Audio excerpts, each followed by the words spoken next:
Room 46. This is not a new room per se, but the only other time that I saw it was inside of a cutscene. So if you go through all the trouble of getting the antechamber levers and opening it up again, you can walk inside and actually look around. I do not think the description, changes at all after you've actually been inside the room. So, taking a look here. Okay, well, let's start off with the most obvious thing. There's the crown. Confirmed immediately that, yes, this is the crown jewels of Fen Ares, or Orinda Ares, freshly cut with sapphires. Same one that was talked about being stolen in the archives. And it does have an actual effect. Every time you draw a red room, you can remove from the draft pool and get a gem. But, of course, you have to get to room 46 to actually get this item, so you're going to have to mess around with either the moon pendant from the showroom to let you carry over items, or the coat check to get any real use out of this. Still, Crown of the Blueprints. And it even looks like a blueprint. Otherwise, though, got 2 clocks stuck on the sacred hour, as we learned back in the clock tower. And hey, there's me. Own coat of arms. This would be my mom. This would be my grandfather, I believe. And grandmother. Of course, it's the large moon. Expect nothing else. And then you can actually see outside of the building, too, which is sort of interesting. No other way, really, to see the back of the estate otherwise. 8 realms in 8 months. And we do have the 7 realms that exist. There is an 8th realm in the, what they call it, the South Key, but, not included here. Of course, I have absolutely no idea what order this could possibly be in. So, going to have to leave it for now. And then this. A sanctum key. So the sanctum are those 8 doors that you find underground. And, this is how you start off this side quest. Found here on the furthest rank. Right next to the card, obviously. Loctite in the vault of a bank. Probably one of the easier ones to get because you're going to be getting all the vault keys anyway. Among all the clocks, the one that I accidentally discovered the puzzle. I did not actually do the puzzle just yet. Beneath all the docks, drain the reservoir. That's a pretty obvious one. Held by a king on his throne. Don't know. Station left by one of your own. Don't know about that one. 7th is major if you draft it quite late. And last key is waiting behind the last door of 8. So how do you get a key behind a door that's locked? Good question. As for being major, there's only one place that they actually refer to a major key in the game, and that is inside the music room. You can get major keys just finding them around, but this would be the only place that actually forces one to exist. So does that mean draft it late in the day? Does that mean draft it as like the 45th or 44th room that you draft? I actually don't know. And you'll see again, because funny enough, I've already gotten that key. Did that kind of in the background of doing everything else, as I'll say, in that clip. Then this. Well, looks like Denny Ravane was able to get to room 46. And this is the blackmail that was being talked about. 800 gold is a pretty significant amount. No surprise, though. We saw the broken gate down underground. We saw Denny's whole, cutting up magazines thing going on in the greenhouse. Here's where it all comes together.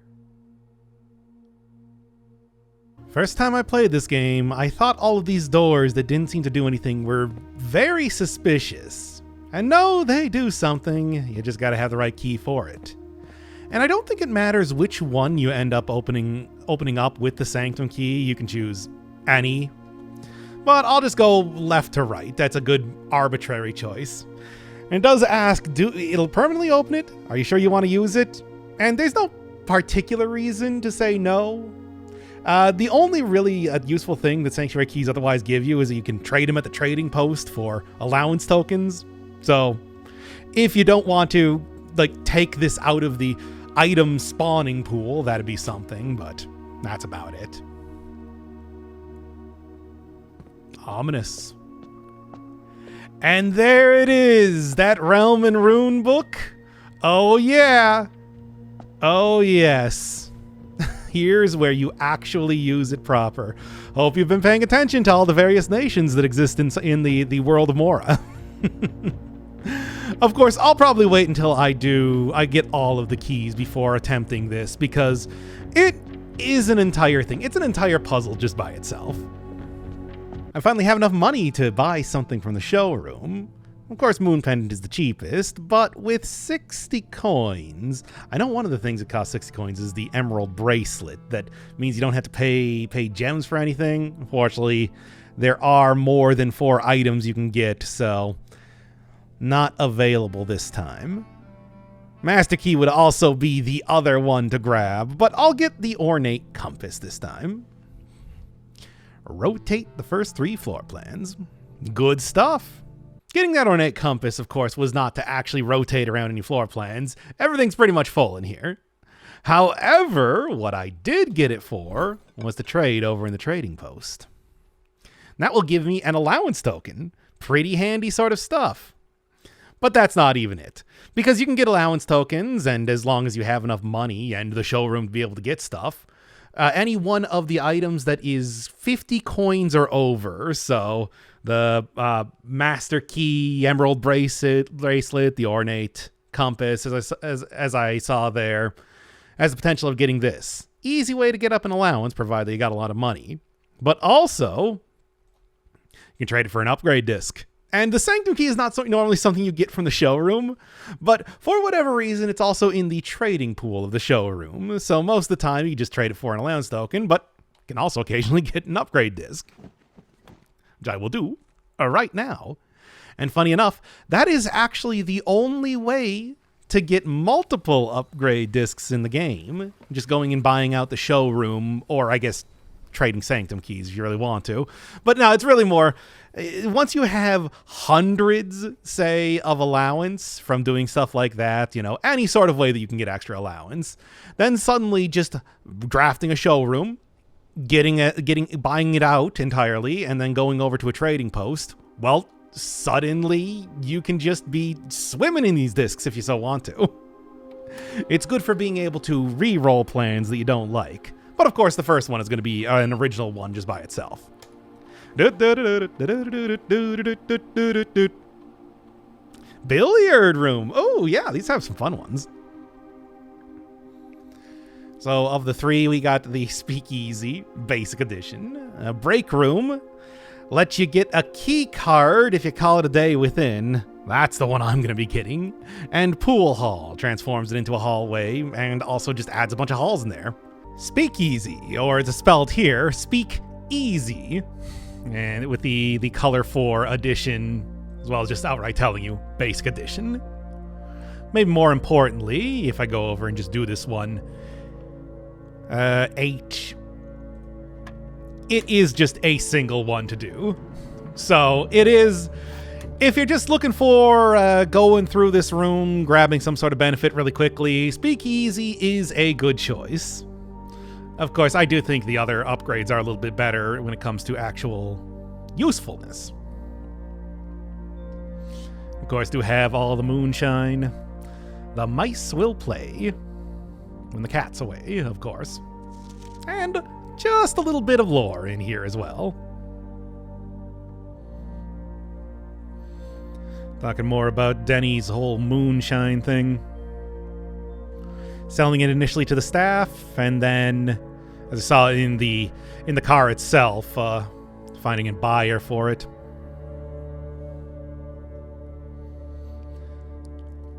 Yeah, apparently Kirk, the security guy, has the ability to change up rooms like this. Speak easy. When you walk into a bar and see bootleg jugs and darts, it's easy enough to add 2 and 2 together. That's cute. That's a cute way to put that. And here we have the break room, with the A in break being the... I should know what that's called, but it's the thing that you use to break the pool balls. Boy, I know nothing about pool, do I? Well, anyway, needless to say, this opens a lot of doors for me, in the literal sense. Well, taking a look around. Oh, hey, they finally got the cigarette machine used over here. And then there is also the staff notice. This is sort of stuff that appeared in the commissary as well. Already only too well aware of that not being true. No longer kept the highest rank. I think we can guess why.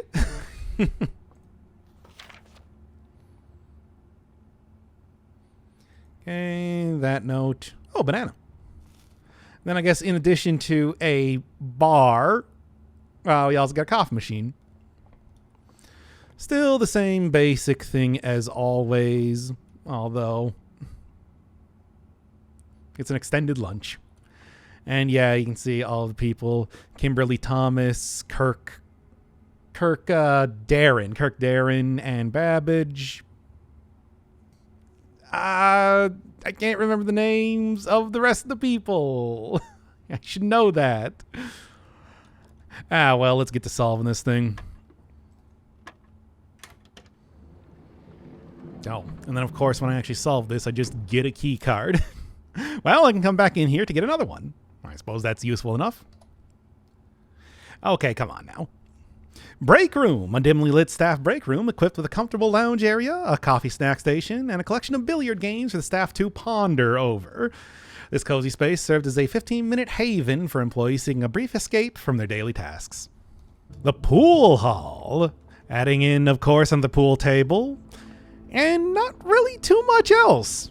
Yeah, I mean, it is still, the same sort of... The billiard room, pool hall, they're effectively the same thing. So I suppose that makes a certain amount of sense. And, of course, no change to the dartboard itself, because the benefit that you get is adding a few more rooms to the draft pool. Pool hall, a once a quaint space for amateur gaming, the billiard room has been expanded into a full-blown pool hall, an after-hours magnet for sharks and hustlers aiming to make a quick buck off an unsuspecting mark. A rather curious game of darts continues to provide the less competitive players a unique opportunity to ponder over its unusual rules. Really, I just like getting the extra secret passage more than anything else. There it is, a major key if you draft it quite late. Except I didn't. I wasn't even trying to get the Sanctum key right now. It just kind of appeared. Like, this is actually day 24.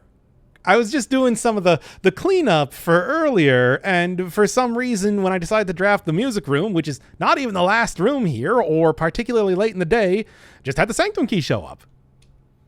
So I guess I'm not going to turn it down. I don't know. I've had this happen on a couple of the other save files too. It seems like what they want you to do is try and, make that the last room you draft, but it also appears at other points in time. Look, I'm not going to complain. I'm just going to take it and go. And with a flip of this switch, should have the reservoir fully drained.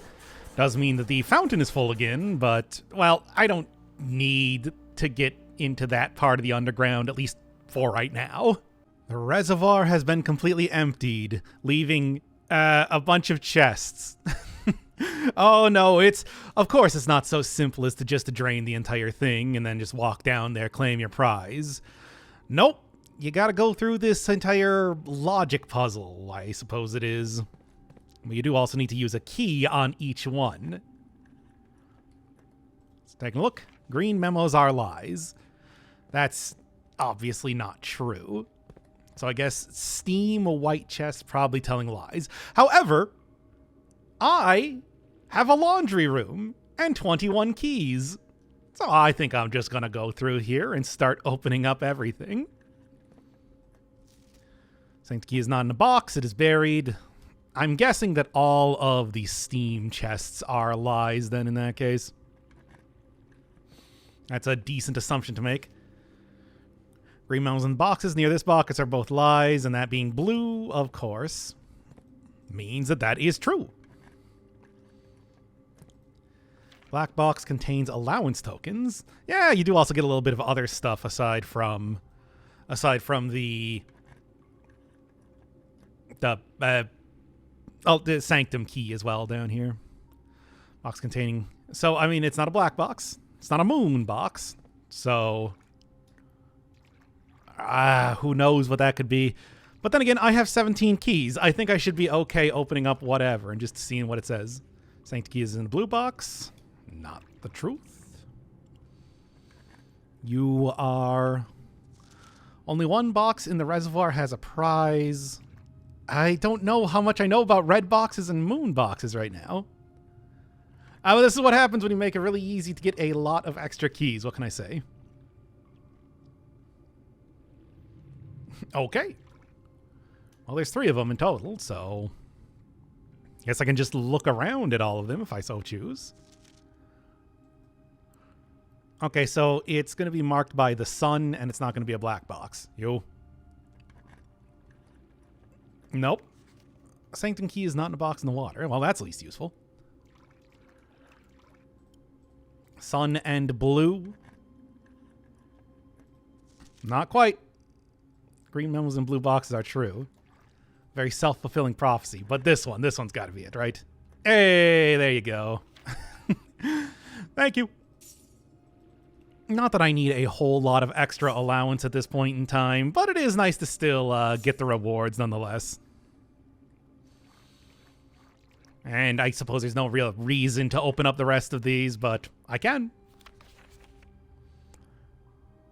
Okay, so yeah, unfortunately, a sweeping statement like that doesn't really mean too much. So now I'm just looking for the Sanctum key at this point in time. More than 2 boxes? Nope. It's just the allowance tokens and the Sanctum key.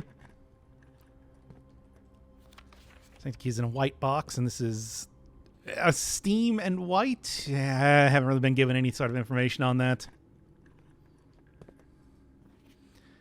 Is in a black box, and it's moon and blue? I do not know. But at the same time, that's probably true, right? Green memos in white boxes are lies. I haven't really seen a whole lot of green memos in white boxes. Pink boxes marked by sun always contain blue memos. Got any more of those? Do. All boxes marked by sun contain stuff that are true. So that would probably be a... If I wasn't using all of my keys immediately. Your moon box. Moon box. Any more sun boxes that I can look at? Not really. At least it does not seem like it. Box containing the allowance tokens is white. So moon box, blue box. And this one was... Where is it? Box contains blue stuff. And it is white. So I guess that goes to say that this is probably true. Because that one was true. And it is indeed a black box then that this contains the Sanctum key. Oh, of course I know exactly what box it is, but still. So it's probably in a black box, so... And there it is. It sure did. Well, we got an exclamation mark for the other one, but not this one. There's another one done. and the other black box that exists. Not going to give me much of any good information, but pink box did not contain any prizes. So, there you have it. And I guess I actually did run out of keys on this, interesting enough, but still got to open most of them. It's the sacred hour, so once again, this small area has opened up in the clock tower, giving me another chance to solve this weird logic puzzle. But now that I know that there is a sanctum key in here, well, it's the perfect time to do it. So if you go up to one of the clocks, you can see that they are all set to the sacred hour currently, which is clearly not the solution to the puzzle. And I can change them. Minute hand, hour hand, whatever I want. But to figure out what I should be changing them to, each of these clocks should be set to a different time. Okay? Feels like a pretty obvious sort of part of the logic puzzle of this. 5 of these clocks should be set to a time ending on the hour, which is very nice because that eliminates a lot of possibilities. Of course, with 60 minutes in an hour and having to set 8 clocks, that could be so many different combinations. Now, not nearly as much. Set this clock to a time containing all different numbers. Okay, so that can have some repeating numbers, which means that this one could be on the hour. This clock's neighbors should both be set to a time containing a 7. Okay, and that actually starts to eliminate a lot of possibilities. This clock should not be set on the hour on red. So there we go. We got the first clock here. Set it to 7. And that's a start, certainly. Now this one, none of these clocks should be set to times that contain the number 1, 2, 3, or 4. Okay, so that means that we gotta have 5, 6, 7, 8, and 9 as the on-the-hour clocks. And we already got one of those, 7. So that is, we're starting to get somewhere. And, you know, also that means that there are a lot of possibilities that I can't choose for minutes now. For example, you can't have it 20, 30, 40s. It's got to be somewhere in the 50s or the zeros, you know, like this 20-minute time, but even not that much. It's really just like 10, a little over 10 minutes because, you know, 51, 52, 53, 54, not going to be possible. All right. This clock should be set to a time that contains the same 3 numbers of another clock, but in reverse order. So that means that one of the other clocks needs to be set in a manner that you can reverse it and it'll still be a valid time. And lastly, the clocks are positioned so that their times will go up in ascending order. Now that's a little bit vague because what does it mean for ascending order in clocks? Like it's going to be going, you know, 3, 2, 1, or is it going to be going like 1, 2, 3? Because you could look at times as being both of those. But I can tell you right now, and this was after a lot of experimentation, it's going like a 5, 6, 7, 8, 9, pretty much. So there is that. All right. So the way we're looking at this right now, if things have to go up in ascending order, this cannot be on the hour if it has to contain a 7. Because, well, first off, there's already one that's 7 o'clock, and 2, it has to be ascending. So that's just not going to happen. But then again, what do you do? And then the other thing is, of course, that what that could be set to is that could be set to one of the ones that has that can be reversed. For example, if you set it to 5:05, but it can't be 5:05 is the thing. Because, of course, that would be not following the whole descending thing or ascending thing, and also would be the same thing because it's palindromic already. So can't do it like that. No, I think like easiest way to look at this is, okay, so these 2 clocks right here have to be the ones that are not on the hour. That means that there's only one other clock that is not going to be on the hour that I have to think about. So if we just kind of go through like in a simple way, we know this one's 7, so this one, for example, could be 6. That would be a perfectly valid way to do this, right? And this one, for example, could be 8. So set that here. This one is not valid. This one is not going to, well, it's not valid. This one cannot have it on the hour, so we can skip that. And this one would be 9 then, going in ascending order. So there's something. Yeah. Now, the only other thing is that one of these is going to have to be 5 o'clock. But you don't know which one. Well, I'll tell you right now. It's this one. It requires a little bit, just a very small amount of figuring out. Because the reality is that these other two ones are going to have to be between 5 and 6. So it continues to go in descending order. Or in ascending order. So that is a fairly easy one to figure out. So then the question becomes, what do you actually set these things to? Well, one of them has to be set in a way that it has a repeating digit. Now, it's going to be pretty hard to do that necessarily. I mean, and also have it be able to be between 8 and 9 o'clock in particular. So, what do?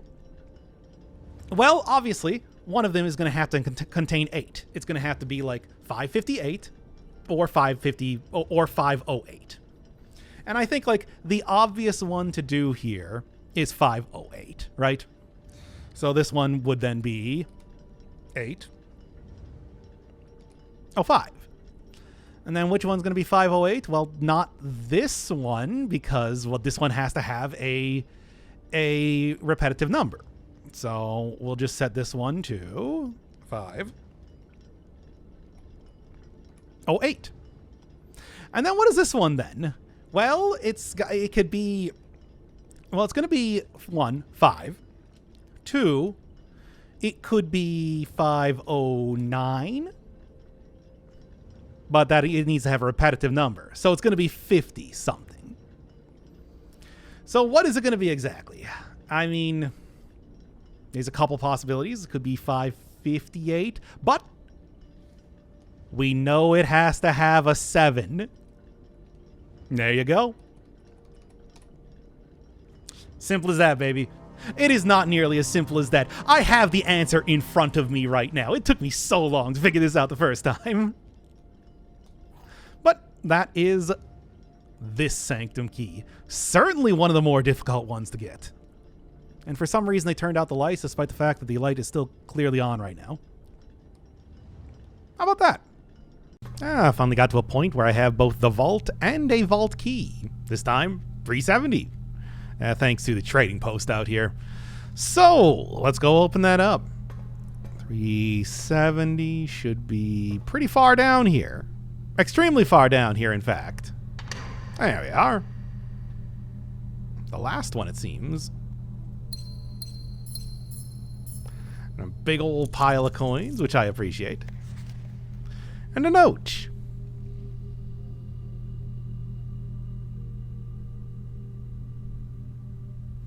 Extra passports.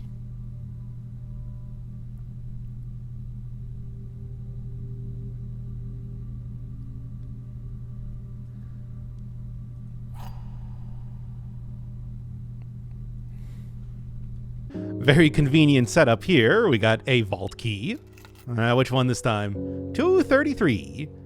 And then inside of the vault, which I got right next to here, can use it. 233.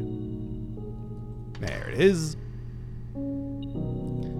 Opens up to allowance token. A pile of money, as you've seen before. And then a passport, as mentioned earlier.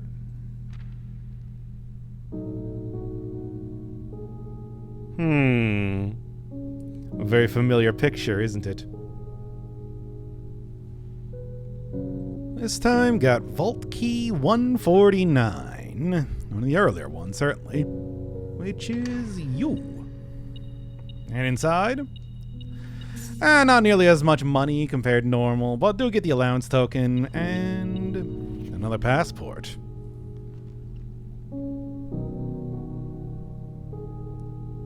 Vault Key 304, which I believe is the last one. And boy, having a trading post sure makes it easier to get these. Anyway, 304. Open it up. And get a number of gems. An upgrade disc, which is always nice to see. And one more passport. This one does not appear to be compromised.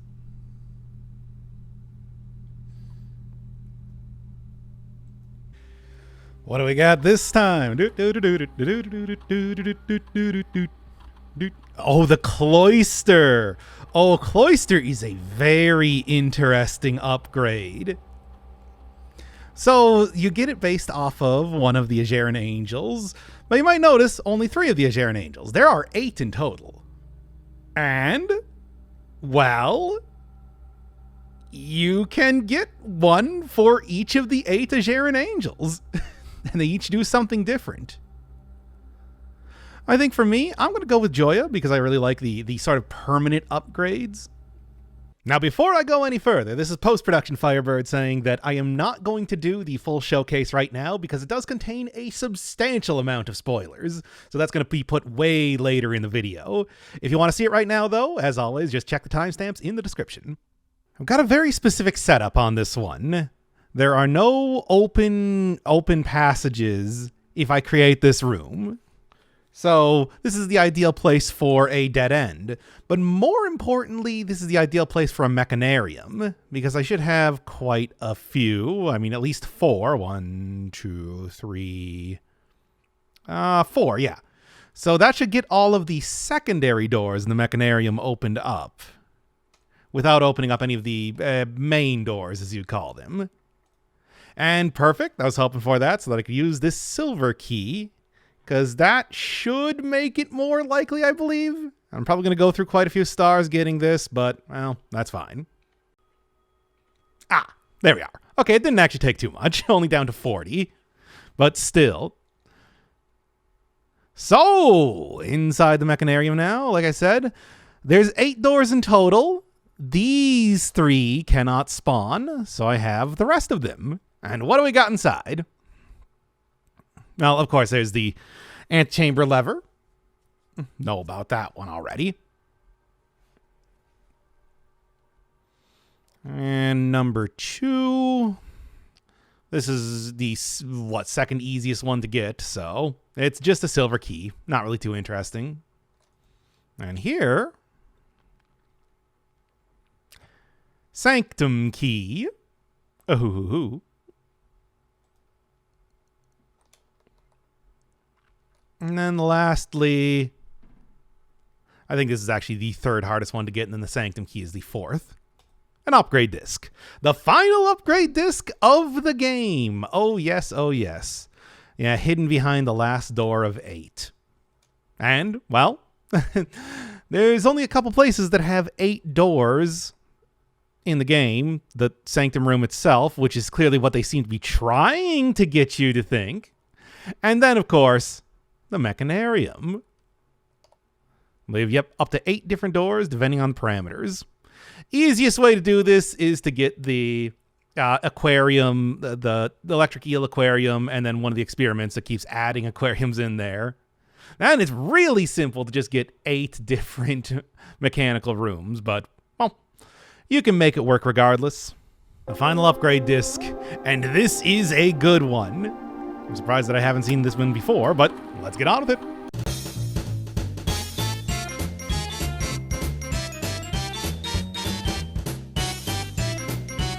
Spare hall. Yes, the spare room has 2 tiers of upgrades for every single one of the choices that you take, for a total of 12 different upgrades.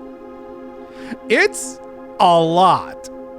And for this one, I'm going to be taking Spare Secret Passage, because if there's one thing that I really enjoy having, it's control over the rooms that I can get. And having a commonplace secret passage that is going to be appearing like very quick into any single run is going to be so extremely helpful. Foyer is also, I think, a good choice, as well as the other things that you'll see soon enough, but nah, Spare Secret Passage is the one that I was going for this entire time. A spare foyer. Hallway door is always unlocked, and this is common and has no gem cost. Not a bad option at all. And of course, the most notable thing that they had to include was the two hands pointing at the door. If I think of anything with the foyer, it's not like the busts around there or anything, it's the big hands. It feels like these should mean something, but as far as I know, that's just how that room is made. It's like every other time there's some sort of big stone hands. They're supposed to be pointing to like a puzzle thing. Nope. They're just hands. And seems to have a trunk in here. I guess that is a common thing for every one of the spare room upgrades. I don't know, something about just a slowly rotating ceiling fan alongside all these columns is funny. Other than that, no difference in terms of description. Spare secret passage. As I said before, my favorite of the choices. You can see inside here, it is largely the same because, well, the main thing that the secret passage has in it is, of course, a big bookcase, which they have faithfully recreated here, as well as a nice ceiling fan, too, in case you need that. So taking a look over here, yep, it is the same sort of setup of books as always, but if I were to pull on one, instead of leading to an alternate small hallway to go through with a colored door at the end, they actually just have the regular door that is colored, and not even colored very well, because if I remember correctly, as you open this, it's just a lighting effect. So if I choose the aquarium, yeah, the door stops being lit like that. So as always, oh, and I suppose there's also a box full of books here too. So as always, it is a faithful recreation to a point. Spare Great Hall. And yes, there are indeed 7 doors here. Although it does say 7 locked doors, the door leading into this hallway was not locked. So I don't know what that meant. Let's check it out. Kind of curious as to how they approached the... Yeah, I don't think that there's consistently a locked chest in here. That just happens to be... This is how they did it. All right.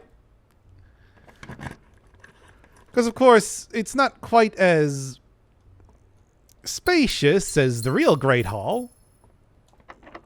But, I guess it does still effectively work the same way regardless. Interesting. And a little bit more stuff. Now what I'm curious about is, am I going to actually get an antechamber lever in here? No! Huh, that's kind of surprising. So I guess it's just a chance to gain a bunch of extra loot more than anything else. It doesn't even give you extra exits. Strange. And other than that, same description as normal. Coming back to the spare Great Hall for a second time, I do think that it is actually consistent getting a locked chest in here. Because it seems like what this is supposed to be is 6 chances at getting what is effectively a locked chest. Because judging by the prizes that I got previously, that's kind of what you would normally find in those. So taking a look again. Some money. Yep. And probably painting in one of these, I'm guessing. One on each side.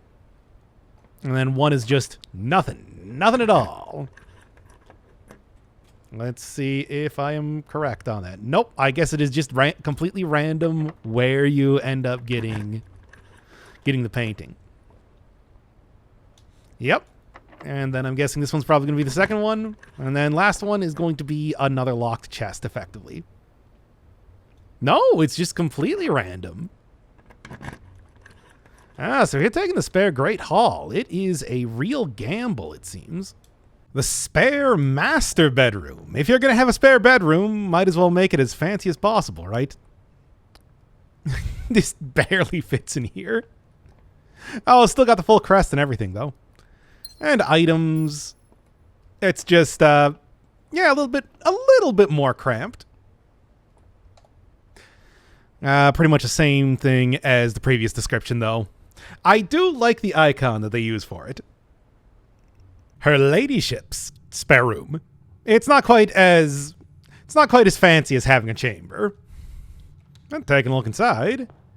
Yep, does keep a lot of the same sort of items. It's just, in a much more cramped, much less furnished sort of area. I'm betting you can probably get a telescope in here as well, or at least have a higher chance of doing so, except I already got one. So, not going to be on this run, I suppose. Her ladyship's spare room. Assuming that one day she would no longer be content confining herself entirely to the west wing of the house, one of the planned uses of the spare room was to serve as a secondary sleeping quarters for Lady Clara Epson. Perhaps here she can finally get the good night's sleep she had been searching for.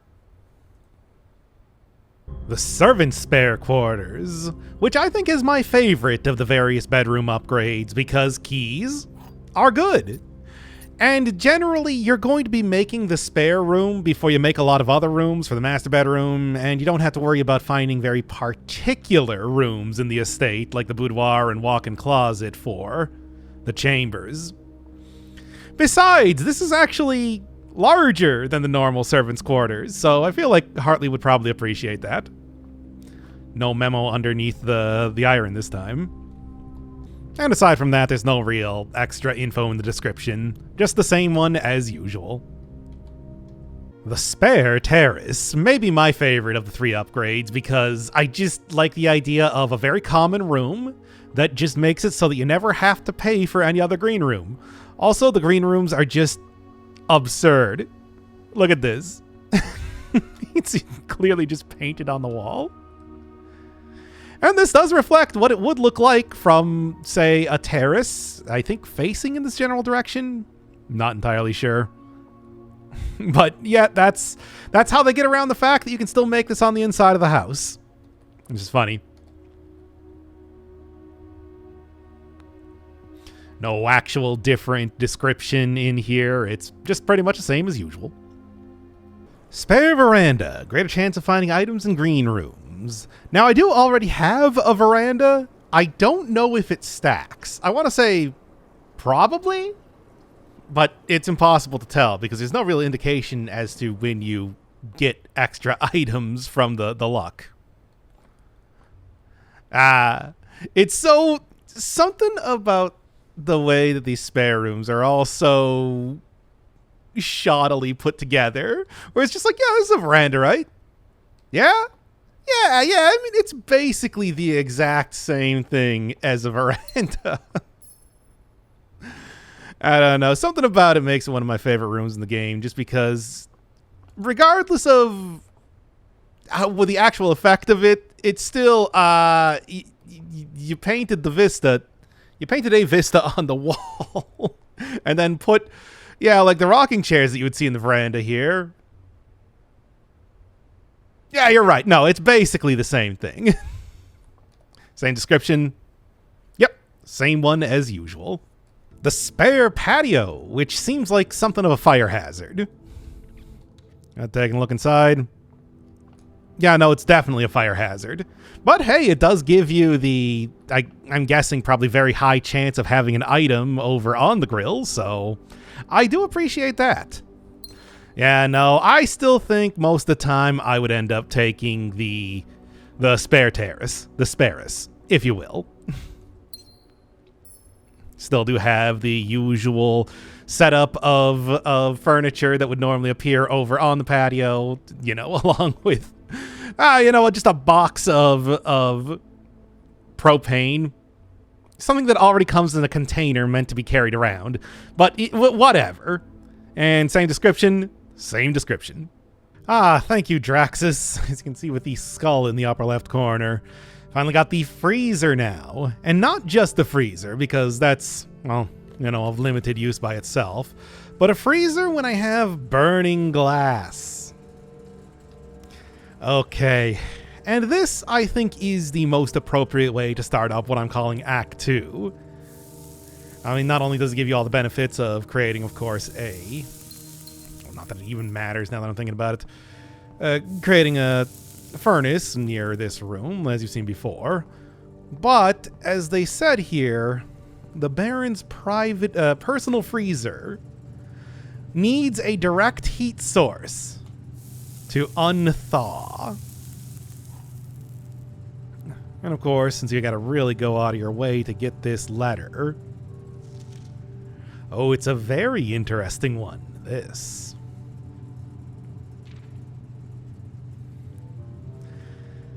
Yes. Of course, it's something important. So important that you have to get very deep into the game before you even get a chance at finding this. Frozen post box of chilled secrets. And also his favorite snacks. Have you heard of the Children of Blackwater?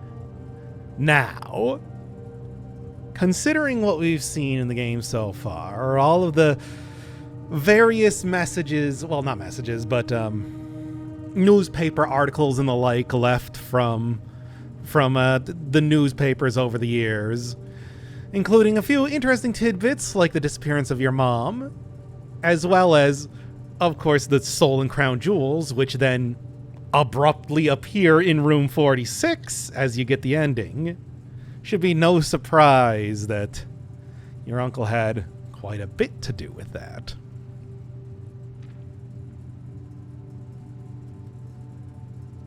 Then the crown involved. Oh, I'm only too well aware with that. Now, you could have just left this in room 46. I would say that. It doesn't really feel like it's entirely necessary to leave it in the freezer, but sure. Country's never short of opportunists and blackmailers. I'm tapping my head here because it's just like, you know what he's talking about. Ah, sanctity of my snacks. A member of my staff betrayed my confidence.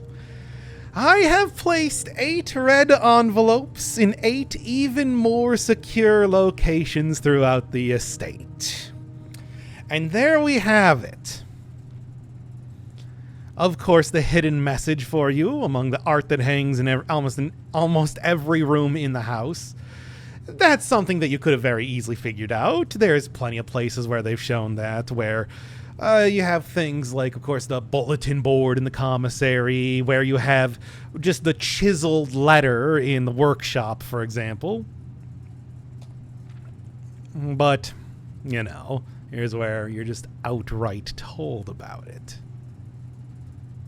Random invoice numbers and dates. Yeah, no, look, this game is not that ridiculous. Most of these puzzles are going to be self-contained in the room that they're in. 44 character message. And there it is, as you would probably expect. Looks very familiar, doesn't it? All right. And that's, of course, just one of many ways that you can be set off on this mission. But I think that of the various starting points for Act 2, this, I feel, really, gives you a good idea of kind of what you end up doing. And, of course, just as a reminder, here is the study again, where, of course, they make it very obvious as well. I also just like creating the study every single time that I can because, well, it is a very useful room to have. Sturdy, study, face, ace, beard, bard. I suppose the next thing to do then in this case is going to be to try and get a room in every space possible and then get a look at all of the pictures. I have all the clues, so now it's time to start solving the puzzle. First up, we got Chief, we got a chef. So, and I'm going to be going top to bottom, left to right. So, in case you're trying to keep along at home. Second, we have flight and light, so F. Wheat and heat, so W. Crate and create, E. Crate and rate, for C. Boat and bat, O. Hose and house, U. Crown and crow, so N. Plan and plant, but it also just says T on the plan, so that one's pretty easy. Spine and pine, S. Tie and time, M. And hey, there's the shirt. Paint and pint, A. Flan and fan, L. Plain and pain, L. Rain and grain, G. I think this one's supposed to be coast and cost?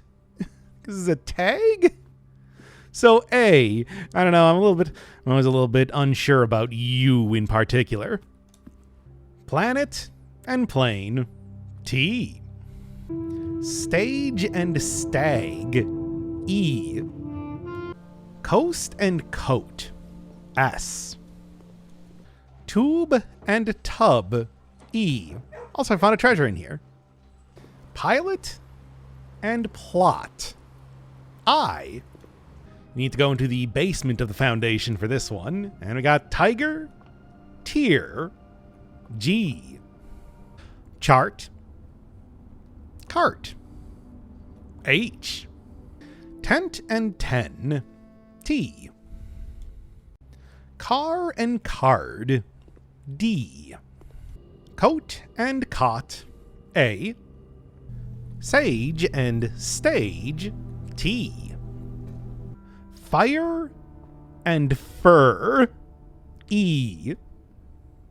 Sand and S. Crow and row, so C. Tie and tier, R.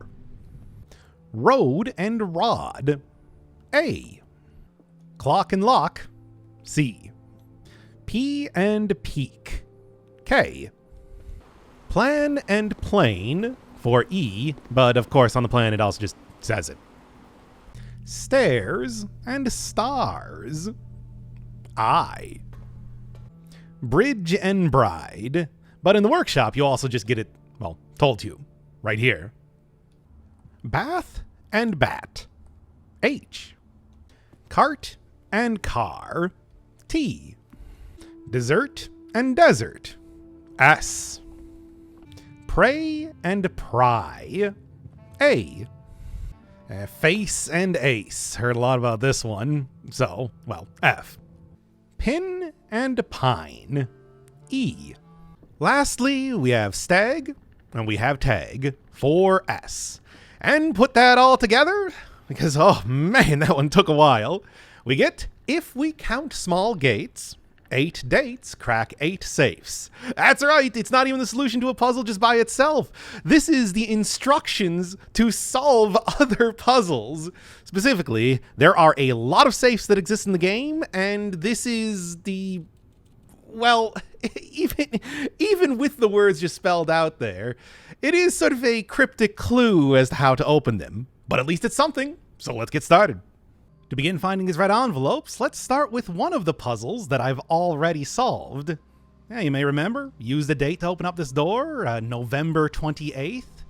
And although you may say, this isn't a safe, well, you gotta remember, if we count small gates among the number of safes, one of many bits of wordplay that are going to be appearing in these puzzles.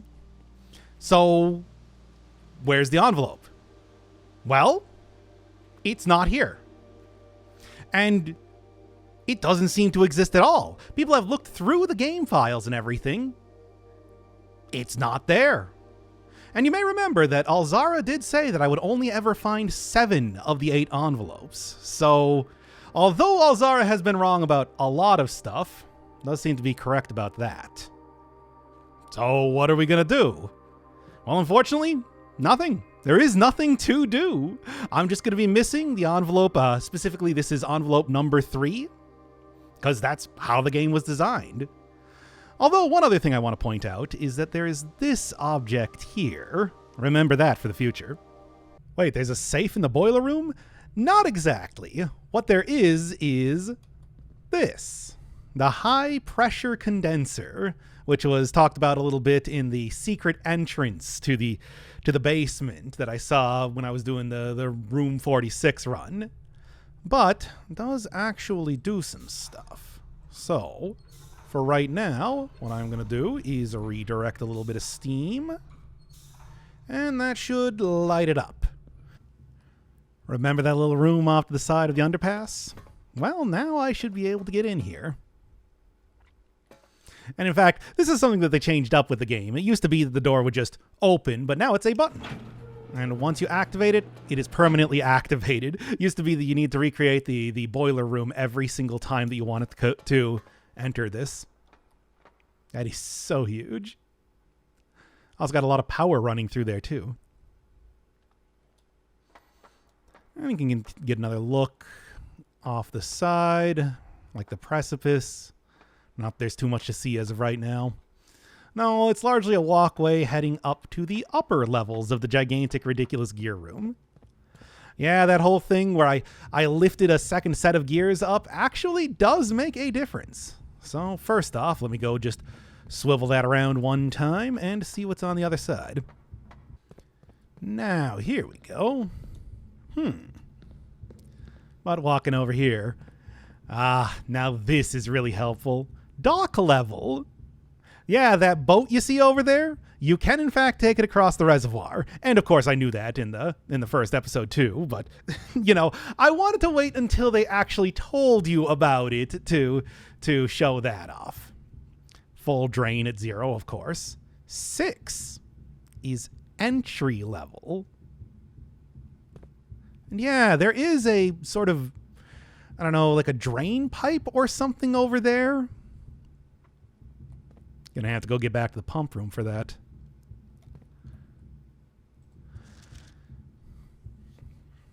Yeah, it's talking about the reservoir again.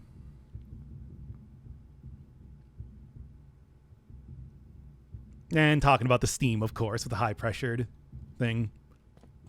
Another more Jai box. Let's set this one up right now. So yeah, these ones go left to right, these ones go top to bottom, and that's basically what we're looking for here. Unfortunately, I already screwed that one up because what you're supposed to do is I need at least 2 of them to be down. There you go. And then that's as easy as setting that up. One more to throw on the pile. Currently at 87. Not too bad. Flip that gear around to the other side, and there's one more place to explore. Except this one, you know, I said not really always a traditional sort of safe, but they all do require dates to crack. So what is this one? Well, you can see on the last thing here that there's only one real option as far as a date number goes. And then if you think about it like that, in terms of that, then, well, there's only one 3-letter month, right? Because what other date could only be created with 4 letters? I guess it could be a, you know, like holiday or something, or a specific day, but no, this is in fact the solution. It's got to logic that out. And there it goes. And that is the first date cracked. Well, second technically, but the first one that actually works. Yeah, we saw in the history books and everything that, well, Reddington was the original site of the Arinda Ares castle, and I guess it's right here. Yeah, great-grandfather sure had been doing a lot of work on it. Interesting. Of course, also,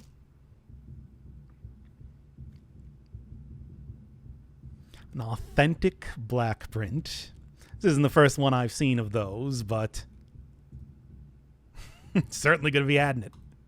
Treasure Trove is great.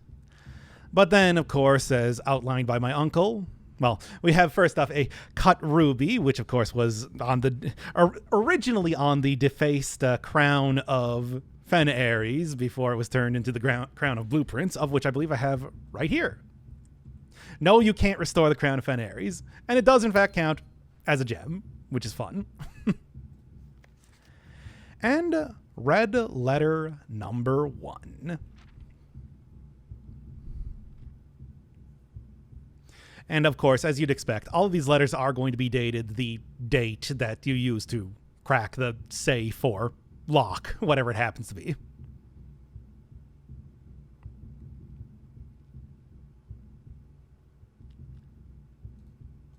Yeah.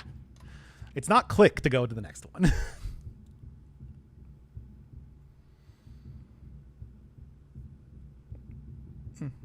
Journey down memory lane.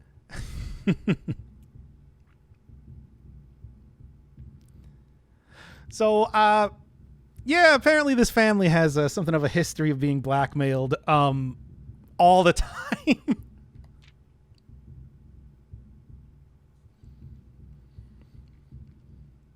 Of course. And Denny also applying his own commentary to it as well.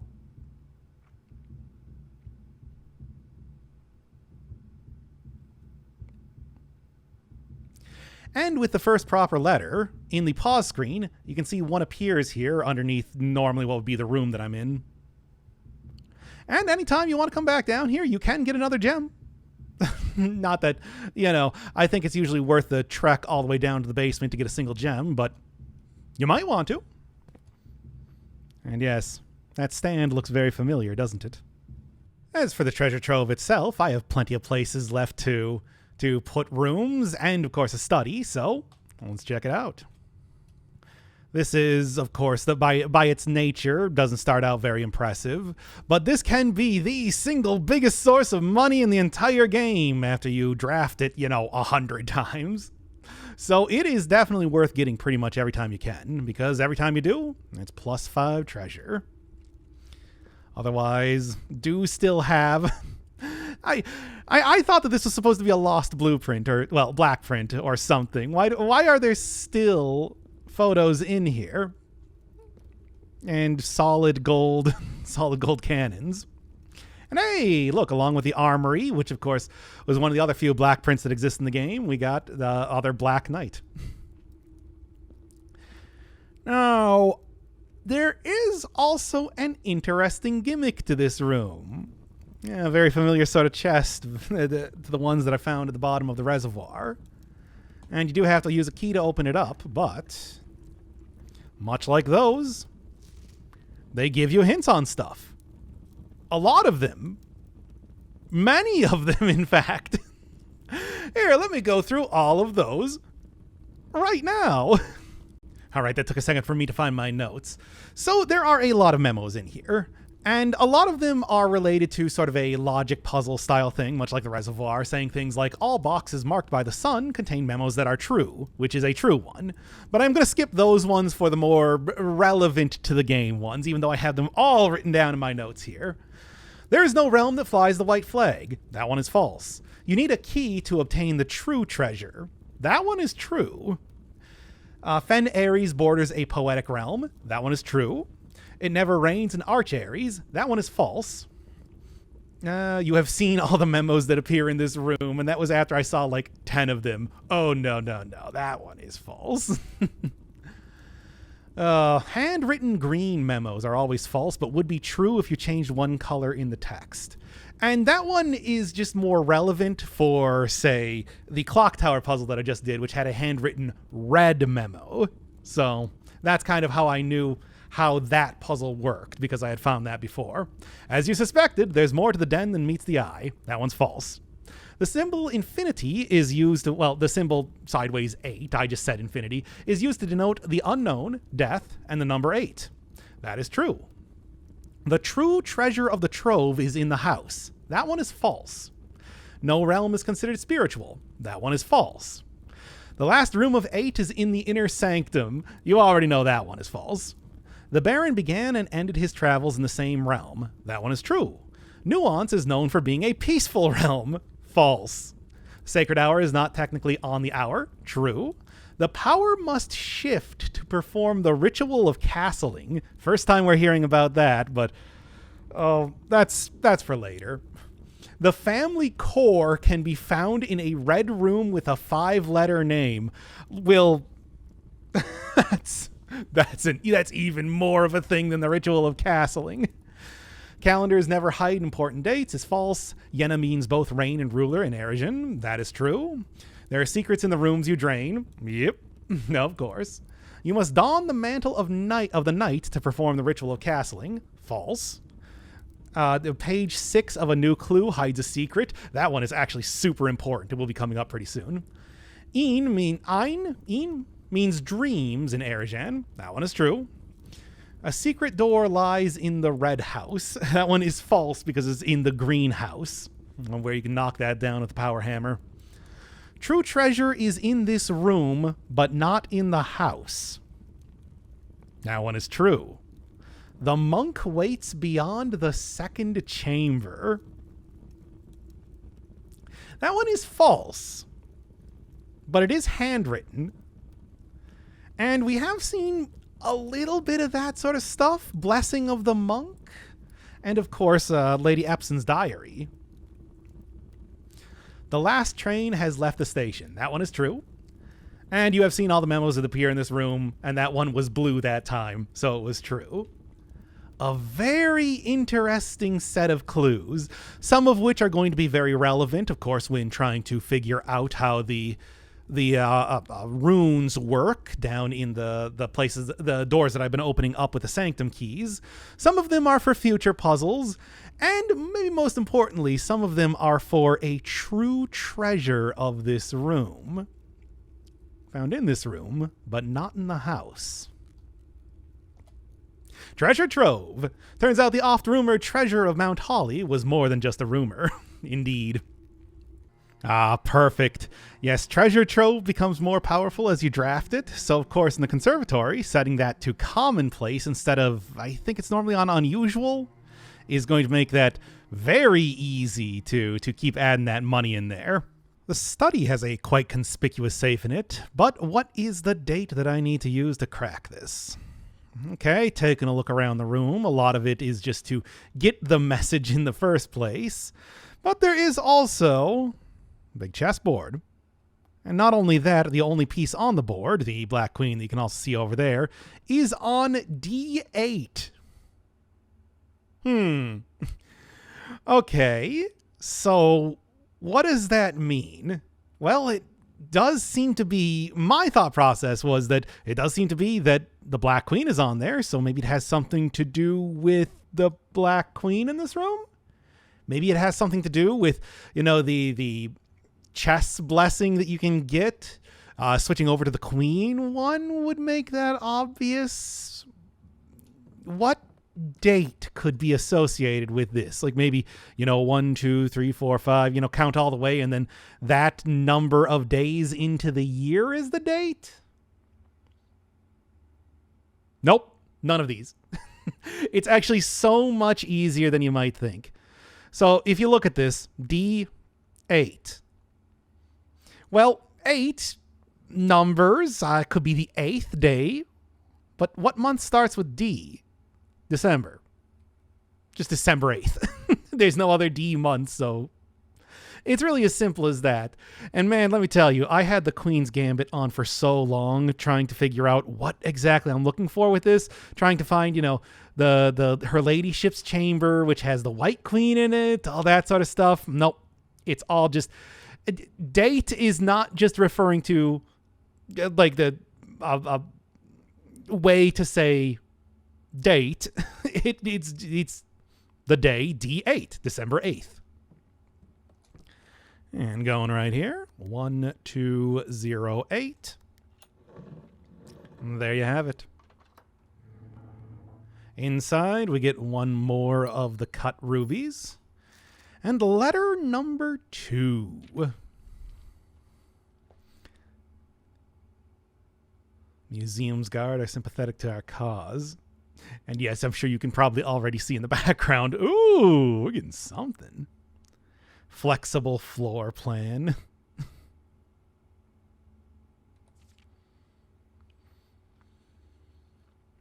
Okay. Caleb, you might recognize as the author of the History of Orindia. And who would M be? Oh, I wonder. I think you can probably put the clues together at this point in time. Closed exhibit. The original location of the Crown of Fen Ares before it, well, was stolen. Here, I guess, being used as sort of a practice to be able to actually sneak in here and get it. Well, still do have the paintings, so that's something. But yeah, big downside of this is, of course, having every one of these being security doors. Of course, with the break room, don't need to worry about that nearly as much.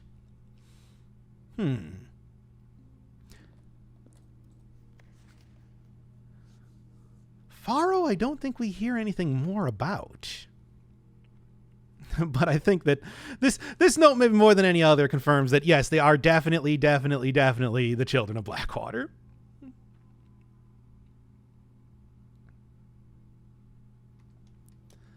There's also, over here, one of the many Morjai boxes. This one actually, of course, being themed around Fen Ares with the pentagons on the corner.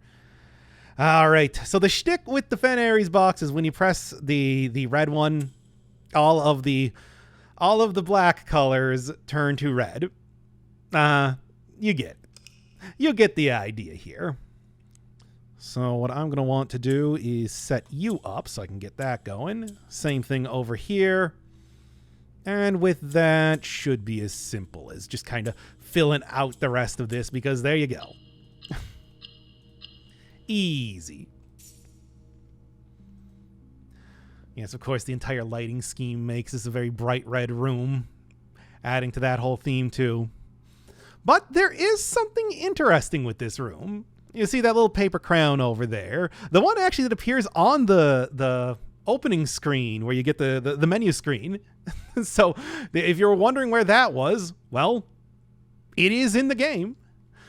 But yes, if you go around to the back of it, sort of in the same way that you would do for the foundation, you can see that, yeah, they have an entire little setup here for the whole practice. So I can reveal tripwires. Yeah, not getting through that. Lower barrier. And then we can well, here, let me show you what it looks like when you actually go through the tripwire. So I can show what it looks like when you reset it.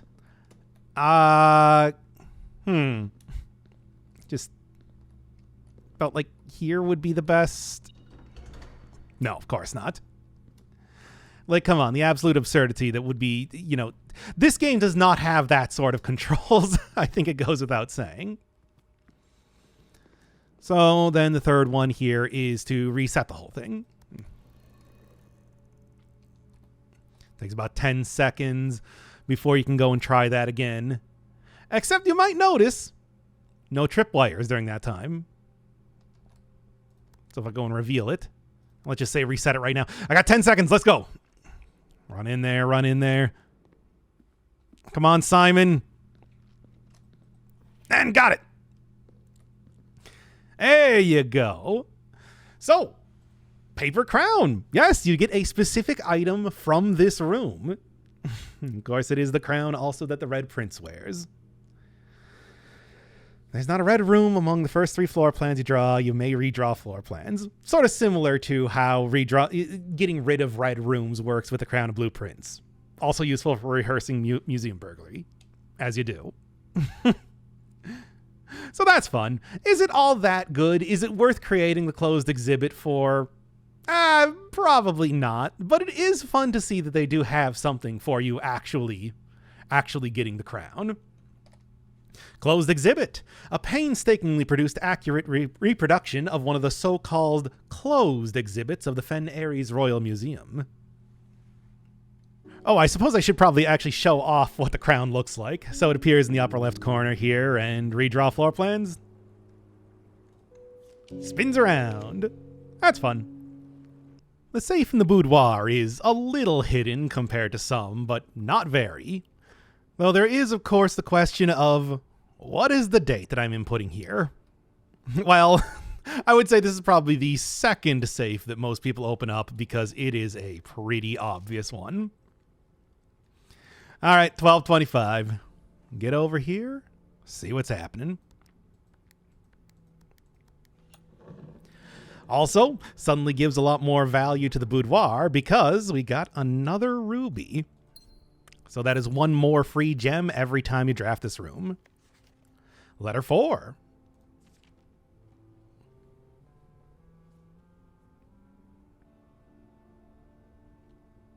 Which I think seems to be from your dad to your uncle.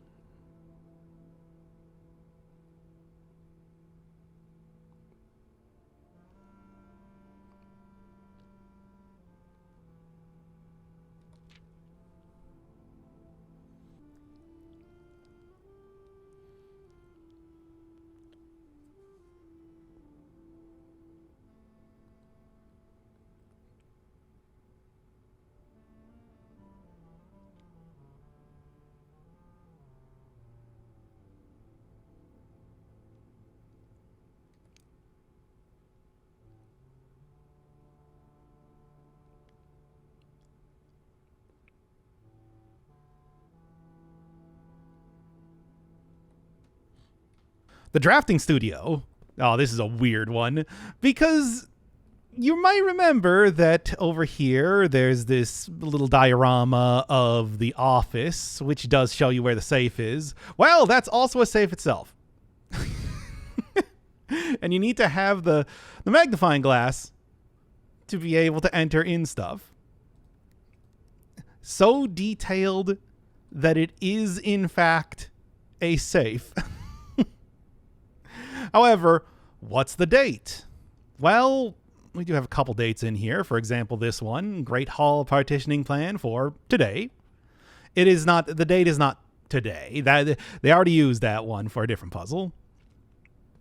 So what do? What is the actual solution? Well, there's this. November, and then there's day 1 marked off here. Is that the day? Is it November 7th? No. Remember the mantra. If we count small gates, 8 dates, crack 8 safes. And hey, look at the picture they used here. Got 1, 2, 3, 4, 5, 6, 7, 8. And what is and that's like a month or a day. So what's the other number? It's November. And don't think too hard about it. Yeah, I feel like they usually tell you, they'll often tell you just outright what the month is, and then actually figuring out the day is a little bit more difficult. 11:08. Crack this paper safe open. Yeah, we needed to go through this whole rigmarole to open this up when it's made of paper. Also, no gem on this one. No surprise, it would probably barely fit in there. Envelope number 5. A little bit hard to see. I mean, you can still read it, though. So did your mom actually send this letter at this size? Or is this like a reproduction of it?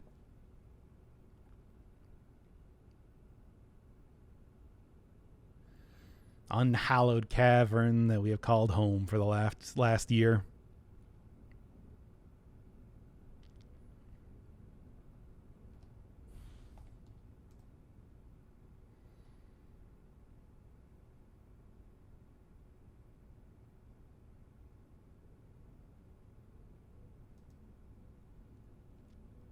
The drawing room. This has always been a very suspicious room. Just the pictures on the wall alone seem to imply that there's something more. And of course, there was the Alzara thing, talking about how this chair is apparently very notable. But how? Now, going back here, looking at the picture.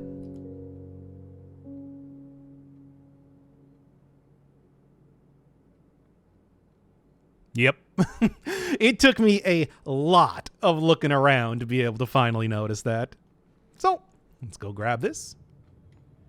Yank it down, and that reveals the next safe. So, what do you do to get the date? Well, if we go back to the hint that I was given, if we count small gates, 8 dates, crack 8 safes. And, well, this entire room is filled with creatures walking, running, all that sort of stuff. Or, one of the other ways that you can say to walk, gate. G-A-I-T. And, of course, they say small gates. So, for example, this one, not small. But here's the thing. If you just try and count the small gates, you know, for example, 1, 2, 3, 4, 5, 6, 7, 8, 9, 10, 11, 12,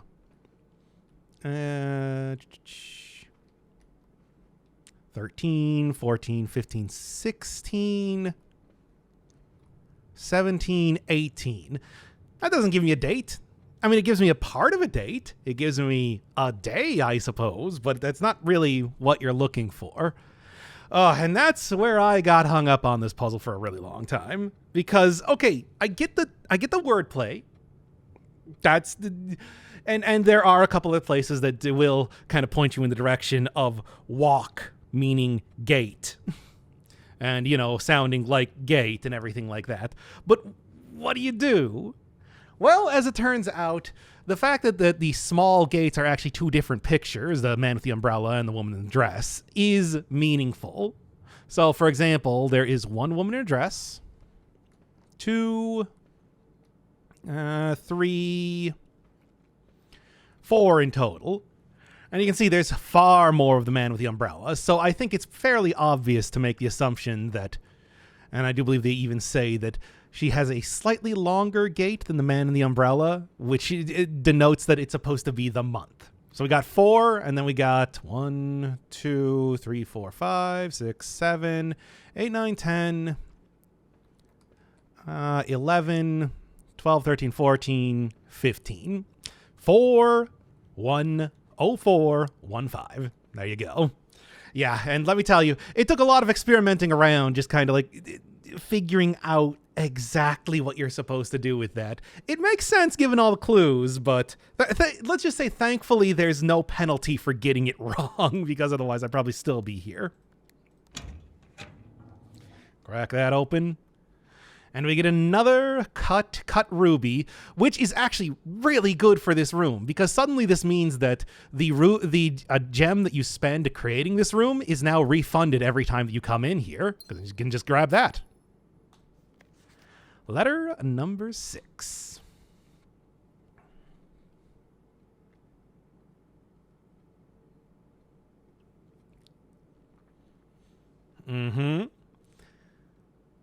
Start to feel that maybe your uncle, this whole thing about like you being the inheritor of his estate and everything like that, was maybe partially due to guilt more than, you know, giving it to the family in one way or another.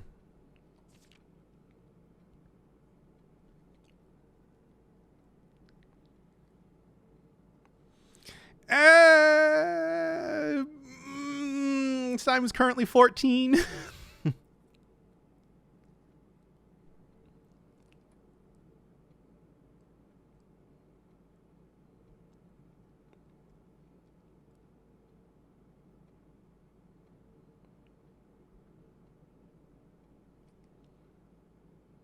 So there you go. Outside in the shelter, we of course have the time lock safe. And they make it very clear how you're supposed to open up this one, which makes me think that this is probably one of the first saves that people are going to open. So as of right now, I'm, 58 days or something into here. I just made a vault. I made a vault because I tell you exactly what day it is. It's January 3rd. So I will just set that to 3rd and say, I don't know, 5 p.m. I have no idea what time it is right now, but I have been on this run for a little while. So let's do that. That's the date. It's interesting that we have a variable date on one of these, but, well, that's how it works. And now I'm going to go outside and stare at the clock tower until I can open this thing up. All right, that safe should have been cooking long enough. Let's get back in there. And just automatically opens as soon as you get. So, get one more gem. That's another reason that you may want to craft the shelter, even though I don't know. I usually like so many other rooms other than the shelter, but, well, there's something at least. And letter number 7.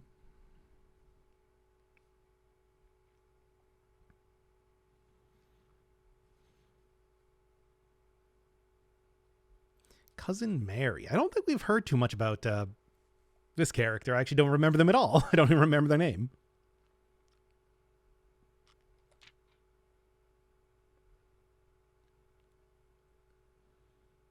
What? No. No, certainly not.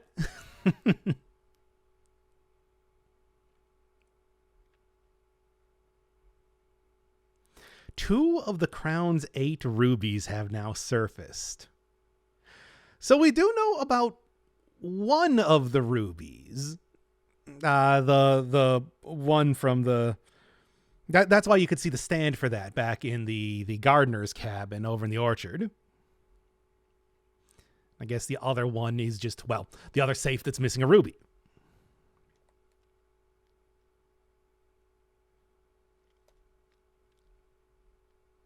Courtney, yeah.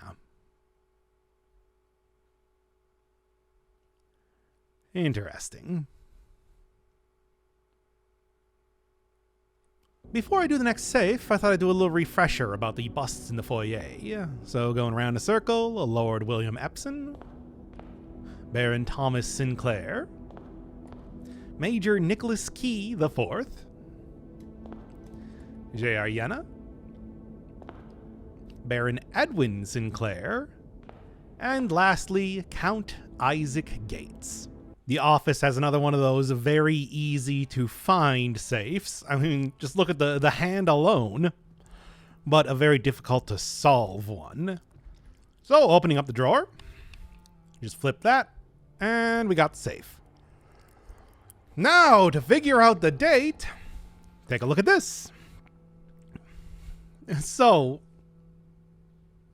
these clearly, if you've been paying attention to the game and looking at some like the busts and whatnot that exist around the house, are representative of these people. Majors, barons, counts, everything like that. But they also very clearly say hearings or herrings, and they're specifically in red. So what does that mean? Well, it's not very clear, but that means just disregard everything that is written in red. Okay. So that leaves March of the Count. But, and there's a question, who is the Count? So looking at that then, it becomes clear that we have a number of different busts of the Count around here. For example, we got 1, 2... 3, 4 in total, really. So we got the number 4, and looking back at the sheet, it does say March of the Count, which of course, you know, so 03, 04, right? And I mean, hey, he's a count. I'm counting him. 04. Not the answer.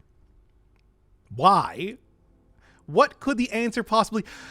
Look back at the hint you're given, and this is very silly. Because the thing is, it's not just... he is Count Isaac Gates. And you may remember, we're supposed to count small gates. And that is quite a large bust. Yeah. It's clever. It is clever. It's also quite difficult to figure out. So the actual answer is 0303. What a puzzle. And of course, getting that refund on the gem every time you enter this room now is pretty nice. Turning this from a 2-cost gem room to a 1-cost gem, effectively. Envelope number 8, the final one. And of course, written in the infinity symbol, as you've seen a bunch of different places around the game. One final red letter of our own.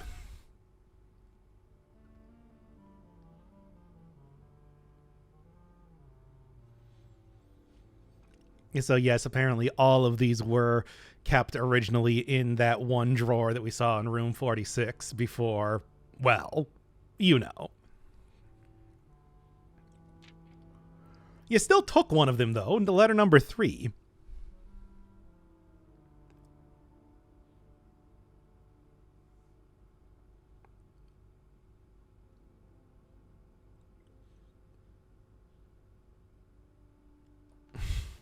Social prospects.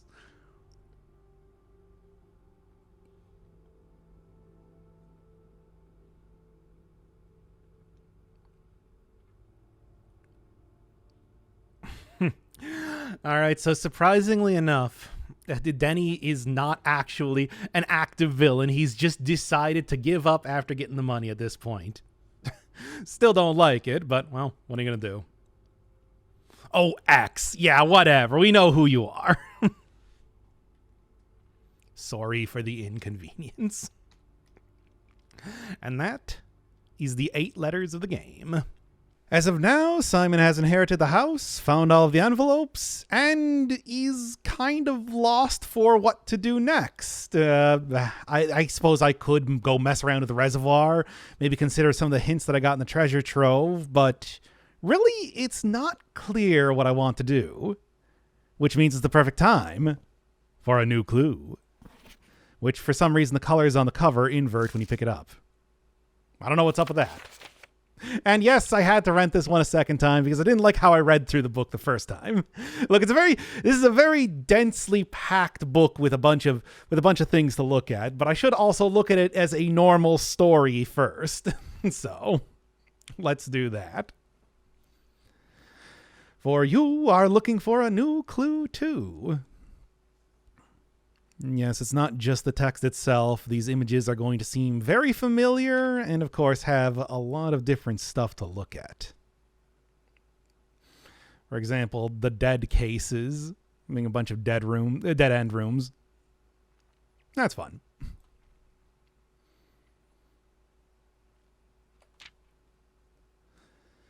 Searched every corner in each of the tombs. I have gotten that one already, so don't need to worry about trying to figure out what that means.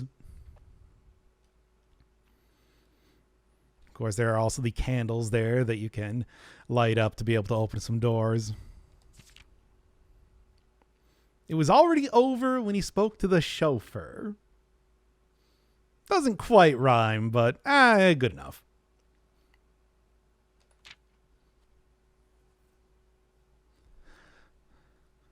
Nah, you have two clocks set to the sacred hour, like the ones in room 46. Is this supposed to be room 46? I don't think so. I think this is probably just a callback to those in there. Gates and gates. If you hadn't gotten that before, here's where they give you a hint on that. Which, considering that is a weird puzzle, I definitely appreciate. The diction of each word was sound. Also got Lore and Jor there. If you hadn't gotten the classroom on Airgen, Mary, of course, Mary your mother, and Marion Marigold, pen name.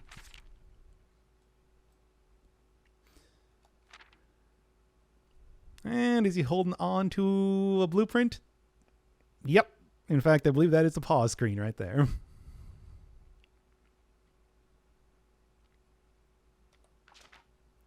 Now, here's where you might notice this middle sign just saying each.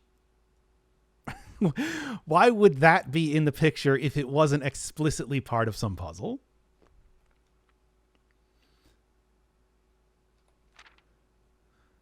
Oh, and now here's where they just straight up put the book itself on the table. And look at all of this.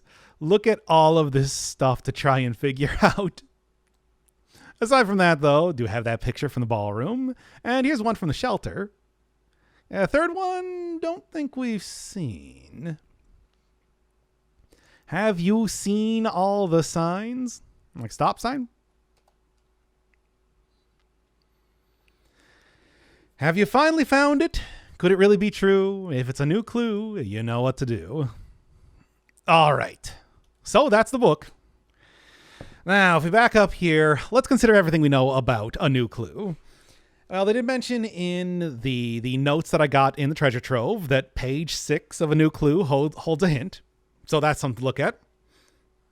If you remember the mail room, one of the letters that I got, I'm talking about this letter, where Randolph talks about the microchips, mentions A New Clue by name, and then has, of course, the picture of the hammer.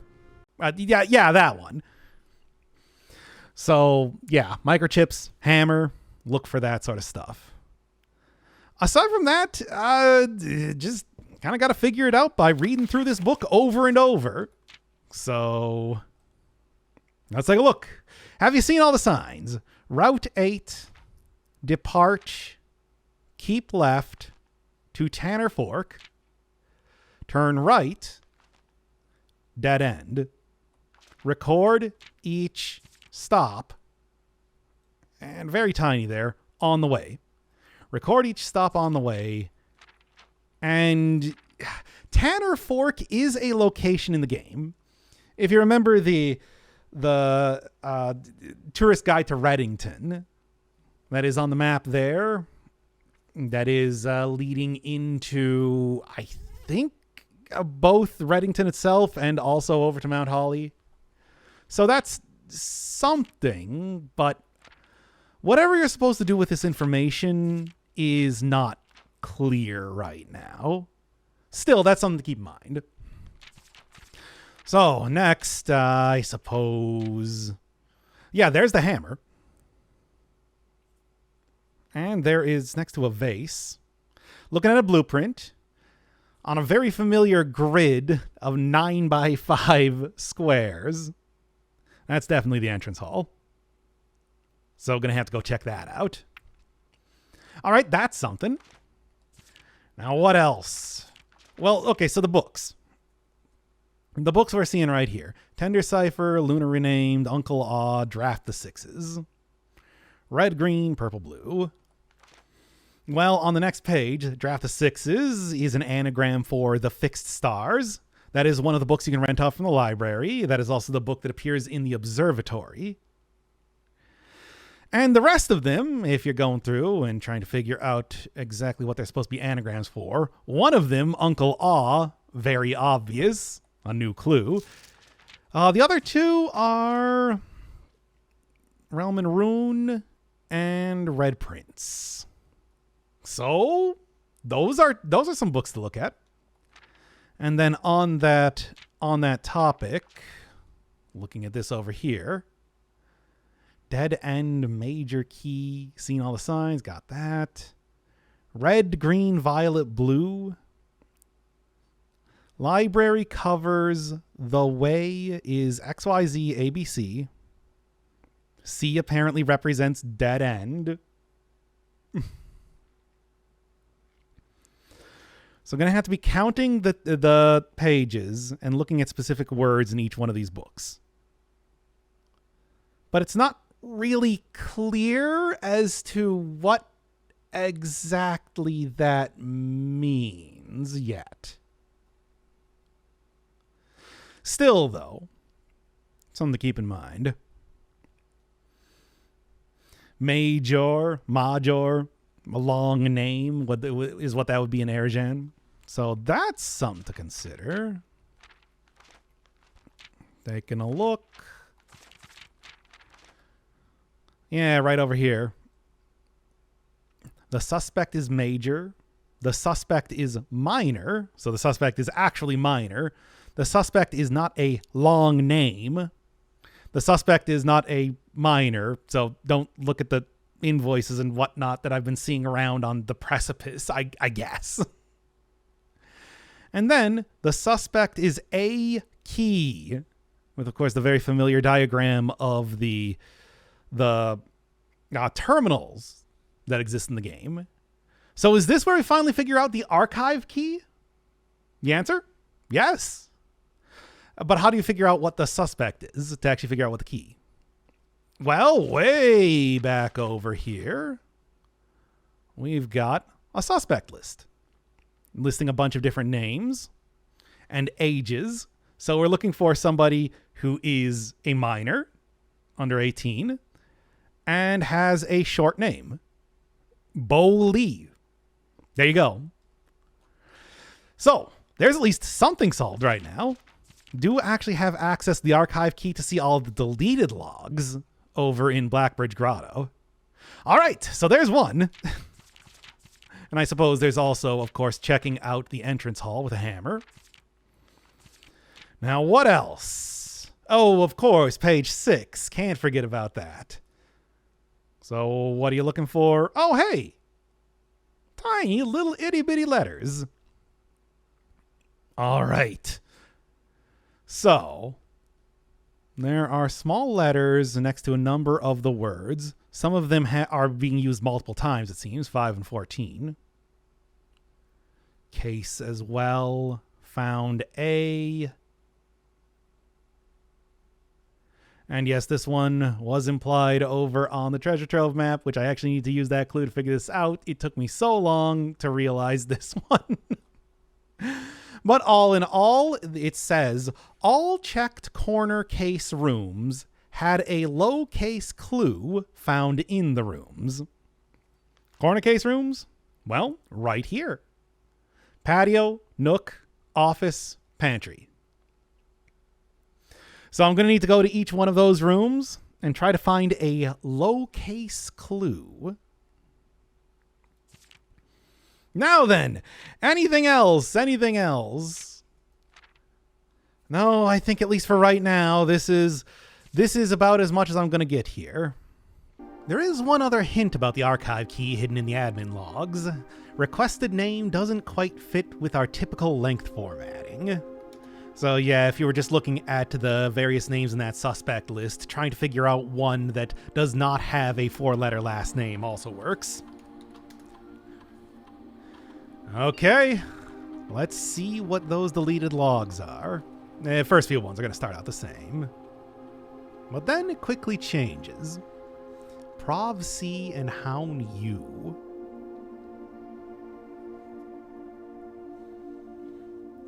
Shouldn't notice anything out of the ordinary, even though in the admin logs it says that he was the one that set that up. Well, I mean, I suppose they could have also just created fake logs too. But then things start to get strange. Other than Mary. Body is not discovered. What?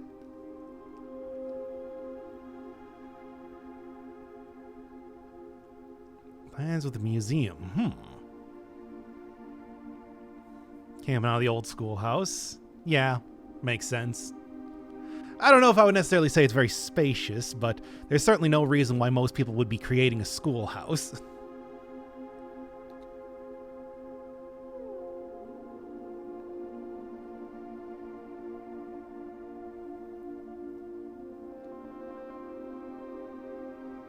And scrub the logs. So, that is very interesting. Not only because it makes it seem like there was a rogue element inside of the house that the Baron didn't know about and that Mary was actually murdered, but also that makes absolutely no sense at all given everything else we've seen. So what is this? What are these logs? Going back to the bookshop, we can see that there is a newspaper clipping talking about a new clue, and specifically talking about Detective Von Margle. May have been inspiration for a new clue. Quote is saying the book was unintentionally accurate. So a new clue was not just written for Simon. It was also written for the extensive investigation into Mary's disappearance. And I guess this was sort of a softball clue to be throwing to the detectives to try and throw them off their case. Because, let's be honest, we've never heard of anybody named Lee B. Who is that? None of those names have come up in the game at all otherwise. So, with that in mind, there is something else to try back in Blackbridge Grotto. What this time? Well, we do have the actual names of the people who pulled off the heist, but not even that. We have the various fake names they've used too. For example, there was just exactly one of the passports that I found in the vault that was not considered compromise. Jean Ribbon. Now suddenly going into the admin logs. Well, starts out the exact same. And there we go. And there we go.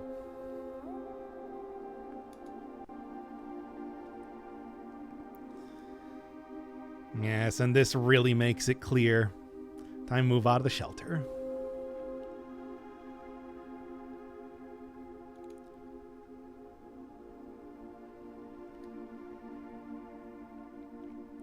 Replace them with manufactured messages.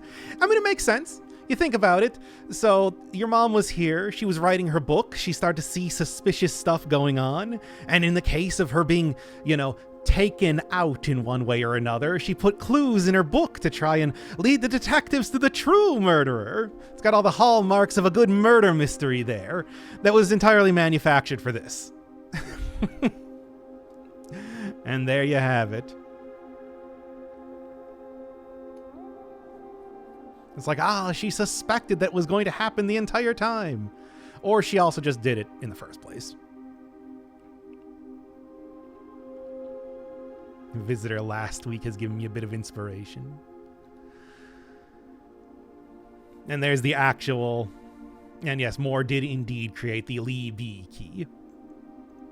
What a mouthful.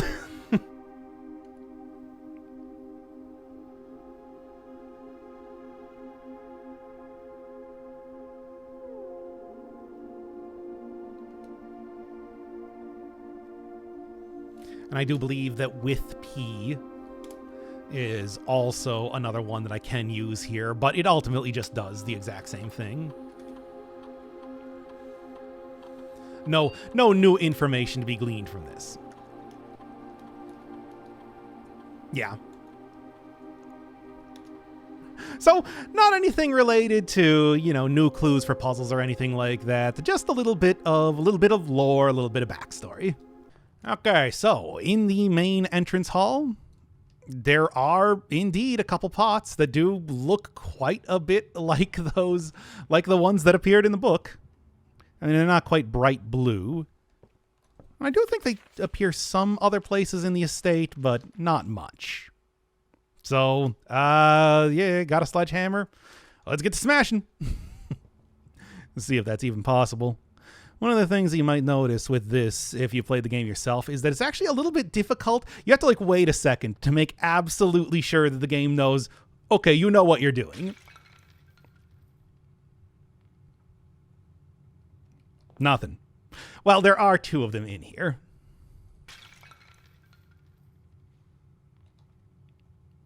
Oh. And there it is. A small data microchip.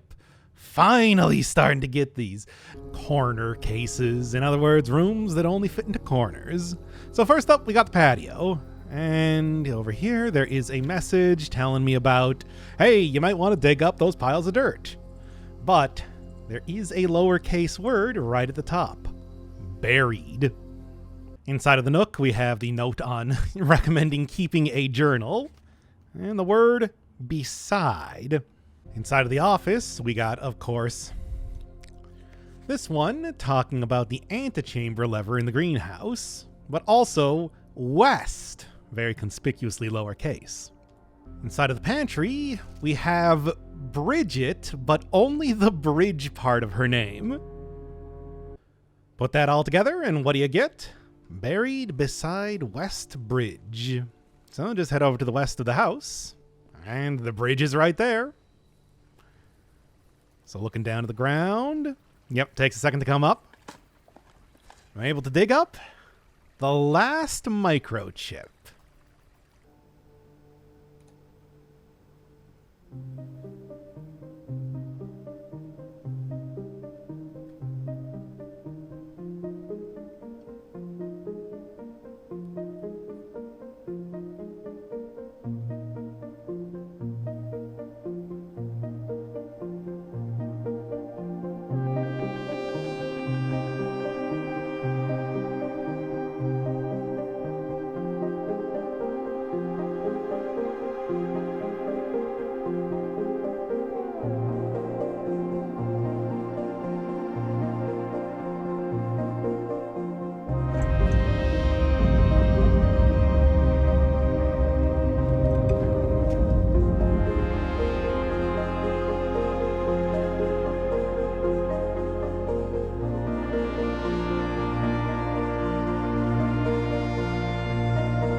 another mysterious hallway. Also, the music's pretty loud, so I'm going to turn it down a bit. Oh, you can also just pop these things right back out if you want to turn everything off. Now, obviously, I don't want to do that. No, instead we're going to be going down here. And you may think that this will lead over to the castle that I saw in the mirror from the first of the red envelopes. No, it just leads right back outside. Specifically, we are looking at Court Cloak Castle, I guess is what this area is called. Overlooking Reddington right over there, but more importantly, here it is. The final found floor print of the entire game, the throne room, with the effect of reclaim the crown. Interesting. That is a nice view, isn't it? There it is, the throne room, the final floor plan of the game. I may not have been able to get into the castle that I saw in that mirror, but at least I do have a room from it. It is quite the stately room. Well, no surprise, it cost, 5 gems to get? And it's also pretty rare. The only reason that I got it so early right now is because I chose Black Prince on the banner of the king. Speaking of which, well, there's the king, and this is the throne room. There's the 7th sanctum key. And of course, since this is the final room of the entire game, got a new achievement. Filling out Mount Howley directory. Very nice. I also do like that it was on the throne itself, which is just silly. Other notable thing about this room. Yep. There was indeed an alternate antechamber lever to enter room 46. It's just you really gotta go out of your way to get it. Still, though, crafting this room, which is, hey, it's a 3-exit room and everything, is I think a pretty good alternative to having to run around the underground, go through the giant cog room and everything to be able to open up that. So that's nice, at least. Throne room, the former seat of power of Arinda Ares before the current era and the rise of the Red Banner. Now, the other thing, of course, is the effect of this room. Reclaim the crown. What does that mean? It's a very vague sort of hint. I mean, there are 2 crowns that we've seen in the game. The paper crown from the closed exhibit, which is obviously not the one they're talking about, and the crown of blueprints over in room 46. Now, if you were to just go get the crown of blueprints, bring it over here, nothing happens. So, what do? Well, I do have a few more hints. For example, clues that we saw in a new clue and everything to go check out. So maybe that will start to become more apparent over time as I do that. In the meantime, though, this is the final blueprint of the game, or black print as it is, so I can finally show off the showcase of all the cloister rooms. The Cloister of Rinna, definitely the most fitting of the various upgrades you can get for the cloister, but is it the best? I don't know. Still, check out those flowers. And of course, Rinna was who the current gardener wanted to be in the middle of the cloister, so I feel like that's just important for the story's sake, if nothing else. However, it is entirely dependent on your ability to draft green rooms.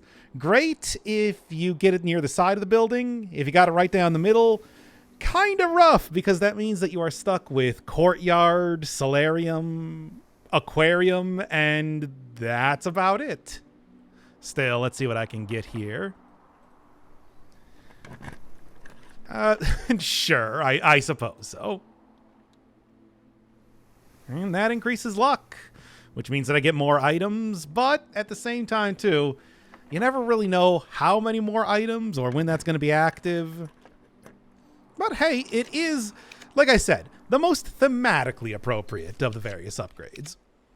Cloister of Rinna, a colonnade surrounding an enclosed and seemingly inaccessible garden. A statue of Rinna, the paragon of gardening, has been placed here at the behest of the gardener, who should be very pleased to see his dream fulfilled. Cloister of Joya. This requires some very specific rooms, but gives some permanent effects, which I think is kind of worth it. I don't know. I like the idea of this cloister compared to a lot of the other ones. Because here, even if, I don't end up getting too much benefit during the current run, I can always get a lot more in the future. 5 steps is a lot, after all. Usually what main dishes give, something like 20, 30 if you have the right room there. Well, that 5 is a huge increase. Kitchen, here we are. Permanently upgraded. Speaking of which, it is the porterhouse steak, of which I'm almost definitely going to have a showroom, given that that is one of the rooms I'm going for. Pantry right there. Get another upgrade. And then last one, furnace. Wow, really burning through my resources, but there's the furnace. 15 added in a single day. At great cost, but still, I think there's definitely something to be said about this cloister. Cloister of Joya, a covered walk and colonnade surrounding an enclosed and seemingly inaccessible garden. A statue of Joya, the paragon of cuisine, has been placed here as a celebration of the exceptional work of chef de camp and the kitchen staff, whose delicious dishes never fail to get you back on your feet. In case you have doubted the effectiveness of the Cloister of Joya, look at this steak. And just look at those steps go up.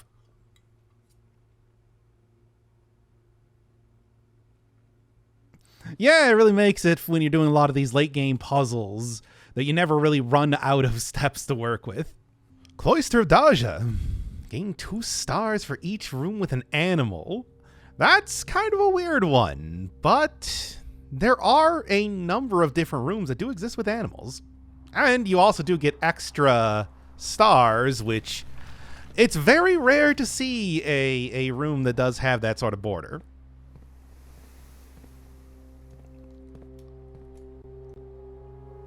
Wait, is it supposed to be up there right now? I'm just noticing. There's just kind of stuff floating. That might be intentional? I don't know. Maybe that's just a thing with all of the cloisters and I just never really noticed. Here we are.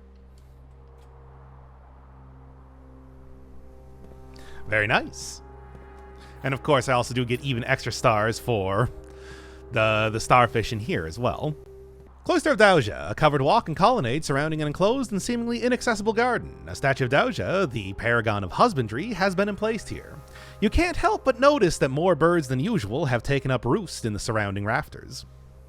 The Cloister of Vea, giving you an awful lot of dirt piles. Great if you got an experiment or something like a jackhammer that will allow you to get a ton of extra benefit from digging up dirt piles. But every time I see dirt pile stuff, I always say, hey, you need to actually be lucky and have a shovel, which is why this usually isn't my go-to of the cloisters. Cloister of Vea, a colonnade surrounds an enclosed and seemingly inaccessible garden with a newly installed statue in the center. Usually they say emplaced statue. Vea, the paragon of ash, was long ago the most revered angel in Orindia, as soot, ash, and black smoke were considered sacred to the people of the First Era. Let's see if I can get some of those. Because although there are a number of different floor plans with fireplaces, enough that there's actually an experiment that will activate whenever you draft a room with a fireplace, doesn't necessarily mean that it's going to be coming around every time. Well, furnace is technically considered a fireplace. And look at those dirt piles. Drawing room? Sure. Even if it's not actually lit up, there's still plenty of dirt to be had in here.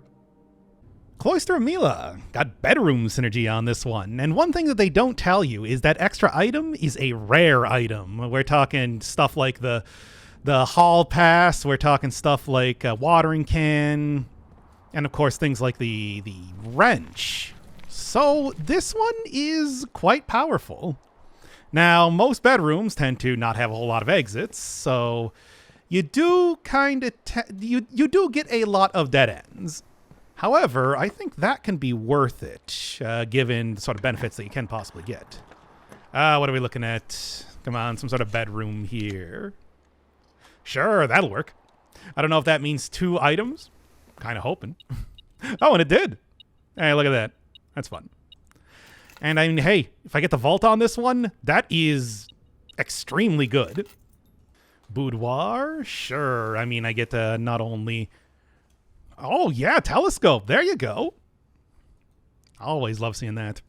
Servants' quarters, sure. And what do we got in here this time? Secret garden key. Not bad at all.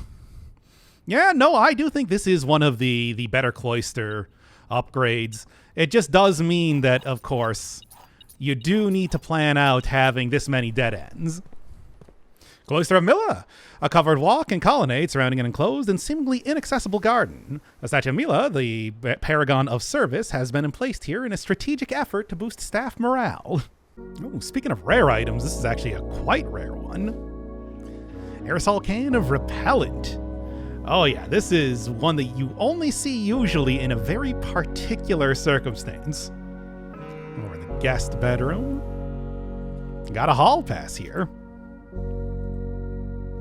And it looks like the aquarium has the gear wrench. And items that I really like, although it's only got very specific uses when you get mechanical floor plans. Yeah, another telescope showing up in the nursery. What do we got in the dormitory? Oh, it's just a gem. And not too much for this one. Maid's chamber. Yeah, let's see what's in here, because I believe this is the last of the bedrooms. Oh, got a prison key. Neat. Cloister of Lydia, shop synergy, which is great because I have been, of course, building a lot of shops just purely for the sake of getting these different cloisters. Now, the benefit you get is allowance, and well, you can see on the screen right now, 174 allowance. No, that's not super important, but still. At least it's something that I can realistically activate each time. And let's do that right now, in fact. So, yep, perfect time for it, too. Oh, not even a special message, just the standard one. Well, here, let's see if I can get 2 then. Oh, perfect. And just that much more. Cloister of Lydia, a covered walk and colonnade surrounding an enclosed and seemingly inaccessible garden. A statue of Lydia, the paragon of mastery, has been placed here as a tactful reminder to the staff of the limitations of ambition. Cloister of Arinda. Now that is an interesting one, and also one that you really have to work to actually use, because there aren't a whole lot of black prints that exist in the game. Come on, here, grab it right now. Yep, it is largely the same as just, you know, the regular cloister, in the sense that, well, it's just Arinda there. Although I do believe that doesn't normally have a crown. I do not even remember. Mostly looks the same. Let's try and get a black print. I've got my doubts, but I do have, thanks to the study, a lot of abilities to reroll. No. Okay, there you go. That'll work.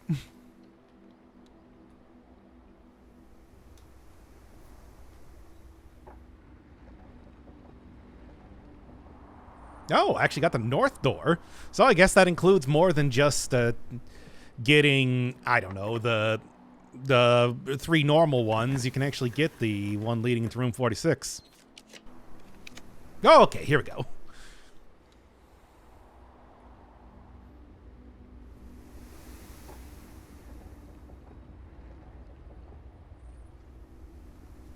And then I do not believe I can get any other black prints because I have the other ones, Armory and Starfish Aquarium, currently being used.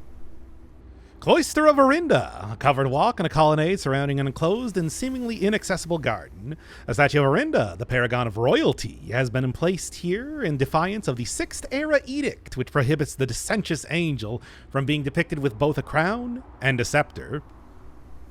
The Cloister of Draxus, my favorite of the Cloister upgrades. Gets rid of the 3 gem cost, but you can only get dead ends from inside of here. And no, that's not a very good effect, but it's just the flavor. Like, look at that image. Look at this. Yep. And hey, you still can access the inside to get the dirt piles and everything. It's just, I suppose it's fitting that it's no longer a green room. Then going over to the sides. Anything I choose. All dead ends. Every single one of them. I can keep re-rolling as much as I want. It does not matter. You do get a lot of re-rolls by doing this, though. If you set it up where you got every one of the 3 doors, it's like that is a total of 12 re-rolls that you can do. Not bad. Here, anything else? And of course, there are also things like dead ends that are not actually dead ends. So, that is something of note as well. Still gives me that benefit. Cloister of Draxus, a covered walk and colonnade surrounding an enclosed and seemingly inaccessible garden. A statue of the 8th paragon, Draxus, the Shade of Death, has been emplaced here, serving as a foreboding warning to the overconfident explorer who believes their days are innumerable. I'm disappointed that there's not more blood on the walls. It's just not like a huge pool of blood in the middle. That would have been very fun. Down in the reservoir, I now have the level set to 1 from the top, and you can see I do have access to this boat now.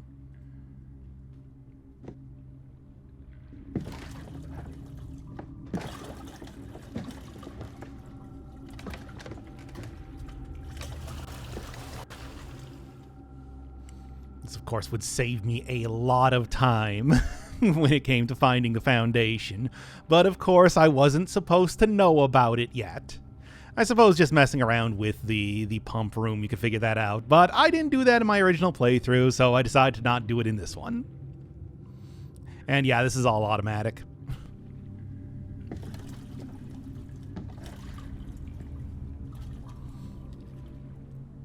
And you find yourself on the other side of the reservoir. The other number that I was given for the reservoir is 6. And the boat does have to be on this side because otherwise it is unreachable. So you do need to do the reservoir level 1 thing first. And I want to make sure that you're not finding this accidentally. So, what is in there?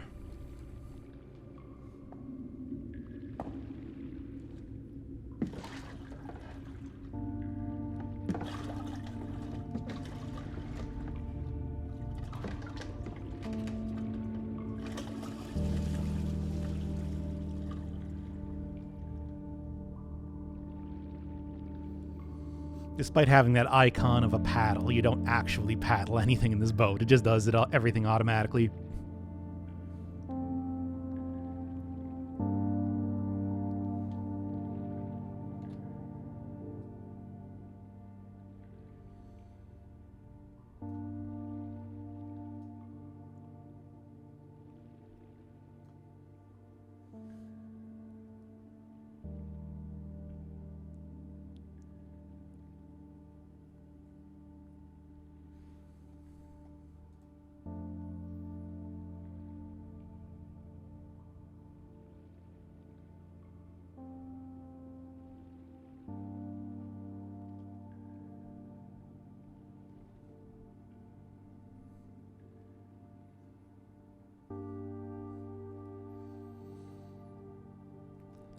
Shore of white sand. Yes, this is also very familiar to what Elzara has shown me in the past.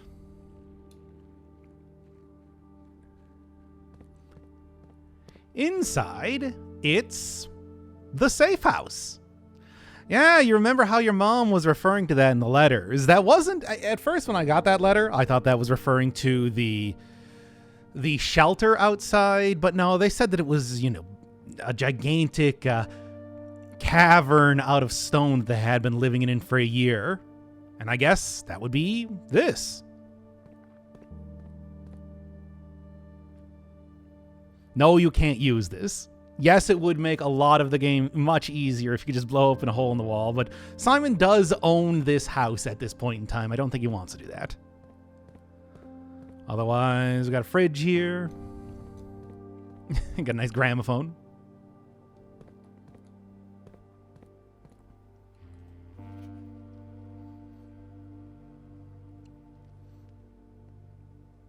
So that is going to be something to check out.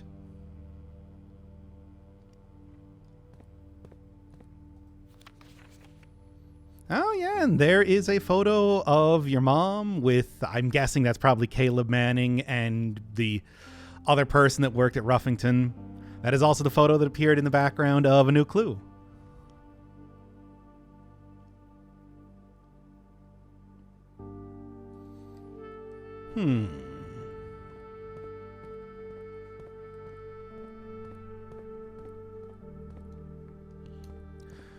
We seek what's in the shade of truth.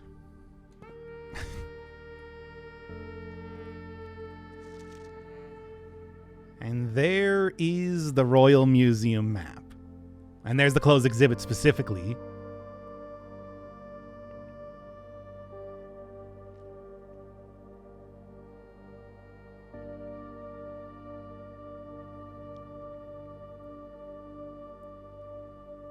Oh yeah, Faro right there. There's, of course, the gigantic statue of General Teskin, which again, see, Alzara, although not all the prophecies may be correct, you can see where a lot of this imagery comes from as you get farther into the game.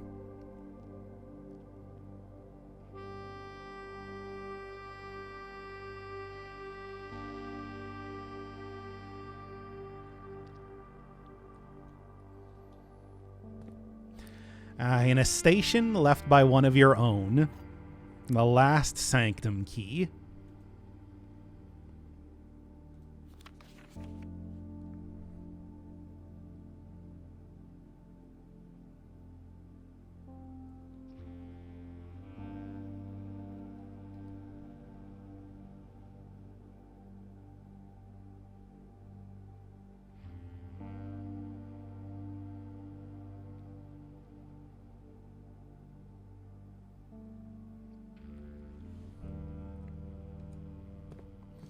More guns.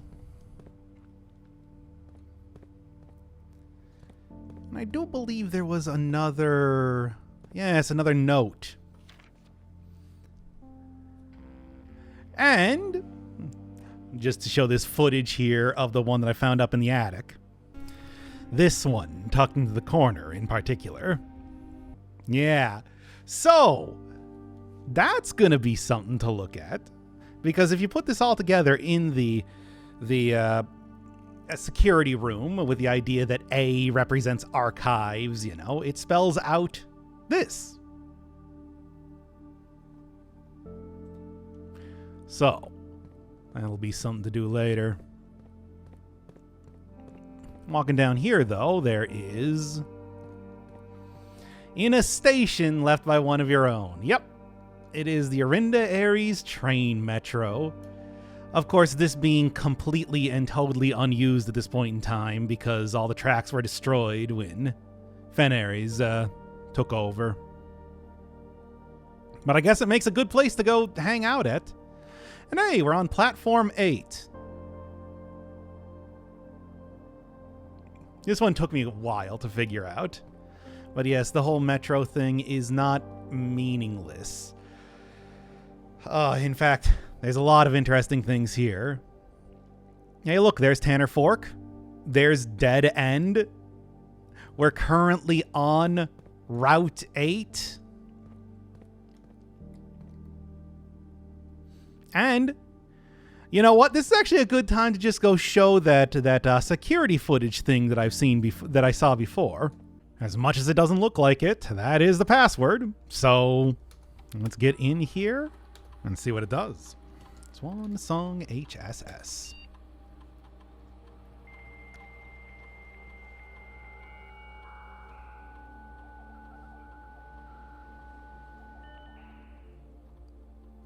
Yeah, okay, when you say home security surveillance, now it makes a little bit more sense.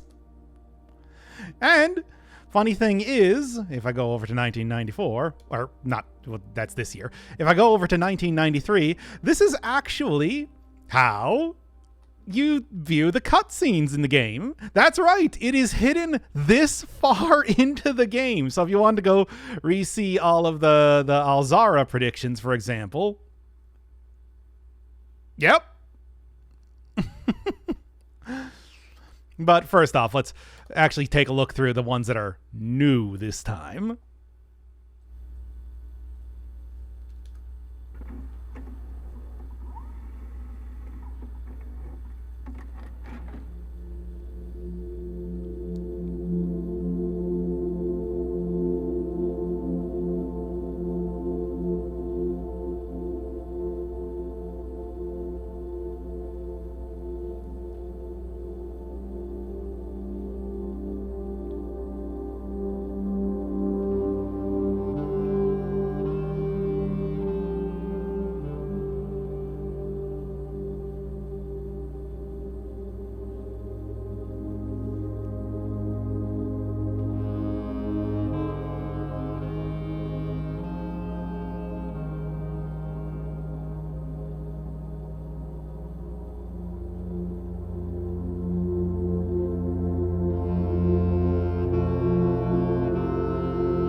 Now, the other two are...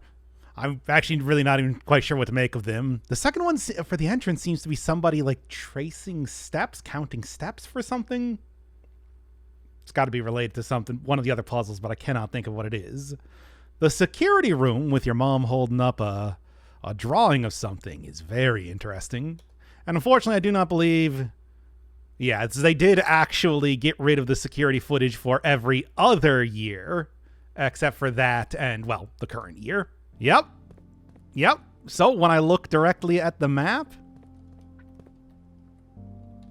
So what is it then?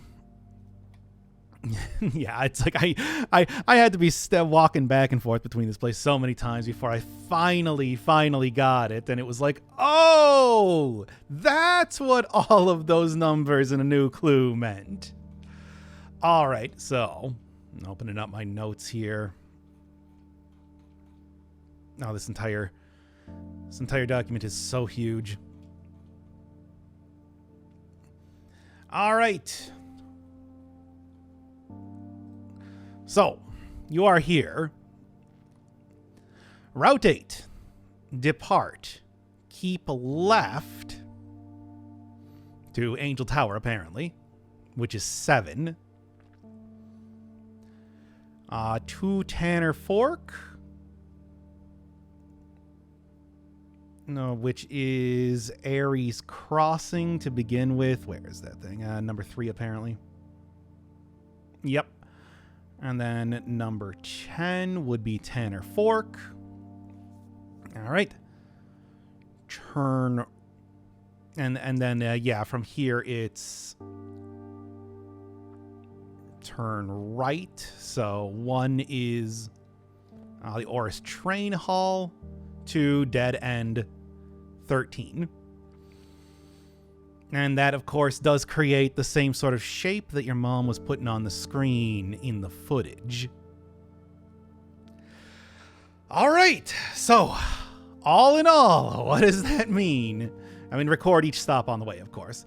That means that the XYZ, ABC, C being Dead End, so that is 13. And then you just go, well, 8, 7, 3, 10, 1, 13. And that is X is 8, Y is 7, Z is 3, A is 10, B is 1, and C is 13. Now I just need to go compile all that together, start looking at those books, and something's going to happen, certainly. Of course, the other thing that kind of gives you a hint on that is if you look at a new clue, that there is also a picture of the train metro there as well. First book, one that you can't actually rent out from the library, so I had to go over to the nursery. It was either that or the master bedroom, and this one's a little bit easier to draft. So we got Tender Cipher, the red book in a new clue, of course, is The Red Prince. Page A, word X. A being page 10, X being word 8. So we got 1, 2, 3, 4, 5, 6, 7, 8... 9, 10. All right, that's word 8. 1, 2, 3, 4, 5, 6, 7. Turn. I could go rent out the new version from the library, but why bother when I got a perfectly good copy right here? So, Lunar Renamed, the green book in a new clue, is Realm and Rune. We are looking at page C, word A, which is page 13, and word 10. Oh, boy. All right, so starting from the beginning, 1, 2, 3, 4, 5, 6, 7, 8, 9, 10, 11, 12, 13. Here we go. And then, what was the word again? Word A, 10. So 1, 2, 3, 4, 5, 6, 7, 8. No, 1, 2, 3, 4, 5, 6, 7, 8, 9. Scorched. Uncle Ah, a new clue, which is, of course, the purple book, as it is just normally, too. Now, page B, word Y. So B is going to be 1. All right, so that's just this page right here. And then word Y is going to be 7. So 1, 2, 3, 4, 5, 6. Sundial. Which, Sundial is a little bit unusual. We've heard nothing else about Sundial Publishing, so no surprise that it's the word that I'm looking for. Last one, Draft the Sixes, which is the blue book and a new clue, is the Fixed Stars. Page Z, which is 3, and it's word X, which is 8. So starting at the first page, 1, 2, 3. Of course, it's going to be the one with the most words in it because it's pretty simple otherwise. And then we got 1, 2, 3, 4, 5, 6, 7. Base. The word is base. Turn Scorched Sundial Base.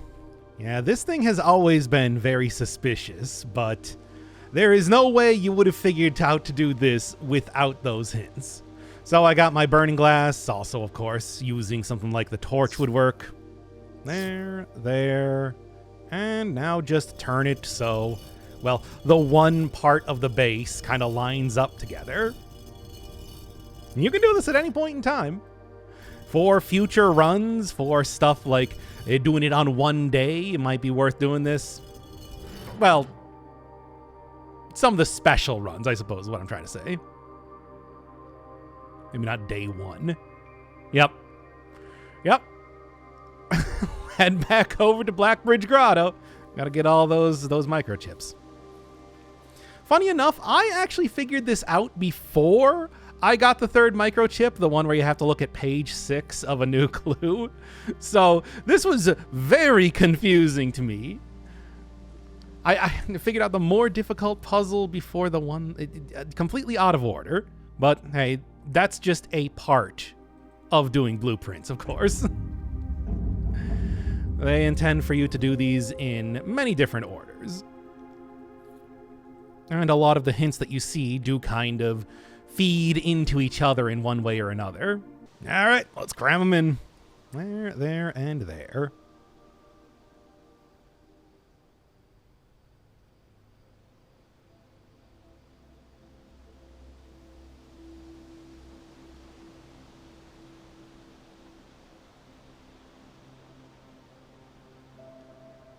The satellite dish. Yes, there's nothing really has talked about this in the game except for one very obscure note over in the Dovecote, where they said to lower SD if the coast wasn't clear. But now Simon has internet access. There you go. You can now get new mail, and more importantly, from the laboratory, I can now get new data packets. Now, I could access the laboratory terminal from any one of the other terminals, but why not go straight to the real thing?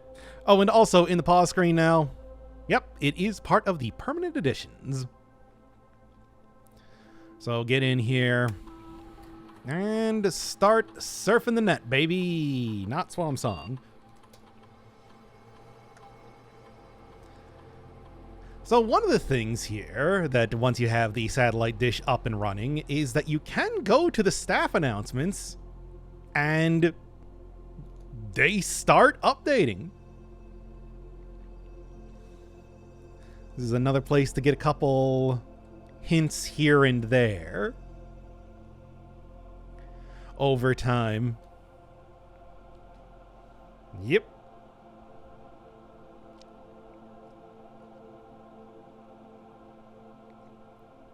By the 22nd, well, it was pretty close there, but not quite.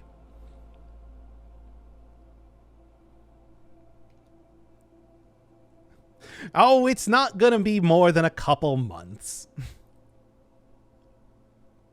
It's been a month now. Well, I have actually inherited the estate at this point in time. Not that I stopped playing the game, obviously.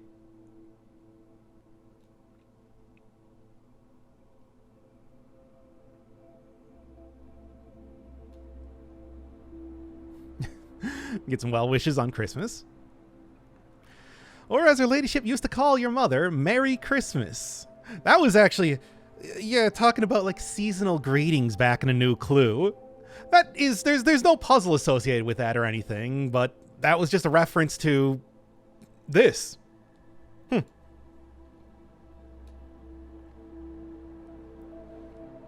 Oh, looking forward to get back to work. Not until I'm done.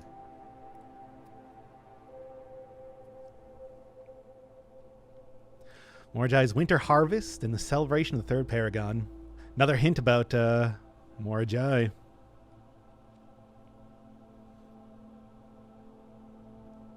And also talking about the natural order of angels. And there are even a couple more that will come up, but for right now, not really going to be able to... It takes a little while to get all of the information from the staff updates. All right. Now, give me that data packet. Advanced experiments.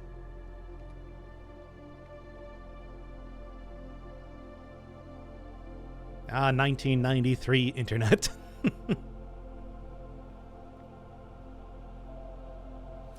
Eight new experimental triggers, 8 new experimental effects.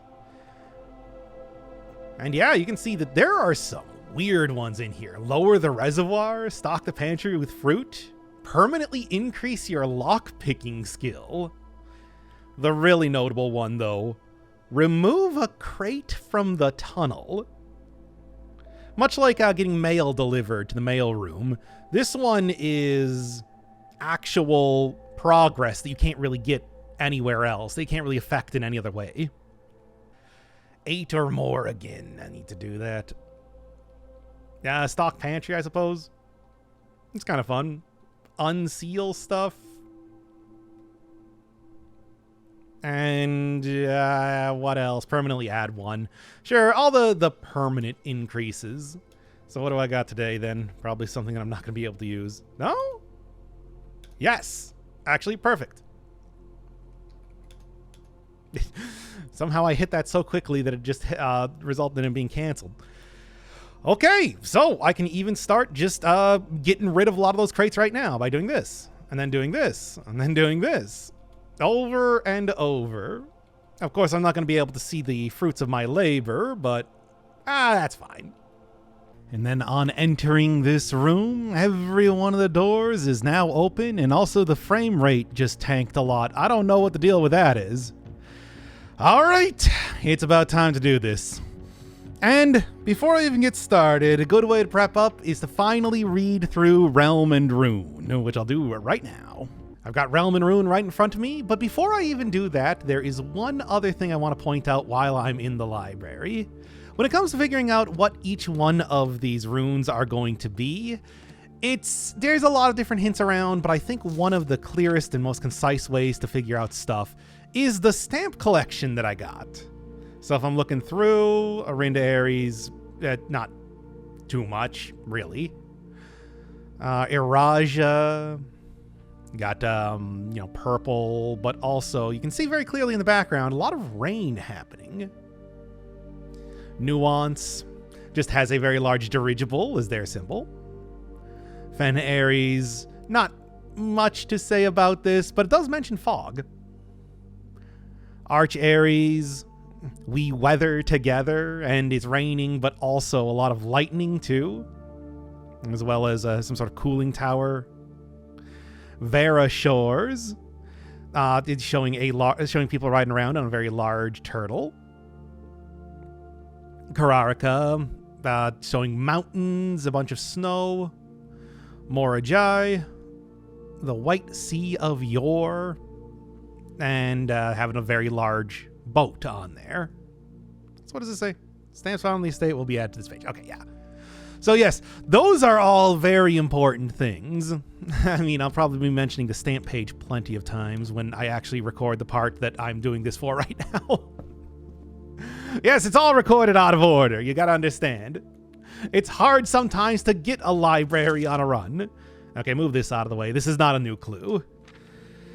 And first rune we have here is, of course, a pretty familiar one. This is Fen Ares. You can see the pentagon in the center.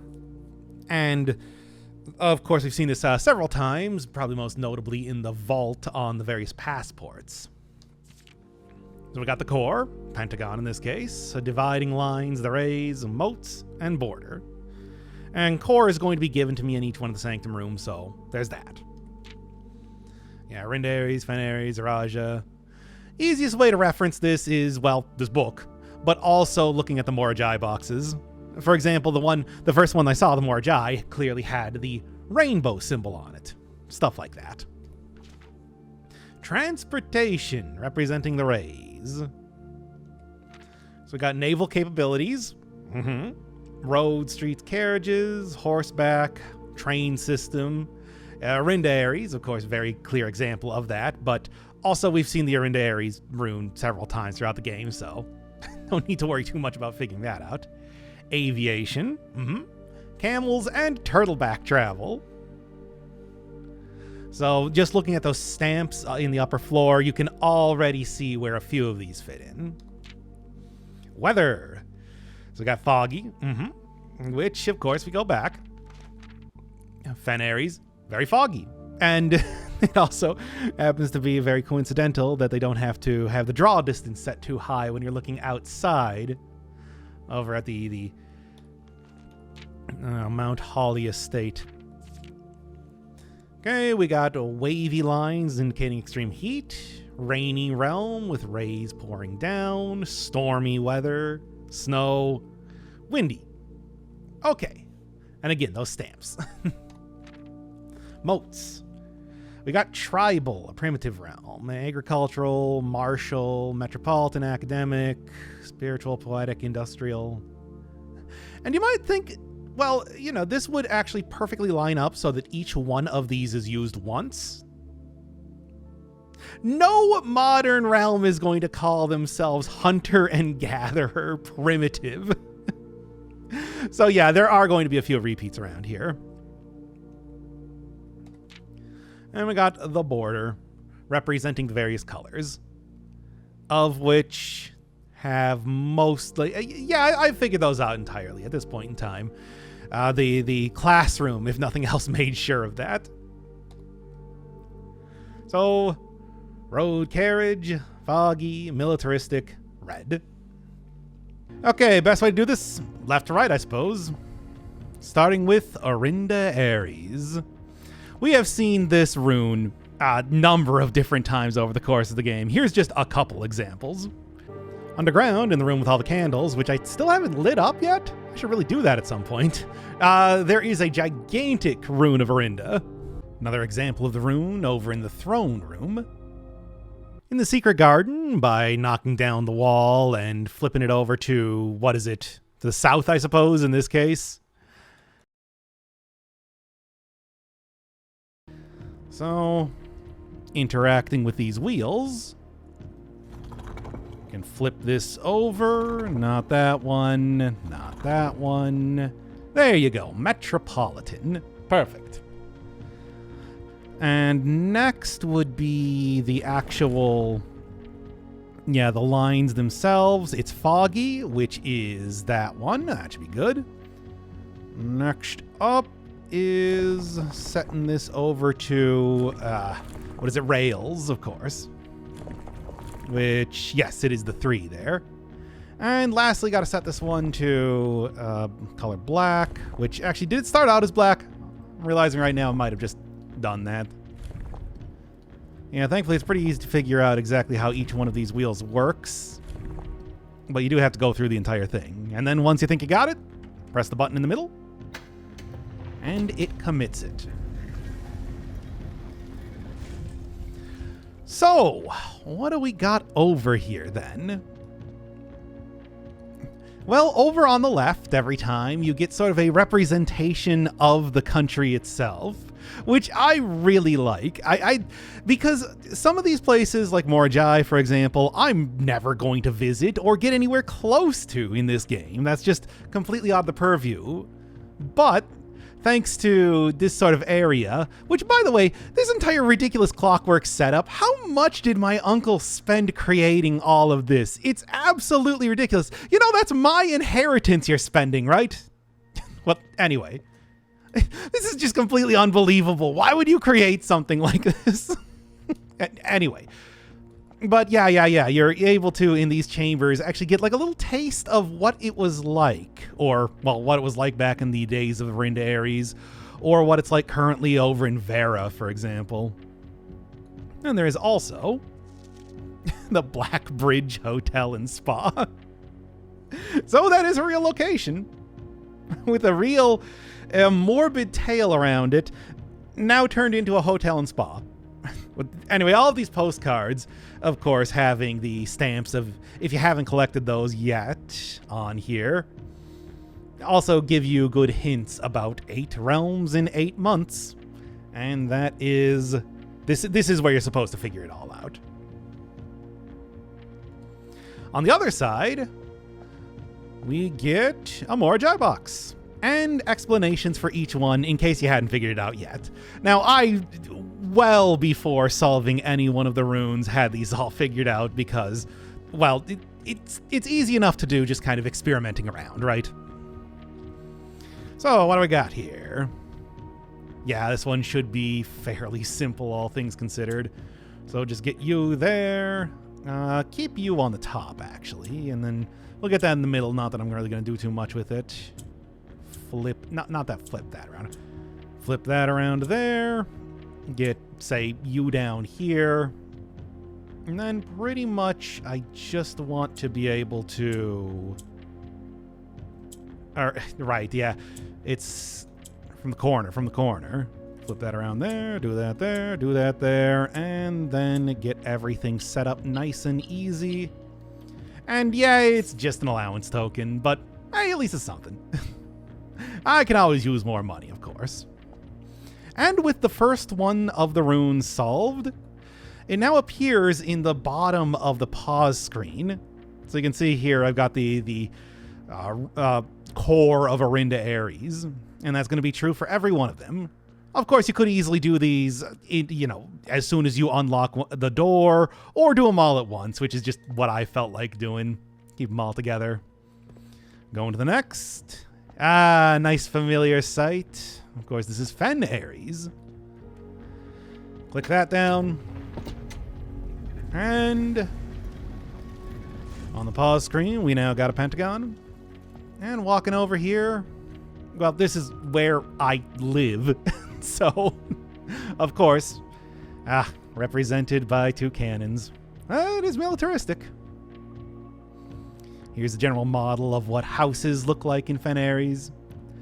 And there's a picture of, I think that's just the Grand City of Fen. It looks very similar to the one that we saw back in the slideshow in one of the classrooms. And this one appears to be the last place that my uncle visited. Yep, and I did get a hint on that, I think, in the treasure trove, where it said the first and last country that my uncle visited are the same, which makes sense. This is where he lives. Air travel is much better than sea travel. On the other side, you get the full explanation of exactly how the Fen Ares variation works. Black tiles turn red, of course, and white tiles turn black. So that is actually something a little bit new, so as you can see there.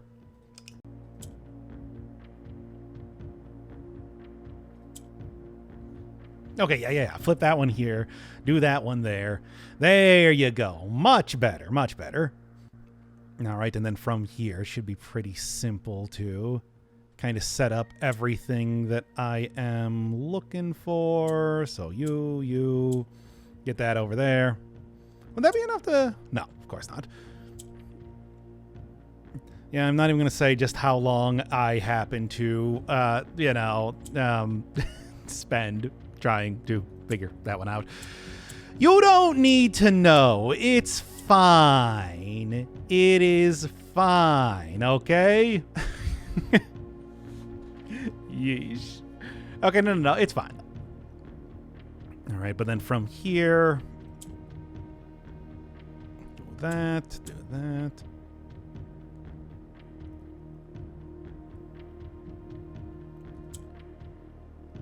Get this last little bit over here so that I can get that to being white. And that should more or less do it, right? Yes. All right. There. Ugh. Surprisingly difficult, this one. Anyway, okay, that is the second one done. Moving on to the next in the list. Gonna start to get a lot more difficult past this point, of course. Here we got archeries. Okay, you know what? I may have confused yellow for orange, so let's just restart this one right now. Anyway, everything we know about this, which is surprisingly little for archeries. I'm going mostly off of the stamp at this point in time. So what it is there's a cooling tower as seen on the stamp, so industrial makes a certain amount of sense. Then second, this is we weather together, as it said, and everything, so seems like it should probably just be the lightning bolts. We're looking at a very stormy sort of area. I think they also described it as that in the history of Arindia, if I'm remembering correctly. Yeah, there you go.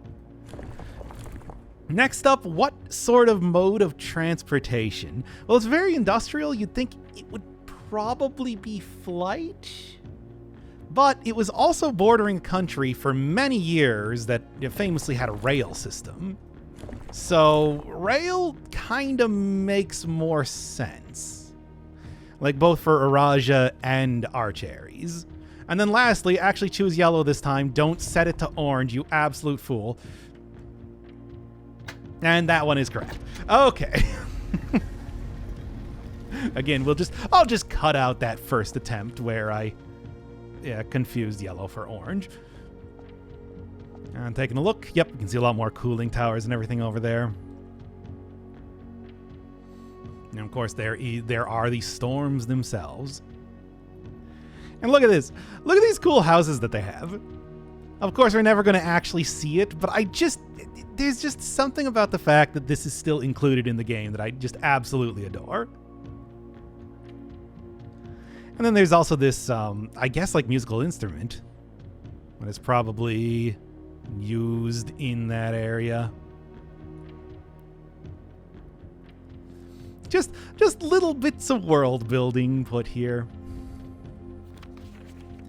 A few days of sailing, so needless to say, this one is sort of last on the list. And mentioning Cinca.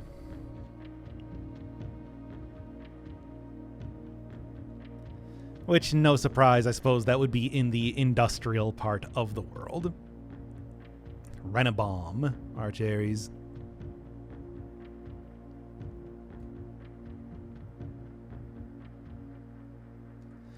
And on the other side, of course, there is the Morajai box, so take a look at what this says. They move up north.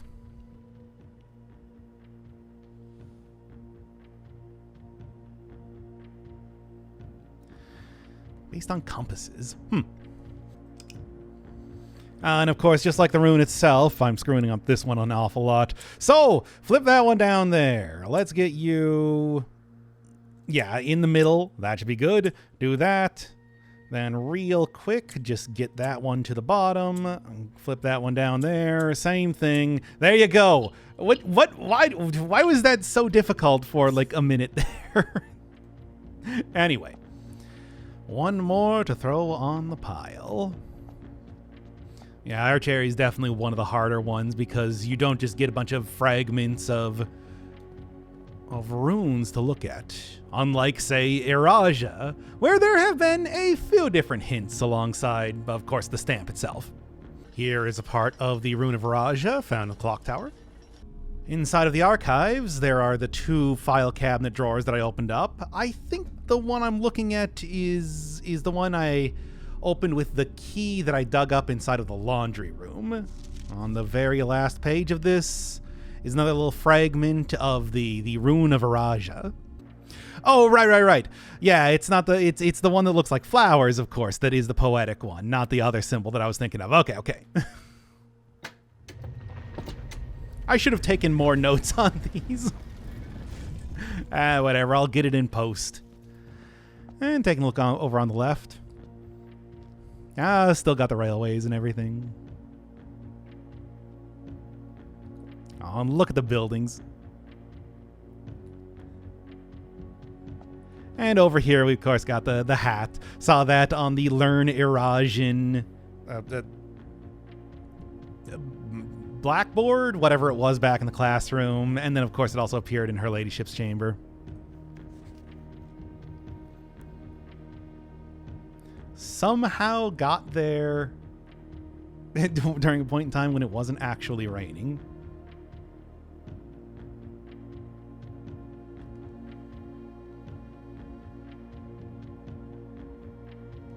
And on the other side, let's see if I can get this one first to try, because it's starting to get embarrassing at this point. Simple reflection of the variation introduced by Archaries. Yep, and that is exactly how they work after all. Oh my god. Okay, had to take a second to look at it, but do that! Flip that around. And then from there, what I can do is I can get that back up there, flip you. And that is pretty much what I need to make this all work at this point in time. Because then I can start just kind of bringing stuff downwards and whatnot. So we can do that. Same thing. Do that. And then pretty much just make sure that I got everything in the corners. There you go. One more token for me. Okay, next up. And that's the first 4, so half done. We've got Kararika. Have heard quite a bit about Kararika. So this one, I mean, not only is there, you know, just the thing that we saw on the stamp with the mountains and snow and everything like that, but they do refer to it an awful lot over in the directory. For example, looking at some of the studio editions, the dormitory was over in Kararika. The freezer mentions stuff about being kept as frigid as the snowy mountains of Kararika. And, you know, we do know that the dormitory is a recreation of where my mom went to school and everything. So I think it's a pretty fair... Oh, yes, also the maps in the classrooms themselves were straight from there. So it's a pretty clear sort of assumption to make that we are looking at this sort of school, technology-based, everything like that, which I forgot what symbol that was. Let's hope it's this one. And then we're looking at snow, so not you, but not you either. There you go. This one, a little bit questionable, but as long as you know, like, all of the rest of the answers to this, it is, well, mostly able to figure it out easy enough. I think this one's actually just roads. And then it is orange this time, so should be a little bit easier to do. Now let's see if my memory serves me well, and this is the correct answer. Yes! Hey, got it in one, baby! Yeah, they didn't really mention anything about any sort of specific transports. I guess if I look over at the postcard right now, I mean, look at that in a second.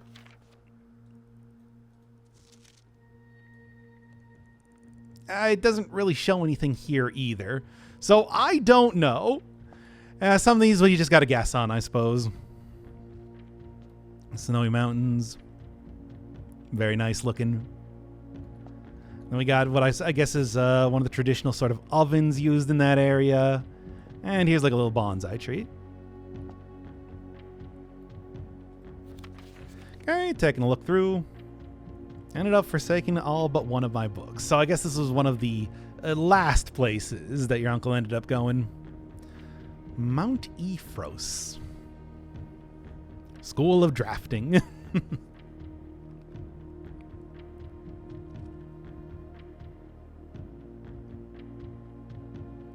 coming from the sweltering shores of Vera. So they do in some of these postcards, you do get hints on other places too, which is pretty handy. Kind of build off of each other in that way. Oh, I'm not even going to start talking when I begin this one because I assume I'm going to have to edit it all out. Students submitted designs and picking the one they felt best represented the realm. Actually, of course. Not that. Get you up there, and there you go.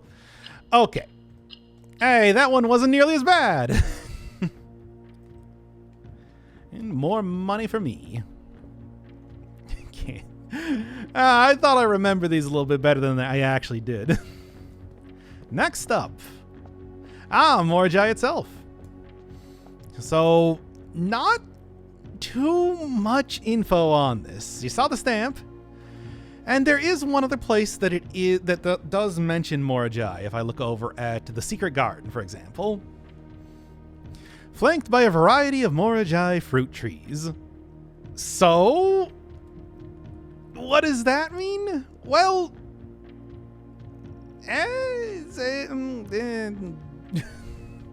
this one is a little bit more difficult. No, actually, I think this one is just nothing particularly notable about the weather on this, right? Yeah, there you go. Okay. Couldn't remember if it was windy or just, well, normal, I guess. Taking a look over to the left. Yep. Got like all the fruit and everything as stated over in the Secret Garden. Oh, look at this. Got like towers with a bunch of small rooms coming off of them. There, I guess, is a local fruit. And this, some other type of puzzle box? I mean, there's nothing to be said that there's nothing that says that the Morajai boxes are the only type of puzzles that would have been created there. Could certainly be more than one style of this. This one I can't actually interact with, though. All right, and as far as being white, it might be a blue colored stamp, but it does say the white seas of yore.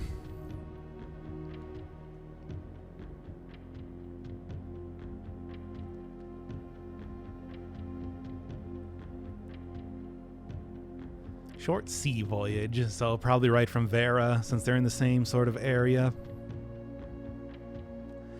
All right, let's see how this one goes. Which this is just the standard one that you saw back in the master bedroom. So just do something like that. Works for me. And then start flipping stuff around. And wow, that was the easiest one yet. Why can't it?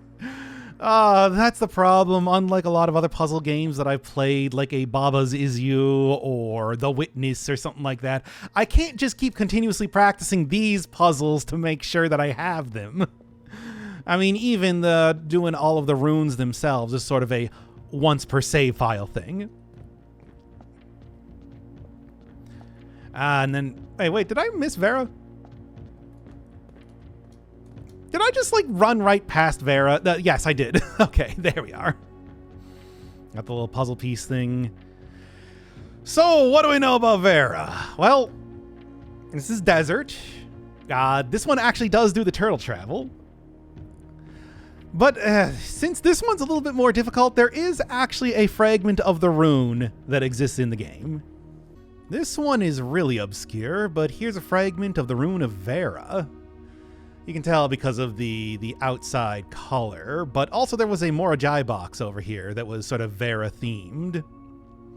Still, being in the Lost and Found, it is quite out of the way, easy to miss. And I did not even have that when I was first figuring out the runes. Also, one other thing appeared in here that I thought I'd point out. Investor needed. It looks like some sort of electrical diagram in the shape of the spiral of stars. Especially interesting because investor needed is an anagram for does it never end? The same message we found back in Her ladyship's chamber. What does it mean? I don't know. Investor needed. Strange.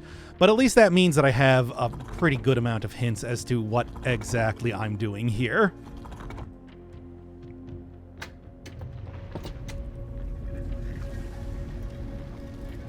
Very nice. Yeah, I just mentioned the turtle thing because I believe that... Oh, first off, I believe that they mention here that, yeah, it seems like it's more of a touristy type of thing.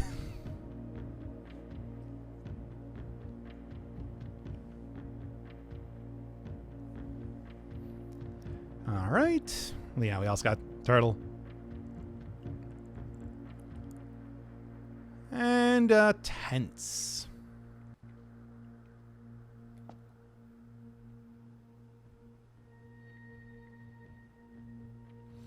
I also like the sort of tessellation they got going on with the core. On the other side, what do we got? Oh, yeah, this is actually something that I noticed even playing the game. That, yeah, there's just like a little, there's like a seam here. It's sort of like weird lighting and rock? I don't know. It doesn't mean anything. It's just I noticed that when I was, well, during the ample amount of time that I spent trying to figure out what the rune was. All right, the Varen people's devout respect of the sacred circle. And things rotate around, of course. Seen that plenty of times already. All right, get it down here. And of course, what I am here to try and do is... Now, of course, it's not going to let me do that. Get as many of these as possible. There. Kind of changed into pink squares, so I can do that sort of deal. No, what? Really? I don't know, actually. You know, because there's no particular time that you ever need to transform it into, you know, an uncolored square. I didn't even know that was possible until right now. Well, there you have it, I suppose. I suppose it's something to keep in mind for the future. For as many more Morajai boxes as I have to do in the game. I mean, it might seem right now that this is sort of like the final boss. Really? That's not enough? There you go. The final boss of Morajai boxes.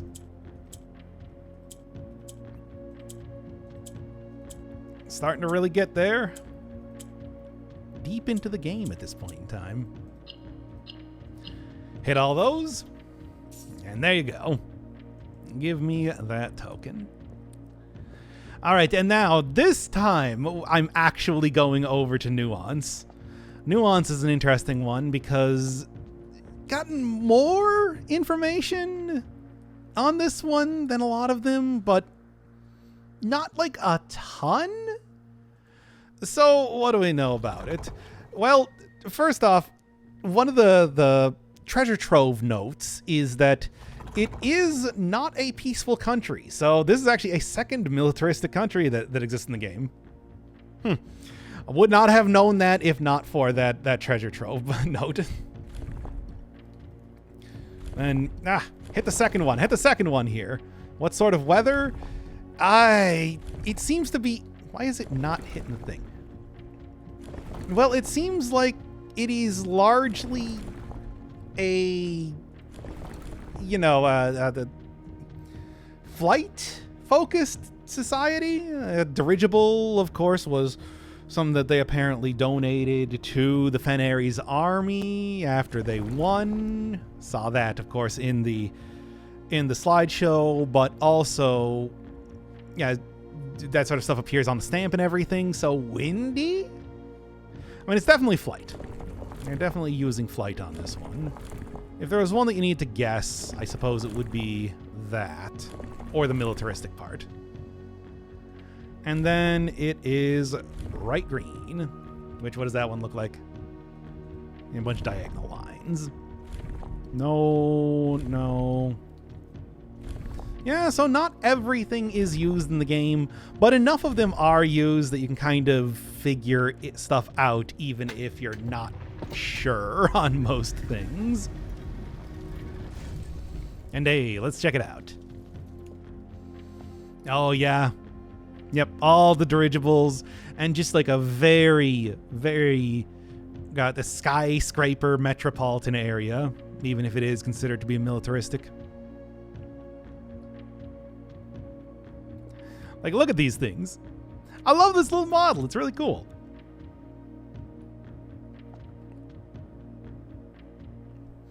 Of course, they look a lot more blocky when you're looking at the painting. But I guess, no, you can see in the background there is that sort of building there, too. Maybe this is a specific type of building. Ah, we'll never know. We're not going to Nuance. Via airmail. By far my favorite realm. Yeah, to be honest, I think I would probably be way into both Arch Ares and Nuance as far as places to visit. And yeah, talking about dirigiblocks, that is true. When you're looking in the gift shop, you can buy the home version of dirigiblocks there, and it does say like 10,000 copies sold in Nuance. So I guess that's sort of inspired by this country.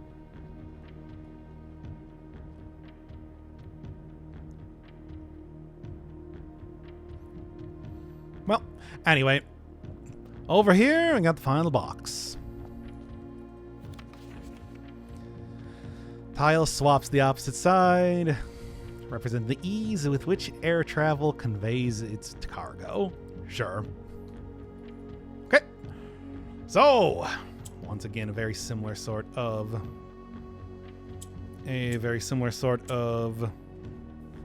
puzzle to be figuring out. Just want to swap that one over here. Actually, swap that over here so I can get that into the upper right corner. Good, good, good. Now I'll just get you down here. Perfect. So there's one at least. Now I just need to get that second one over there. Yet, thankfully the Orinda Ares version remains an extremely good way to just get blocks moving around anywhere you need them to. Here, let's get you down to the bottom, flip that around there. Actually, no, I don't want to flip it. I don't want it to be flipped around there now, do I? But I can do that then. Yeah, well, that's something at least. So I'll get you over there. I just did the same thing that I did before. Get you over here. Okay, that works. Move it a little bit over to the side. Get this in a place where it's not going to accidentally start bringing things up too high. Flip you. Do that. That should be more or less what I am looking at. There you go. And so, with that last one, should have every one of the symbols on the bottom, all 8 of them. And when I walk back out to the middle of the... Oh yeah, you can already see it there. I thought this rose out of the ground after you walk back into the middle of this, but I guess not. Or maybe it just does that if you're much faster than I am and not spending time solving more Ajay boxes.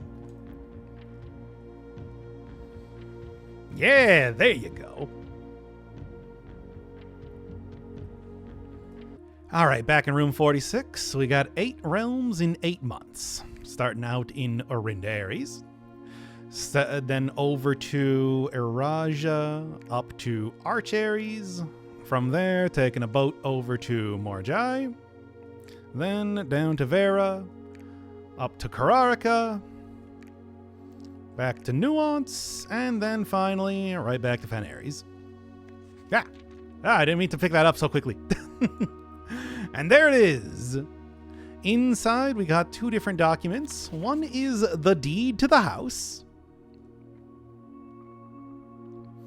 To Lady Orave of Trinsdale, who I think is your great-grandmother? It's your uncle's mother. Olive Leaf Mountain. 1912. Wow, they started on that whole excavation thing really quickly, didn't they? Because that was only like a couple years later that we were reading the notes about how they had already unearthed the castle and everything.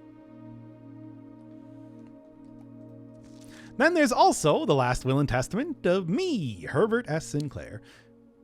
Well, that's not me, but, you know. I just feel like that's how he would want it read. Yes, and this is just an extended version of the speech that I got at the very beginning of the game. New master bids their return. It's been 69 nice days so far, and maybe just a little bit longer, not too much longer.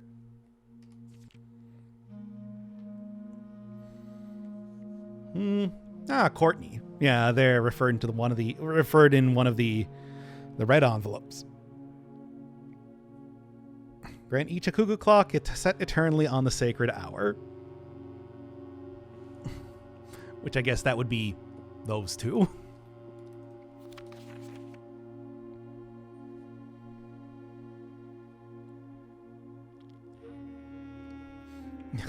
A diary and its related key. Kept in her room and beside her grave. So, yes, if you hadn't found that key just yet, that gives you a hint on that. And I suppose it gives you a hint on the sacred hour if you haven't figured that one out yet either.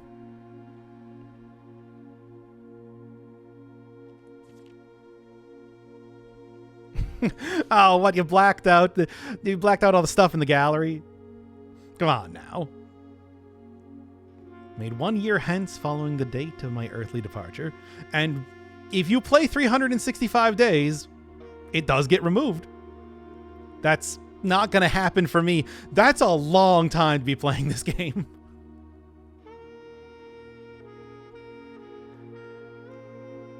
Oh, the 8 stone statues, likeness of the 8 Aegean angels. There has been much debate over their natural numeric order, and indeed, that order that he gave there is a bit different than the one that was stated over in the cathedral. Okay, yeah, there's a hint. There's the real thing you're looking for. I'm gonna have to go back to that. Well, not just yet, but I'm gonna have to be going back to the tomb then.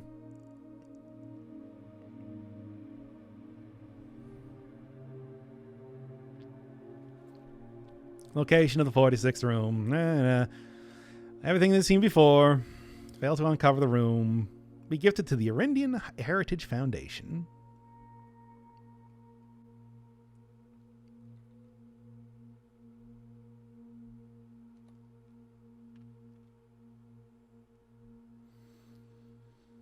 The original manuscripts of his mother's works. In the natural order of things. Okay, I got it. So that's what I'm going to be getting by doing that. Go back to the tomb and get the original drafts of the Red Prince and probably more notably a new clue. The order of the angels outlined in the will. Arinda. And then it is Lydia. Next we got Rinna. Joya. Doja up next. Simon, do not do the same bit that you did before. You already did this already. Stop that. Then it is, Vea. Mila, and finally, as I called them in my notes, the Bone Lord Draxus. Which I think also just opens up the regular entrance over there too, but this time... Yeah. Just right behind there. And even has the Draxus stained glass window, which you can normally only see if you have the Cloister of Draxus. And then on these two very ostentatious pillars, makes it look like I'm about to start playing Myst. We've got the red prints and a new clue. Let's take a look at the red prints first. Did get a bit of a preview during the cutscene that I got when I first entered room 46.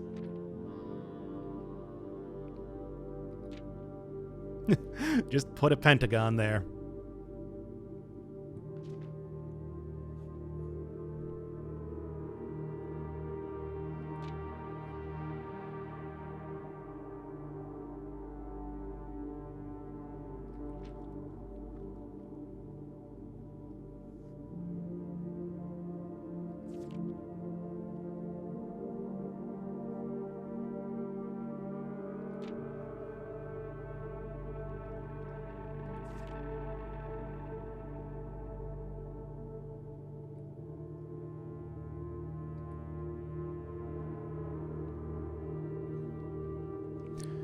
Rejected for being too political, you say? More importantly, though, a new clue, which the original draft version isn't just, a draft of the story, but also outlines what what a lot of the clues are supposed to mean. So if you were struggling at all with the book and you were able to get all the sigils done, this would really help. How many memos should be visible? Platform 8, Route 8. Clues come together. Dead herrings. Kirk, they're referring to, is Kirk Darren, who's the head of security on the estate, would be the one putting those notes around.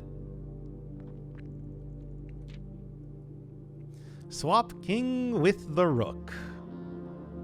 Been told about ritual of castling. A little hint on that.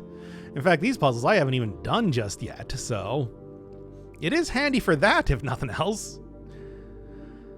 Clue in the secret passage. Yes, there is a clue in the secret passage. We'll be getting to that soon enough. Although it is, D-O-O-R, as it says here. Checked. Because those are specifically checked on the list. Too obvious. Something connected to 10. Yeah, which the Tanner Fork station was number 10. And in the actual book, it was the 3 pieces of fruit, orange, banana, apple, which the steps you get from that add up to 10. Which I suppose makes a little bit more sense than a giant fork. Cuckoo 2. Covers colors. Yep. Mostly the same. Ranks or lines and spines. Uncle's parlor game. Seasonal greetings. Yep. Also was told about that during the satellite dish thing. The staff announcements. That's what it's called. Now, something interesting. This one, listed as remove, denoted in verse. This clef does appear on Simon's bust that you can find in room 46. What is this supposed to be referring to? I have no idea. Maybe this was some puzzle that was not actually included in the game. It's very similar to the acrostic that you find at the top of the clock tower, where nobody really knows what it's supposed to mean. Denoted in verse.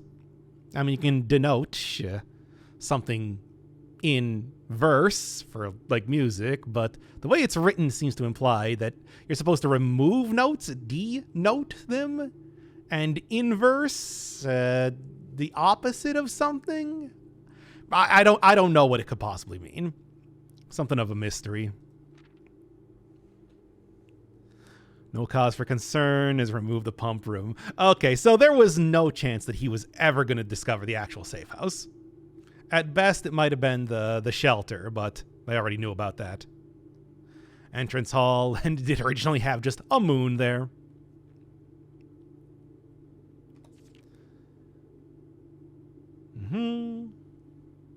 If he found a new clue.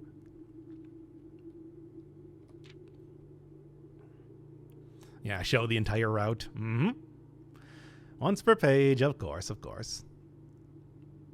Mostly the same over here, but of course there was a lot more information given on the page of the book itself. And all the photos too. Handwritten, typed. Yep. Yeah, you already had that one in the first one. It's supposed to be one per page, right?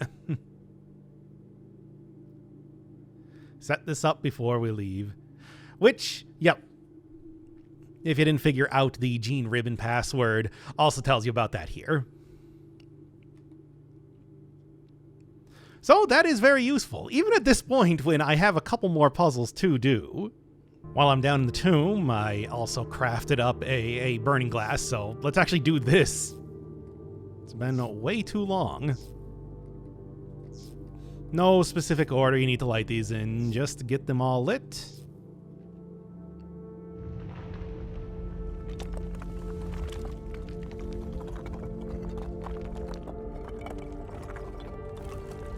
It creates a staircase, which goes down to that one formerly closed part of the precipice. So this is also an alternate way to get down to the precipice.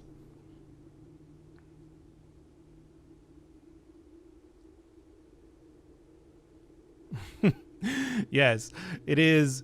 It is quite the elevator, isn't it? Well, anyway. Get this open.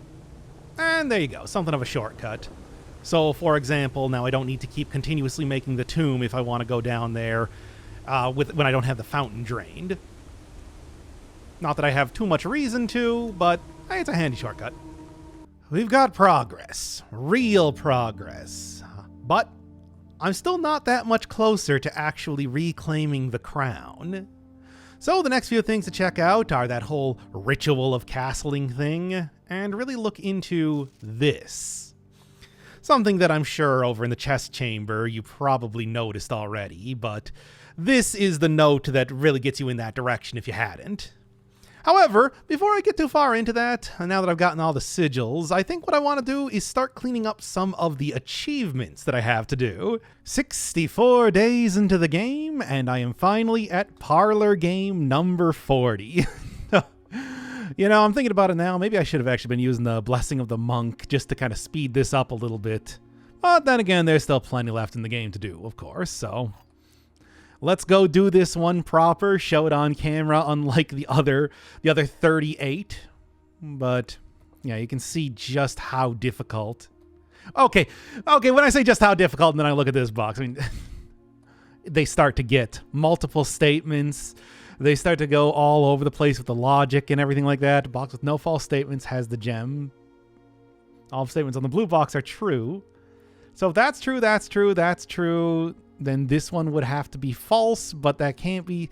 So this one has to be false. They're probably both supposed to be false. And of course, when you have multiple statements on there, if one is false, it's just considered false entirely, right? Both true or both false. And this box is white.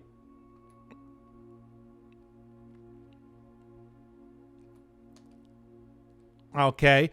I mean, the way that this is worded, of course, would imply that the top statement, if it is false, then the bottom statement is false. And we know that both of the things can't be true on there, because otherwise that would result in all the boxes being true, which is not possible. So if this one is false and a box with no false statements has the gems, I believe it is. Let's think about this here. Okay, box with no false statements has the gems. Box with a false statement has the gems, because that means these can both be true and true. This one, the top might be true, bottom is false. This one has a false statement. There you go. Open it up. I love that animation. It's very good. Also, it makes no sense at all, but very nice. Dartboard number 40. And after this, one more achievement to go. And they really go all out for this final one, where you do pretty much the entire dartboard in review, which you haven't seen, but I'm only too familiar with, having done this so much already. Okay, 23, minus 13, 25. There you go. All right, and now they start introducing squares. So we go 16 from here. And also mix up all of the normal order of operations, as well as start coloring the middle differently. So we got 3 times 2, 6. It's 36 minus 10, 26 divided by 2, which would be 13. Where is that thing? Oh, wait. Squared. Yeah. No, I got it. Yeah. Well, I mean, look, it was right. And now we got the invert the numbers. So 20 minus 1 is 19. So that would be 91 then in that case. Minus 20 would be 71. So 17. All right. And then they start doing this thing where they give you 1/3 of it. So that is 1/3 minus 1/3. So 0. Well, it's 6, I guess, because kind of undid most of it with the first couple operations. And now we got rounding. Oh, yes, everything you learn in the classroom is included in here. It's ridiculous. So we got 11.33 times 3, which would be, 30, 33, 34. Except then I'm not supposed to round it, so that would be 30 then, right? I hope so. Because, yeah, 34 rounded down would be 30. Minus 20 minus 6. All right, so that would be 4. And then minus 1/3, so that would be 2. There you have it. Oh, so that's why you want to get a speakeasy. Give me that trophy. 40 dartboard puzzles. Thanks to the magic of the freezer, getting lucky purse over in the coat check, a treasure trove, and 91 in allowance. Currently have over 600 gold. And one of the achievements is buying out the entire showroom. So, do that right now. Chronograph. I don't know if I necessarily want a bunch of tomorrow rooms, but that's fine. And silver spoon. Go get 200 or so steps from my dining room. And then we get one more thing appearing. Of course, this one costs 100 gold. So this is this is 300 gold that I had to spend in total. That's a lot. And if you buy out the entire showroom but don't buy the trophy, you gotta rebuy out the entire showroom. That's why I wanted to make absolutely sure I had a lot of money this time. Whew. Including this trophy. There's one more to check off the list. Yeah, study right off the bat. I think this is a good beginning to try and win that drafting sweepstakes. So it is 20, count 'em, 20 dead ends. And to be able to do that, I'm just going to exploit being able to re-roll stuff over and over and over again. I mean, all I need right now is just to get... First off, I'm going to say a laundry room would be perfect, but also the observatory. That's really all I need here. Okay, so re-roll. No, re-roll. There you are. All right. And we got a run going. So I'm just going to snake up, left, etc., and so on. And then every single place that I can, just put a bunch. And I mean a bunch of dead ends, basically. So let me just go real quick. Maybe not take a Spiral of Stars this time. That might actually be bad. Inkwell, though, I do need.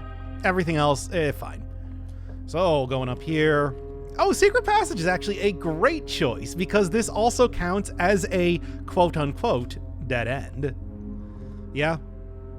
Yeah, so that is exactly what I'm looking for. Now, as for everything else, I don't know. I mean, I could also just make like a giant E sort of thing rather than snaking back and forth. It does not matter. Let's just go with a bedroom. Bedroom is going to be a corner room in that style, or I suppose the maid's chamber, boudoir, whatever. It does not matter at this point in time. It's also nice to have a little bit of footage that is actually just playing the game. Hey, remember when this is a game about, you know, trying to inherit a house from your great uncle? Kind of hasn't been that for a little while now, has it? All right, so right in with the chapel. Up or down, either way should be good. It's just pretty much for each one of these. I'm going to be making sure, coat check, sure, that works. I'm not going to need to really use it, just need to get it. Dining room, that should be perfect. I mean, I guess actually I didn't even need to really do that. The entrance hall was already facing that way. But of course, the extra steps are going to be really useful. Nursery, sounds great. Speaking of extra steps, I'll also go grab whatever's in here, of course. A lot of bedrooms are dead ends, so when it comes to making those, that's going to be useful. I really want it, but obviously I need to take the hallway if I want to continue on with the run. Okay, what's the next one we got here? There you go. Perfect. Yeah. No, absolutely no issue getting that one. Yeah, I haven't even had to use a whole lot of rerolls as of just yet. And now I should have, oh, so many more. Between doing all those sigils and whatnot, I, of course, do have a lot of allowance. What am I looking at right now? 107. And only 171 stars. I'm betting that'll probably be good enough. I can't imagine it not being. All right, open up this one over here. And give me... Oh, furnace. Let's wait on the furnace, at least for a little bit. Stop giving me the furnace. It's because of these ducts, isn't it? Of course it is. I know that. And a couple more re-rolls for the road. Say hi to Draxus, as you do. And yeah, just should be a straight one. Or I could take this too. Re-roll to something. Oh, yeah, there's my other secret passage. Very nice. I do love it. I love that secret passage. All right, so what to take? Let's just go with the bedroom again, I suppose. One of the things with the secret passage is that you can indeed get multiples of rooms. So that is something to keep in mind. Do I want to do that? I don't really want to take the maid's chamber. Oh, this one does count as 2 dead ends, so not a bad option. What do you got? I was looking for regular bedroom, of course. And right into a regular door. I love it. I love this room. And yeah, dead end. Okay, thank you. Just wanted to make absolutely sure that that was true. Also, nice. Get an extra benefit out of all of these. I need to get keys, don't I? I kind of forgot about that, I'm going to be honest. Right. That does continue to be a thing. All right, fine. You're going to really make me do it like that. Well, what's another thing I can do? I suppose one other thing that I probably should do is go and grab outside the tomb, because with the tomb, then I can go and get a whole bunch more, you know, dead ends and whatnot. A whole bunch more benefit from dead ends is what I'm trying to say. And rerolls and everything as well. So, you know, there's just a bunch of different reasons why I would do that. The keys, of course. I should probably also set up an experiment to go on. I could maybe even try to get the shelter working, so I don't even have to worry about that. Whatever as it is, let's just get over here. Tomb, please. One tomb, if you will. It also would be entirely possible for me to, first off, here. Don't get all 4 that you get when you first open that up. It would be entirely possible also to go and get a... grab that. If I can think of the word. I can definitely think of the word. No, it's not coming to me right now. unfortunately. Wait, no. Lockpick set, yes. I did, on the last run, actually upgrade my lockpicking 10 times through an experiment, so that would be another way to be able to just not have to worry about any of that. All right. Head over to here, switch out keys for... I should try to go get the vault as soon as possible, and then I won't have to worry about keys either. Yeah, switch out gems for keys is what I'm trying to say. I could also break the piggy bank, the keeper of the tithes, but that's unnecessary for now. For now. Okay. Not you, wash and dry. Yeah. Not the most ideal. I'd rather have a bunch of gems, of course, but I can sacrifice a few stars here. It's not a big deal. Yes, of course, when you're not really... When you're choosing these based off of what type of room they are and not, say, what benefits you're getting from them, it does kind of change up the game a little bit, even this late in here. Conference room sounds fantastic. I do have... No, I don't have that. Conference room has a good chance to have securely locked doors, so I don't really want to have to worry about that right now. Showroom would be something. No, we'll take the hallway. Make sure that I'm keeping this safe enough. Dormitory sounds great. Give me a key. Give me a key of some variety. Thank you. That is a key of some variety indeed. Okay, there's one more to throw on the pile. No gems, which is worrying. The vault doesn't require gems, though, so should be able to... come on. Not like that. Going forward. Well, there's that. Not what I'm looking for, though. If only I could. Okay, come on. If only I could again.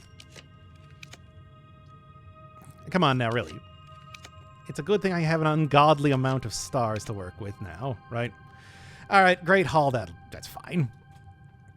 This should get me several benefits after all, what with the amount of keys that I have and everything. And besides, it's free, too. So, and hopefully, like, several gems, money, whatever. Doesn't really matter. Or maybe I should just try and re-roll for the vault at this point in time to make sure that I have a bunch more gems. All right, what do we got? Nothing. You, standard key sort of stuff. And, yeah, okay, pile 3 gems. Sounds good. Now then, I mean, I could even go on both sides and get both of these to be... yeah, let's start out with utility closet. Why not? And go up to the top, and that's where I can make the vault. That is not the correct one. It is here. Come on. Don't use the gems right now. That is not a good idea. Come on, you know what I'm looking for. Well, treasure trove would be good as well, but that's not really a dead end now, is it? Oh, there's empty closet. Not what I'm doing. Come on. Planetarium. Planetarium can give me a good amount of benefit. Not right now. Kind of going for one particular thing now, aren't I? There it is. Okay. So with you in here, big money, baby. And then we can go right back over to the laundry room, exchange all of that, exchange for goods and services, all of my money, and the services being gem cutting, I guess. Sure, why not? I mean, also, if I could have gotten another spin cycle or whatever it is to switch back, 94 keys with my gems, that would also be good too. I don't need 94 keys. There's no conceivable reason you would need 94 keys in this game. That is absolutely absurd. Also, There was a key there the entire time that I didn't see. That's kind of funny in its own way, right? I think so. All right. I got the other end of the hall. Continue right on. Same bit that I was doing before. Close. Not what I'm looking for. Then, close. Not what I'm looking for. Showroom. No. I mean, I do like the showroom and everything, but... All right. To gymnasium, if you would. Same basic thing as everywhere else. Nope.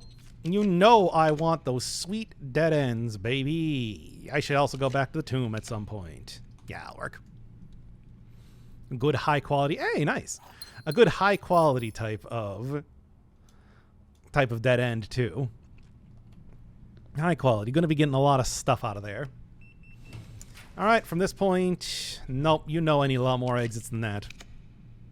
And this. Drawing room will work just fine. Give me another gem as well with the open safe. You used to have to redo these safes every single time when before the previous update came out. A bit frustrating. Redraw and sure, wine cellar. Sounds like a perfectly nice sort of way to. Why not? Sounds like a perfectly nice sort of way to buff up my gem stock. Still not using this puzzle element just yet. It'll happen eventually, don't you worry. All right, same basic thing as before. I'll even take 3 exits if you want to. Oh, bunk room. Of course I do want the bunk room. The bunk room is 2 dead ends. But not right now. Den is fine. Yeah, because now I can just choose to get a dead end right from here. And, of course, more gems, more rerolls. Get this empty closet out of here. I don't really care too much about getting the benefit from that now. It's just about... It's about those sweet dead ends, baby. That's what I want. All right. Well, West Wing is a pretty good choice as well in case I really screw up. No, there's no way I'm going to screw up. Famous last words, I know, but it's fine. I'll be fine. And look at that sweet cashola. How many times have I made this now? 13. So yeah, not an insignificant amount of money. And just for fun. Contain memos that are true. A very helpful little tip. All right, next up. Well, I don't want to waste a passageway on this. And obviously the other 2 are dead ends. No, come on. I'll just take one. No, what I want is I want one that just goes straight ahead. Yeah, give me Rumpus Room here. That's perfect. That is a totally, perfectly good and fine choice to be making. And pick up a little bit more cash just for that. Alzara, already kind of heard all your stories, so next one. There's the bunk room. Not what I'm looking for. Workshop is fine. Yep. In fact, I might even be able to... No, not quite. Make something is what I was going to say. Does not seem like it. All right, moving on. Next one. And here is where I'll take... Oh, Mount Holly gift shop? Sure. Sounds good to me. And in here, nothing else. I have bought it all, baby. Except for Durage blocks. There's the 10,000 sold in Nuance. And, you know, it is dirigibles. So I guess you could see that as another way to see stuff about Nuance. Clock tower? Sure. There's also usually something up on top of this as well. And I'm sure would be... it's not going to be handy, not in this run. As you can see, when you get late game, nothing... the game portion of it does not matter anymore. I actually don't want things facing north, because I'm snaking my way through, of course. So I'm going to keep that compass right where it is. Yeah, it is really interesting how this game, when you get into the late game, just turns into a completely, you know, puzzle-based sort of... what is the word I'm trying to think of? Like a point-and-click adventure type of game. Though I do think this whole thing about getting 20 plus dead ends is a really interesting use of just how powerful you become in this game. You really do become the Baron of this manor in every way, don't you? It's fun. Okay, if you want to give me straight up or like that, that works for me. Actually, in fact, at this point, I don't really need to worry about,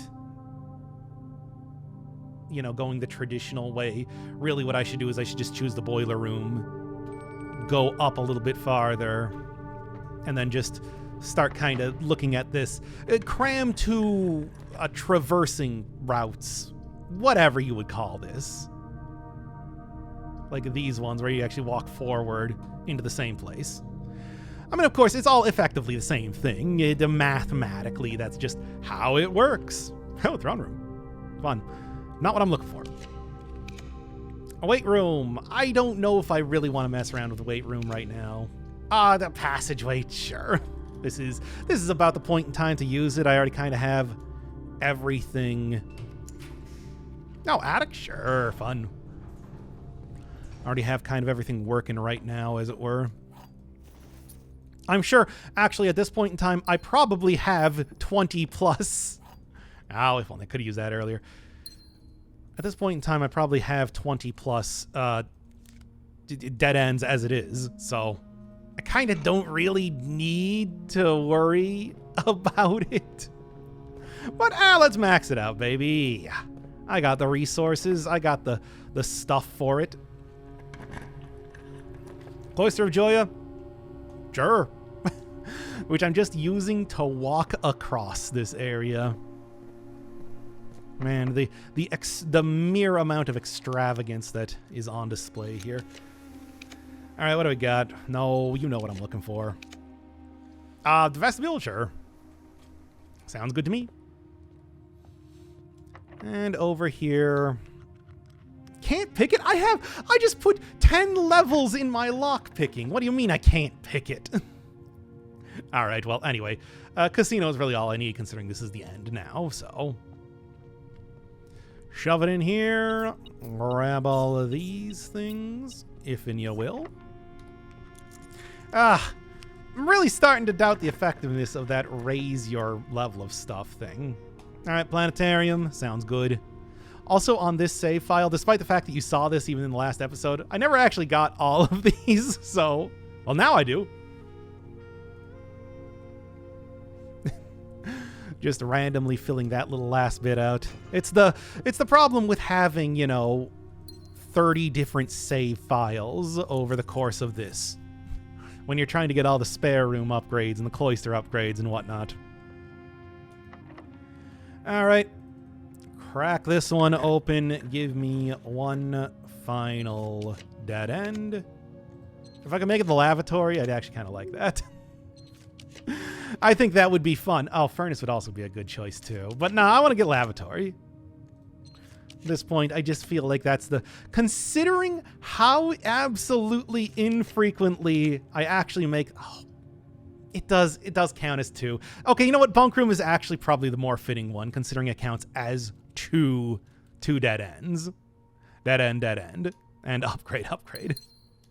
All right, that should be everything. I suppose I'll go back and see my spoils at the tomb, and then I'll go grab that trophy. You know, if anything, I was kind of expecting even more piles of gold here. Of course, I've just been spoiled with the sheer amount of allowance and the treasure trove and everything like that I've gotten, of course. So, let's call it a day. And see if they got a special... I've never actually done this one before. This is going to be the first time I get this achievement. That is 21 dead-end rooms. Wow, actually less than I thought it would be. So they really expect you to go through this very carefully. Although maybe also if I did it like up and down instead, that could have been a better way. I don't know. I'm not going to do math. You can't make me do math. Yeah, it took a little bit for it to appear, but here's the mailroom. And inside... there we go. Trophy of drafting. And also, what was it? 200 gold. Hey, not that it really matters. 21 dead-end rooms. New record, 21. And of course we got Draxus there. Thanks, Draxus!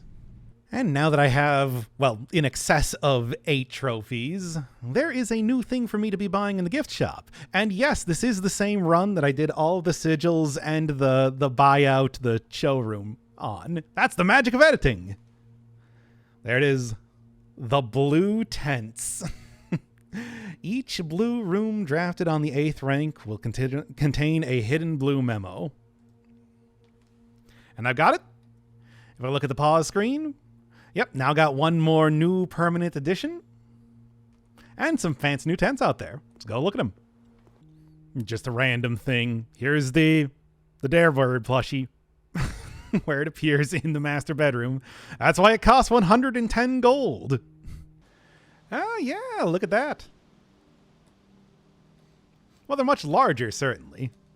Yep, you can clearly see Darebird in there as well. Did not update this picture, though. So yes, while very fancy, of course, the real reason you're getting this, the real reason you paid 400 gold... Oh boy. It's really, that is the most expensive thing in the game. I really don't have much to do with money for the rest of the game at this point. But yes, what we're really looking at are those blue memos. And oh, if you thought that the treasure trove reading off of all the stuff was long, well, prepare yourself. When you're looking for these blue memos, they are not immediately obvious. No, they're hidden somewhere around the room. For example, in the classroom. Flag colors, green for Nuance, pink for Vera, orange for Kararika. That's the basic explanation out of the way, so I'm going to be going into this based on how everything appears in the Mount Holly directory. So we're starting with number 1, the Foundation. Despite the directory being reorganized and renumbered several times throughout the years, the Foundation has always maintained its position as the first floor plan of Mount Holly. And let me tell you, it was pretty difficult getting the Foundation up on rank 8 after I had gotten the blue tent.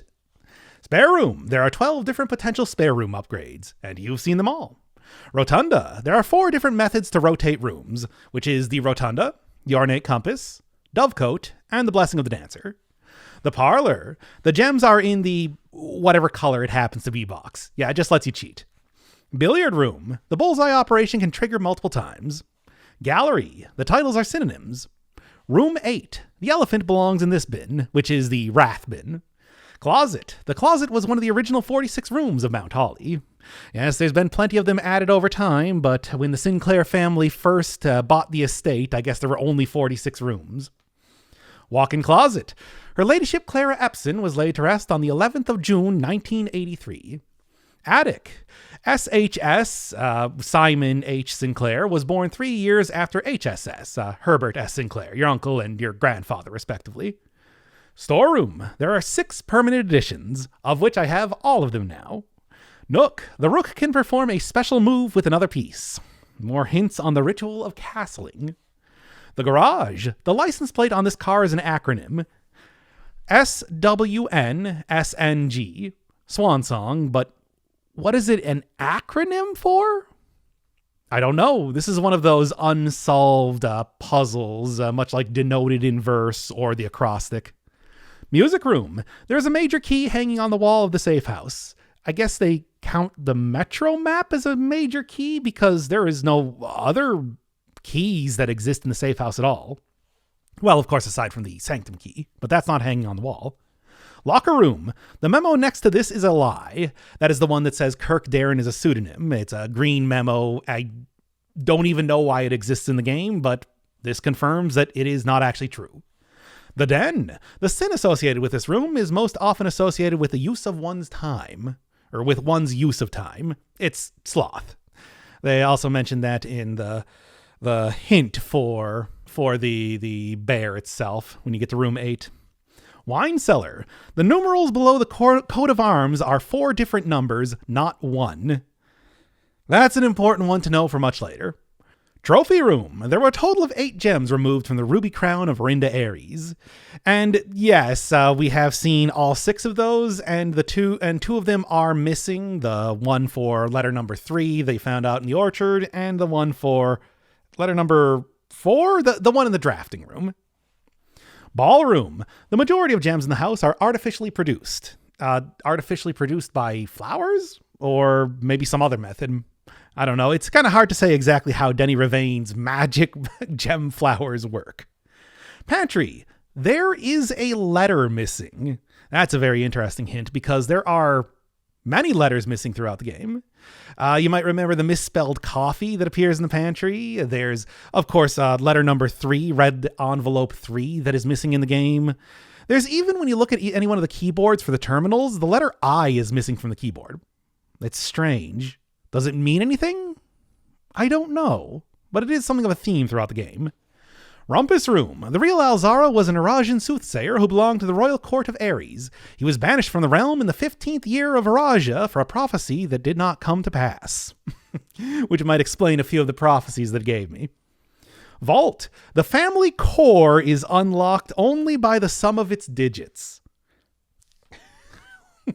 More stuff about the family core. Keep that in mind. The office. The king can castle by swapping with another piece.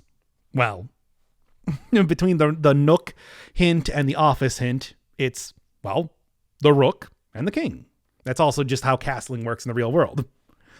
Drawing room. Months are slightly longer than days, giving you a hint about the date to crack the safe. Study. The chessboard in this room contains a portmanteau, which D8 as date. Sure. Library. If you have a hall pass, bookshop will be more likely to be drawn while drafting in this room. So that's useful. How often is it ever going to come up? I don't know. Chamber of Mirrors. If an item would be spread into the Chamber of Mirrors, 4 of those items are spread instead. Again, another interesting mechanic, but one that does not come up very often. I suppose if you're looking for spreading items, if you want to create a Chamber of Mirrors for that, that can be handy. The pool. There is only one location in the estate where every room in the drafting pool can be drafted. That being the Blessing of the Monk and drafting it over on the west side of the house. That little, the outer room. Drafting Studio. The full directory comprises 46 numbered rooms plus 8 categories of 8 rooms. 46 plus, and then inside of the 4-sided diamond, that means you got to switch the numbers around. That's 64. aka 46 plus 46. It's a common number in the game. Utility Closet. DC Power's designs for the VAC controls were partly inspired by a gift they received from their client, an original Morajai box. Yeah, I think you can tell doing that puzzle that it's a very similar sort of style, right? The Boiler Room. The high-pressure condenser box is connected to not 1, but 2 remote power boxes. So I am going to have to do that again. The Pump Room. The massive reservoir below Mount Holly receives a natural filtration from the continuous flow of fresh water from 2 neighboring underground springs, before making its dramatic entrance via a waterfall on the south-facing cliff. Security. Surveillance recordings can only be accessed via the terminal located in security. And we've already seen that.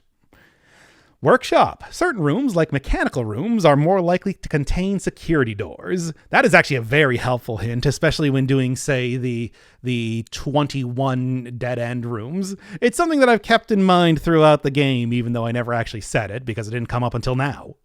Laboratory. Cinca Inc., founded in 1933, has 2 facilities, Cinca Lab in Reddington and Cinca Court, a 16-story facility located in downtown Oris, featuring 8 floors above ground and 8 floors below ground.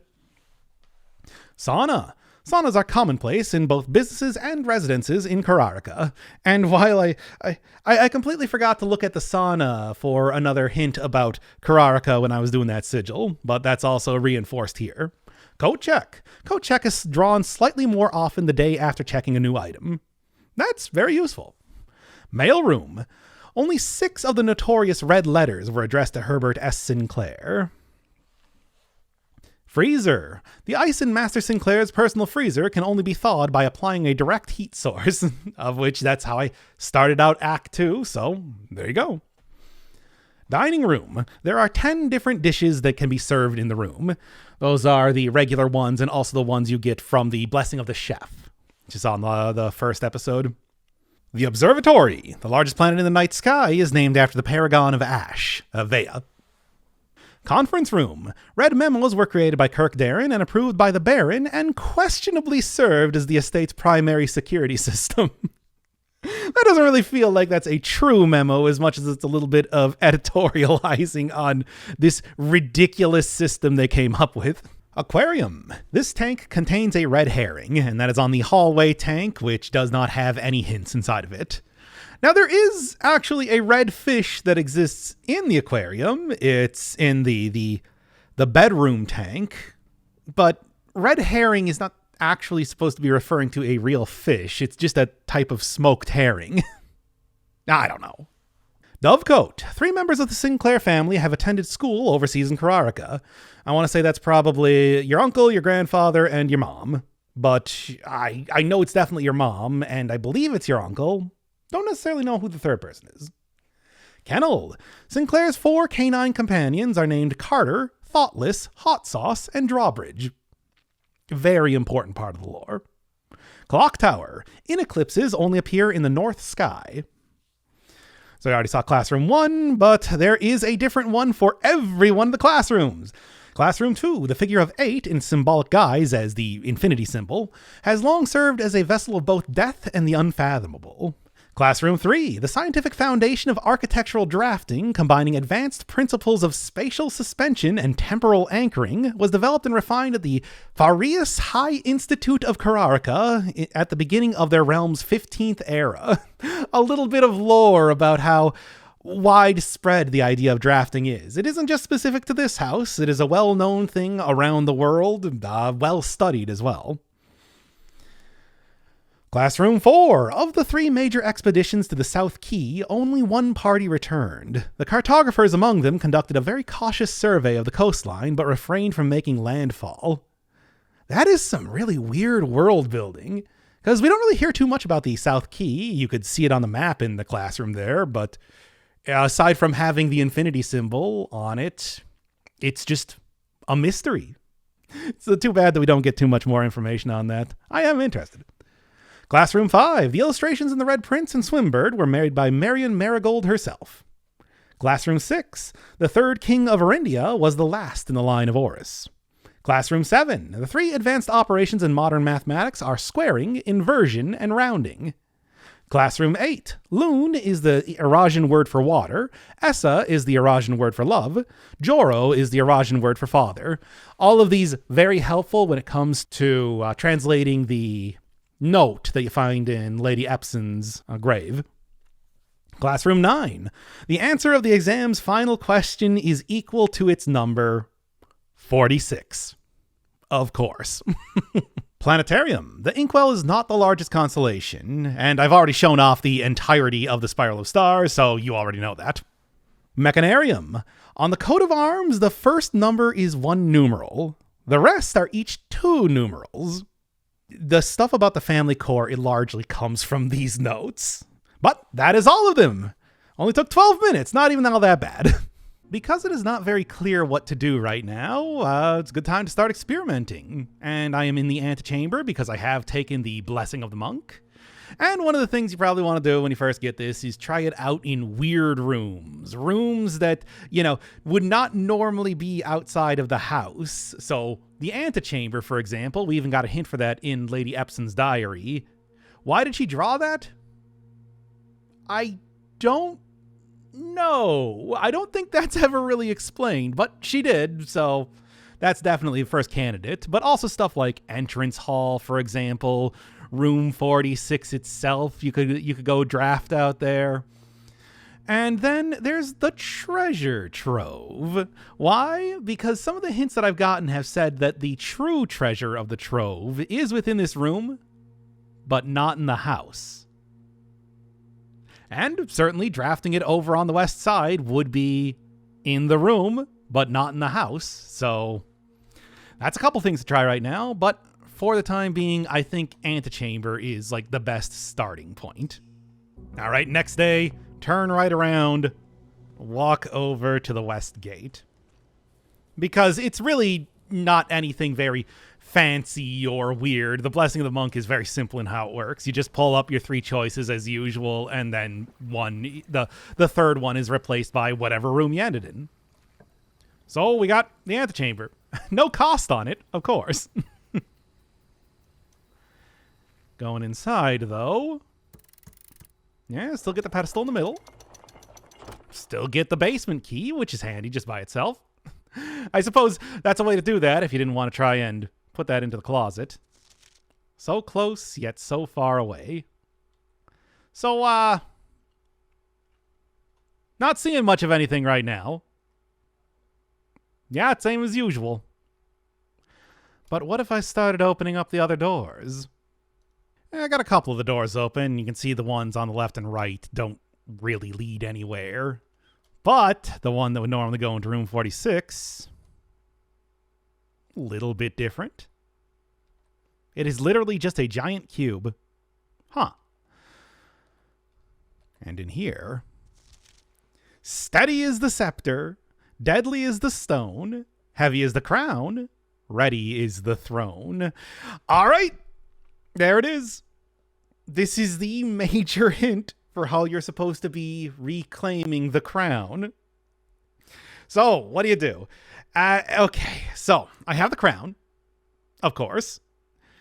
The stone probably is referring to the cursed stone from the Curse of Blackbridge, especially looking at that, whatever that is, coffer, I suppose, down at the bottom there, because that seems to be the same one that was in the Blackbridge story. The scepter is one that I don't have many clues on right now. This is really out of the way, but... well, I'll be honest, even the first time that I was playing the game, I was able to find this, so I guess there were enough clues to figure it out, right? Yeesh. Oh yes, and as an aside, after buying the Curse of Blackbridge book for the library, a new item appeared in the gift shop. I don't know what is the connection between these two things, but yeah, that's how you get this. That's okay, again, if it just started to appear in the shrine after that, why do I have to buy it in the gift shop? I get... yeah, if it just appeared in the shrine, that would be one thing. But, all right, 13 gold, of course, just to give it to me. So now, inside of the shrine, immediately to your left is...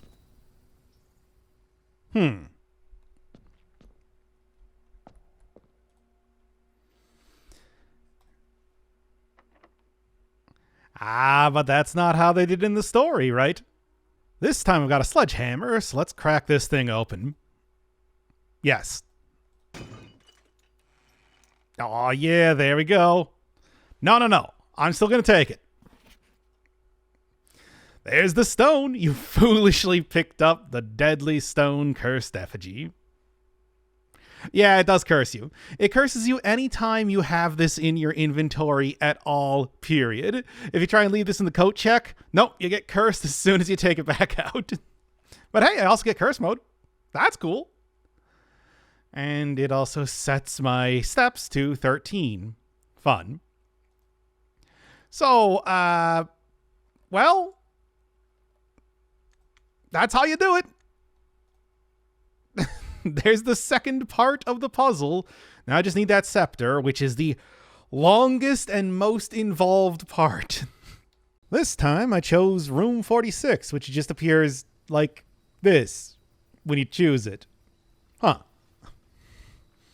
I'm going inside. Yeah, of course, needless to say, everything is still rock when you look around out the windows and everything.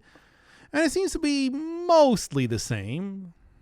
Although, something different appeared on the table. The proper deed of the house itself. Why does this appear here if you make this outside of the house? I don't know. Sort of interesting, though. This time, we're looking at the entrance hall. And walking inside, although you do miss a little bit of the... well, you can still see it. little bit of the first part of it, sort of. It is a faithful recreation of the entrance hall. Sort of, again. Looking around, though, it is more or less the exact same. Even including the same letter does not change compared to, say, the Antechamber or Room 46. However, one thing that does change... Okay, it's not that one. One thing that does change is that you do get an allowance token out here. Which, yeah, is not much, especially at this point in the game, but at least there's something to be said about just putting a little prize in here for like, hey, you know, this doesn't have anything interesting, but good job figuring this out anyway. 2 thumbs up. There is no puzzle or anything associated with the clock tower. I just wanted to see what it looked like if you put a room in there that could not possibly fit into that area. And, well, doesn't do anything. Of course, you still can go all the way to the top of the tower. And I guess this would be an easy way to maybe try and figure out the clock puzzle. We don't want to do it all in one day. And yeah, funny thing is, you can actually see the mansion over there. But it just doesn't appear on the outside. Too bad, really. We'll take that. The true treasure of the Trove is not found inside the house. Yep, there it is. And one of the other hints said that it required a key, and it certainly does. Well, that's at least promising, though. It means that you're on the right track. So this might seem like a bad idea, but when it comes to the blessing of the monk, you just gotta see what happens, right? And yeah, there it is. We now got 2 foundations on the estate. Of course, this one does not actually work. There is no way to get to the back of it or anything, so I can't really jump down to the lower levels, wherever that would take me. But you can see that, yeah, you are allowed to make this in here. Game does nothing to stop you. And if you go in from the basement entrance, the pictures change up to something interesting. It's sort of like the source engine missing texture thing. I guess it doesn't really know how to interpret having 2 foundations that exist at once. Been a few days now, and the foundation's still here. In fact, it's entirely disappeared from the regular house. Which seems like that might start to be a problem. But don't worry, the game has you covered. Yes, I'm sure that developer kind of expected that nearly everybody would be wondering, hey, what happens if you put the foundation outside? And since it doesn't change every day, you got this that suddenly appears.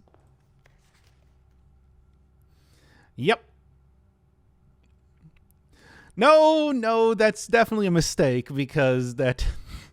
I mean, taking the foundation out of the middle of the house and everything is definitely... I'm not getting much benefit by having the foundation over there.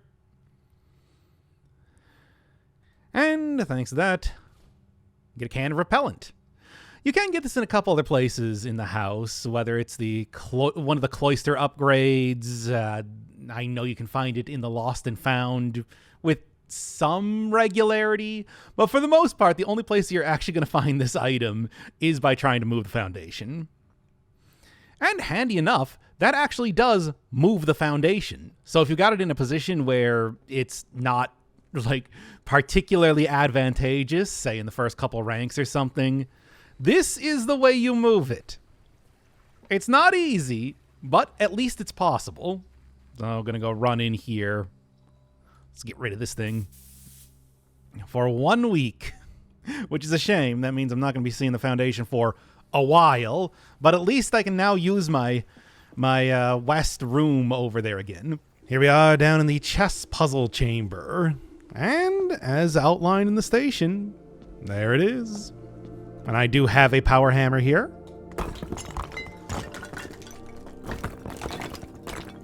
So upon breaking this down, doesn't actually unlock anything. Tells you about a puzzle to solve. And oh boy, this is one puzzle, let me tell you. So some things the sort of format that you're looking at right now may seem familiar from a few rooms you've seen in the past, but let's just go through them all right here. Very easy to overlook, and very confusing when you see it. But yeah, that's the exact same sort of amount of letters, the same sort of setup as the castle puzzle. This was always a very weird note that is suddenly given a lot more context.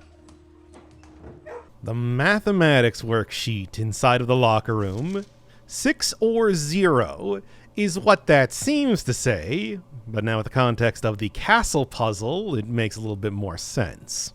And the vault, we got one of the harder to find and easier to overlook parts of this puzzle. But in the upper right corner, ID. And yes, you gotta recognize that it is 6 letters going down top to bottom.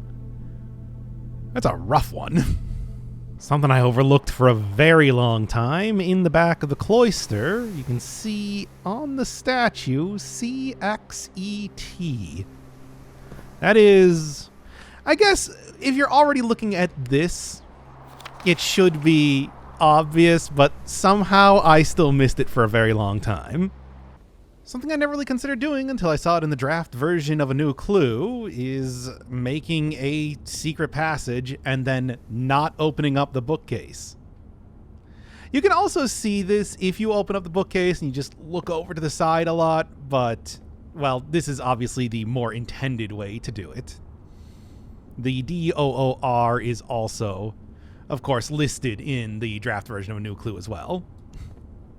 I guess it just chooses a random door. This one looks like it should be going into a bedroom, but clearly it's going into a hallway. And if you're wondering, for the spare secret passage, not nearly as much going on. Yes, I got them right next to each other. I don't know, just got lucky.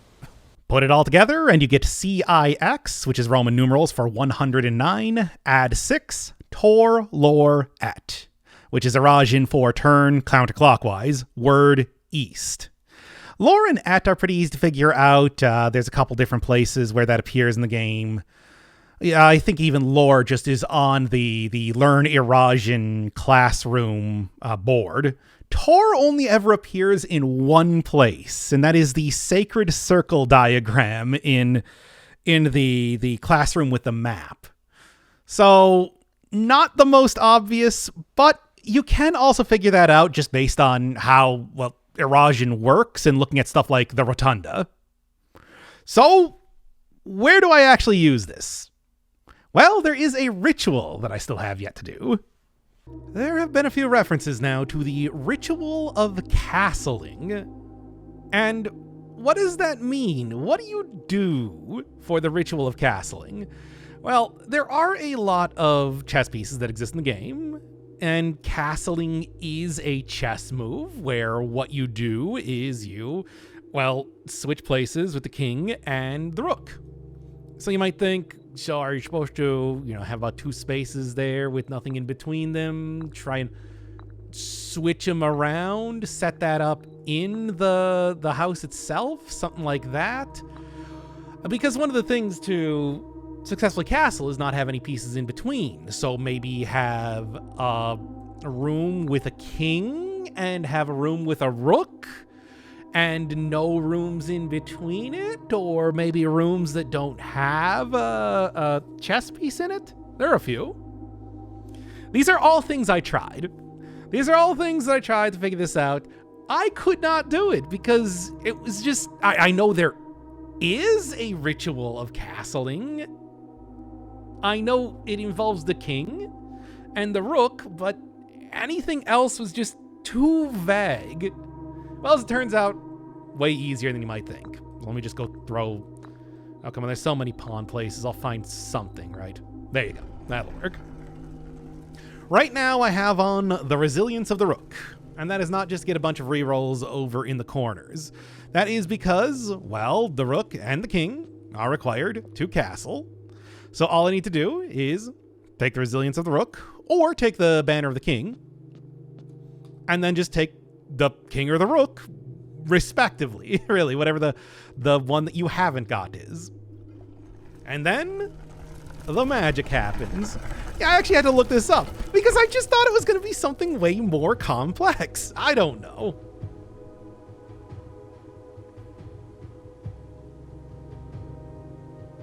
Beautiful.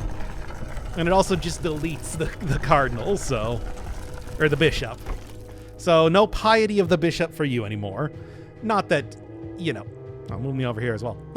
Not that, you know, having 30 coins when you walk into the chapel and not having to pay the tithe is all that important.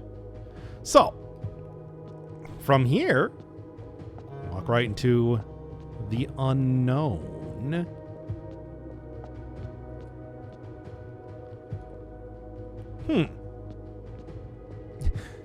There's almost a question of, did they build this into the house? Who built this into the house? Because this is clearly much older than the estate itself.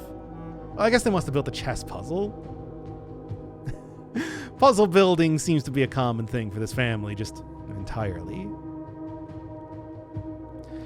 Inside the unknown, a bunch of statues. Orinda Ares symbol on this tomb. And a statue of, and a painting of someone.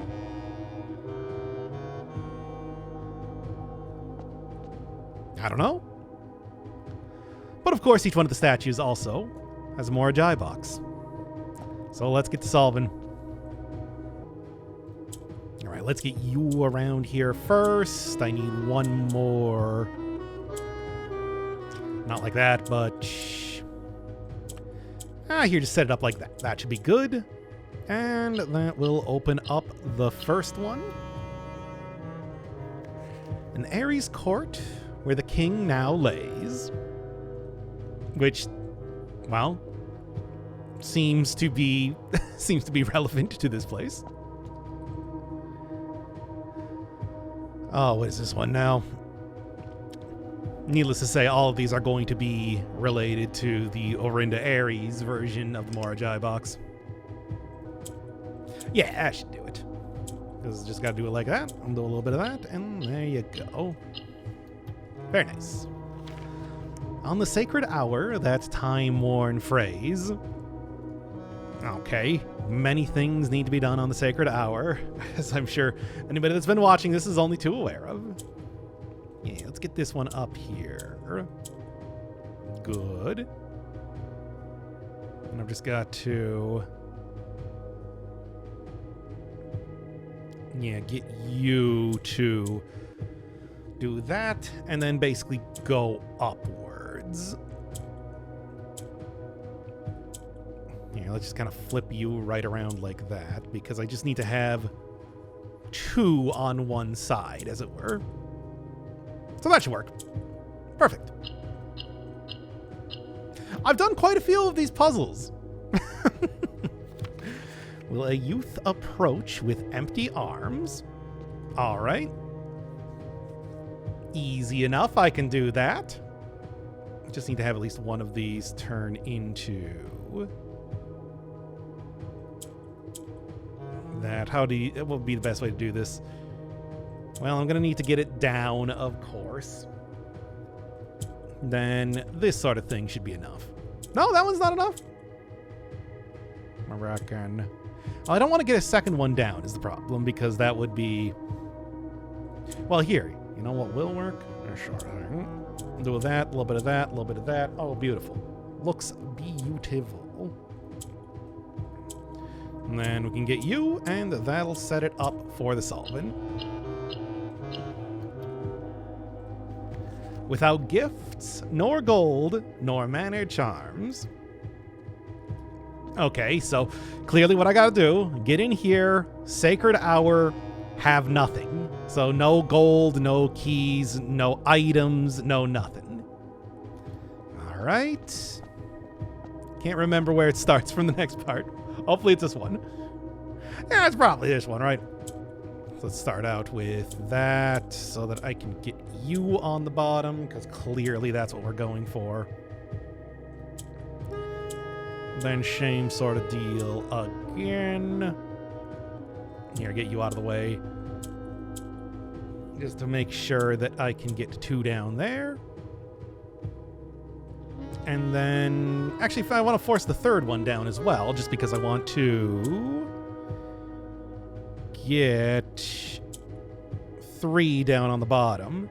And then I can flip it around with the green one. Yep, that should work. Sounds like a plan. So, we'll do that. We'll do a little bit of that. We'll do a little bit of this. And set it right up for that beautiful solution. Okay, I was clearly supposed to start on this side. Fine, fine. So it makes sense, right? That whole thing. I mean, that's kind of an important part of the entire puzzle. To figure out how these are supposed to go. Okay, try this one again. Well, let's flip this one around to the top. Flip this one around to the bottom. Flip, let's say an orange one. Well, do I want the orange one, though? I guess if I just do it like this would probably be the most ideal way, right? Because the green square, that I should know the name of, that's the one, try again. No, actually that'll work. That's the nuance of a specific one. Very versatile. Well, all of these are very versatile. And in sky above, a brilliant sign. Next one for you. Get you back up here. There. Is that better? It better be. Okay. And bingo bango done. A sullen cross as 5 stars align. Okay. Just a little bit more. All right, fine. I'll turn that one purple, and then we'll just start to get everything set up here. Is that good enough for you? There. That should be perfect for what I'm looking at right now. Now the only other thing that I need to do, of course, is to get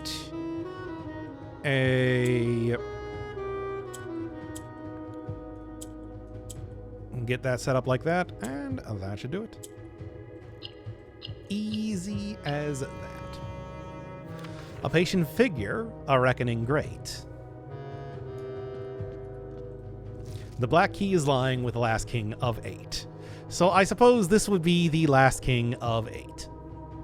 So what I gotta do is come in here, Sacred Hour, 1:30, with absolutely nothing in my inventory, and with a constellation, specifically the Southern Cross, which is made with 5 stars and is called the Southern Cross.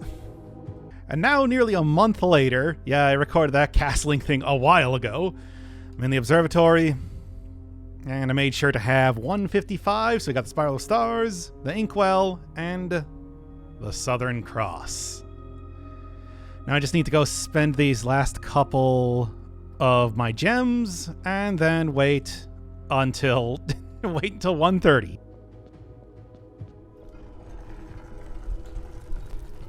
Ah, there we are. Just kind of came up right as soon as I walked in here. Okay, so we've got a clock. It is set to 1:30, as always. It's never not set to 1:30, after all. Very similar to the clock puzzles that you saw in the clock tower. So what do I do? Well, of course, the first thing that I got when it comes to the castle puzzle is that it does say 109. So 109. Add 6. 1, 2, 3, 4, 5, 6. And then turn counterclockwise to at, which is east. Yeah, it's or and at. Now here's the thing. I had to look this puzzle up too. Yes. So it's although I knew what the solution was, I just couldn't get it to work because, okay, I get it. It's just like there's 3 different times. Do I put them all on that and then press the button? Do I press the button after each one? And the other thing is that it says turn counterclockwise east. So what does that mean? Well, that means go on 25 there, right? No, it means do it on the word east. I suppose it does say turn word east, so it does mean turn it to that one in particular, but still, that was very, I don't know, somehow I just didn't get it, and I just had to look up the solution to the puzzle. Absurd, but okay, press the button once, add 6, and then turn counterclockwise to stop on the word east itself, so 1226. Yeah, it's just the mechanics of the puzzle, really. And once you have this open, you don't have to wait until 1:30 again or anything. It is always open. The Royal Key of Ares. This is an incredibly fancy key. I solved every one of these prior puzzles and all the puzzles past this point myself, but for some reason it was the ritual of castling and the final puzzle in this that I just could not get. All right, I've got the key. Well, there's the chest. And there it is. An Ageran Royal Scepter, which has a very powerful effect, essentially acting like a second banner of the king. So I can choose any one of these colors. Right now it's set for, well, Arinda Ares. So Black Prince would be more common today. But you can also set it to Blue Prince, which is, for some reason, the symbol for Mount Holly. Got a Raja for purple, Kararika for orange, Nuance for green, Arch Ares for yellow, and, of course, Fen Ares for red. But I am going to keep it the standard, well, just Black Prince, because, well, that's what I got the scepter as originally. And I also just think that it is fitting for, the whole quest that I went through to get it in the first place. And I can just pick this thing up any point in time now after I draft the treasure trove. It does not have to be in the outer room like it is now. If I ever lose it, it will just appear right on this little altar. Let's grab this scepter, which I'm going to set this time to being blue to be thematically appropriate. Get the crown. And finally, the stone. And now, let's reclaim that crown.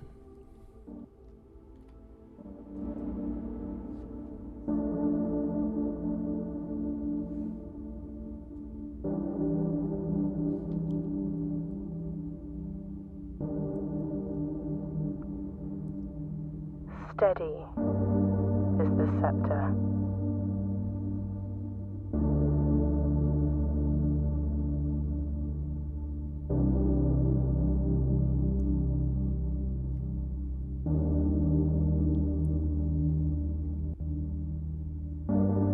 Deadly is the stone.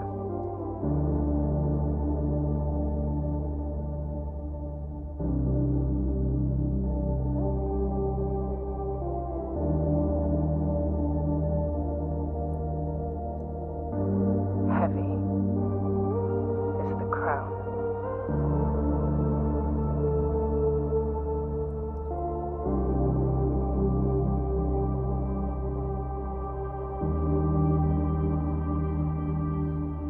Ready is the throne.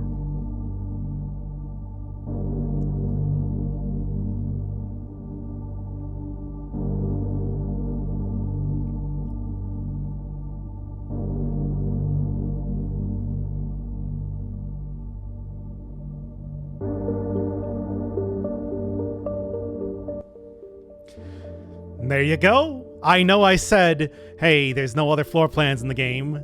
Well, as it turns out, there is one. And, yeah, Throne Room gets quite the makeover here. So this is the throne of the blueprints. They did it. They said the word. That's even the font and everything, the logo and everything. The former seat of power in House Ares, enthroned anew in the 6th era of Nevmora and exalted beneath the blue banners of Mount Hawley, where the sigil of Verinda Ares was once affixed, the crest of her ladyship, the Grand Architect Baroness Arave, now presides over the court. And there are blue sealed doors now. Haven't even seen that, but oh, don't worry, we will. There is also a new Morajai box.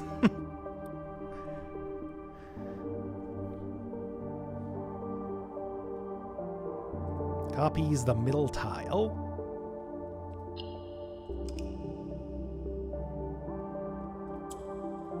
So let's just do that. Do a little bit of... what should the middle tile be, though, is the question, right? I suppose probably just, like, use you... do a little bit of this. And that should be pretty much what I want to look for here. Because now I can just move everything around in whatever way I want to. So do that. Do basically the same thing that I just did there. Not you. Oh, wait, no. Not that, but... There, and there.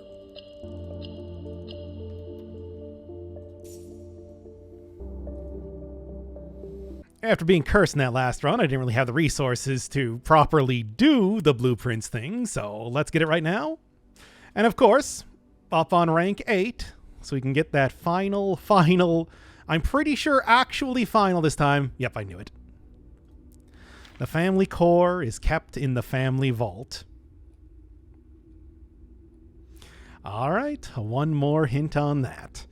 Okay, but now that I have the Throne of the Blueprints, if I create a blueprint, get a little number in the upper right corner.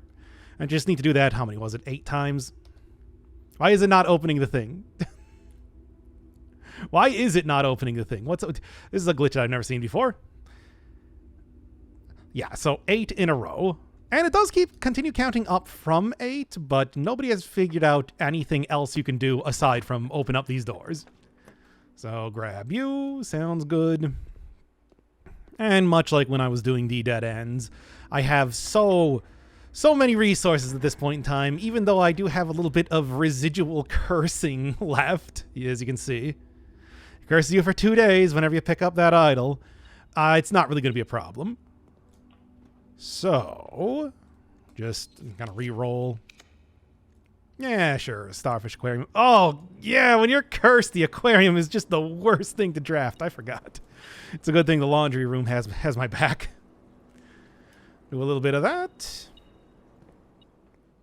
3 more in that case. Come on. Get something that's a little bit more advantageous. Yeah, pool's fine. And that even adds more blue rooms into the pool. So there is 6. Sure. 7. And I've kind of run out of stuff to do over here, so I guess I've got to circle back around. The vault, why not? Seal unlocked. Now, what seal? Where are these doors? Well, remember when I was talking about for the advanced experimentation that one of them, the most important experiment that I was going to be getting, is remove a crate from the tunnel? Well, in the background, I have been working on that, and let me tell you, there are no crates left down there. So let's go take a look. It's beautiful. So nice and clean. And walking down here, you can see, well, on the ground, there's the little clipboard where the tunnel blueprint was. Yeah, if you missed out on that for whatever reason, it doesn't go away when you start removing crates. It just kind of ends up on the ground. Way down here, another little altar, which has file cabinet key. But even farther down, We got a door that's locked. Yeah, that's fine. Open it up, and there's another door. This one requiring the basement key. Okay, I can do that.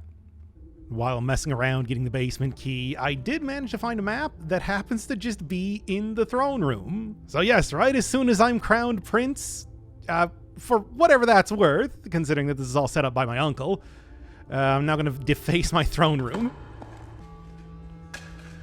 And there's not even a hole? Oh wow, I can't believe that one's just missing. Open this up for another entrance into the basement. Or not. I think you may be starting to notice a pattern at this point in time. Welcome to the game in review, at least as far as keys go. Oh, and then it just abruptly stops here. Let me go make the hammer. And this time I made sure to grab all the other keys that I could possibly think of. I don't really remember exactly what happens past this point. Just the first couple doors. I'll smash that down. Ah, yes. Hey, remember how they said that there were 2 of these? Well, here's the second one. And next up. Oh, I really just barely got a magnifying glass in the conservatory. Light that up. I'll light that up. Oh, yes, of course. How could I forget? I gotta go get the microchips down here. All right, put all 3 of them in. Opens up this door to reveal, there it is. Yes, and of course, you could have done this way earlier, but wouldn't really be much point until I actually got the throne of the blueprints.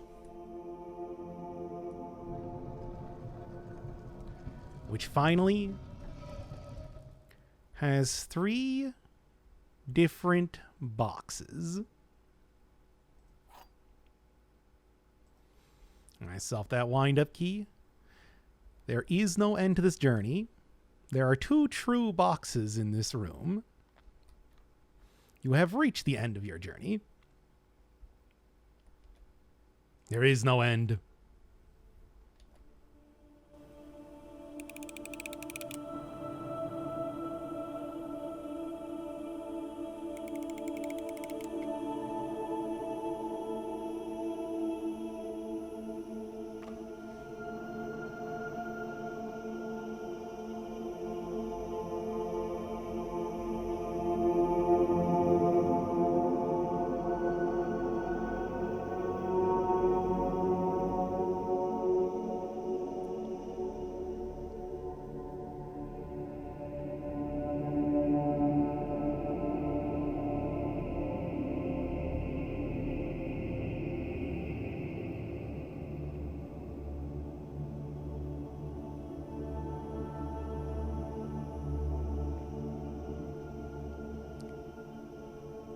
And there it is, again, the spiral of stars.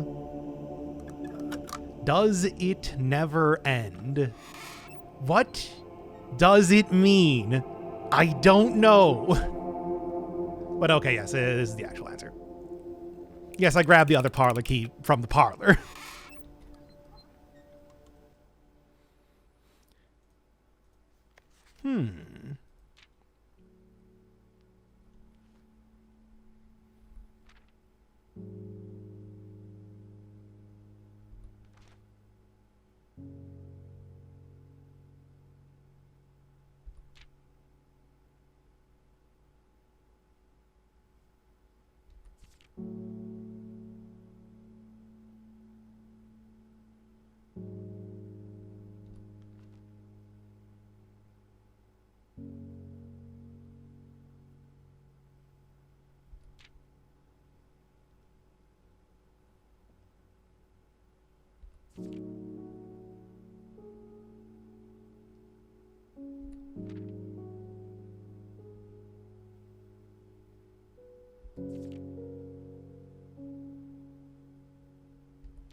That's it.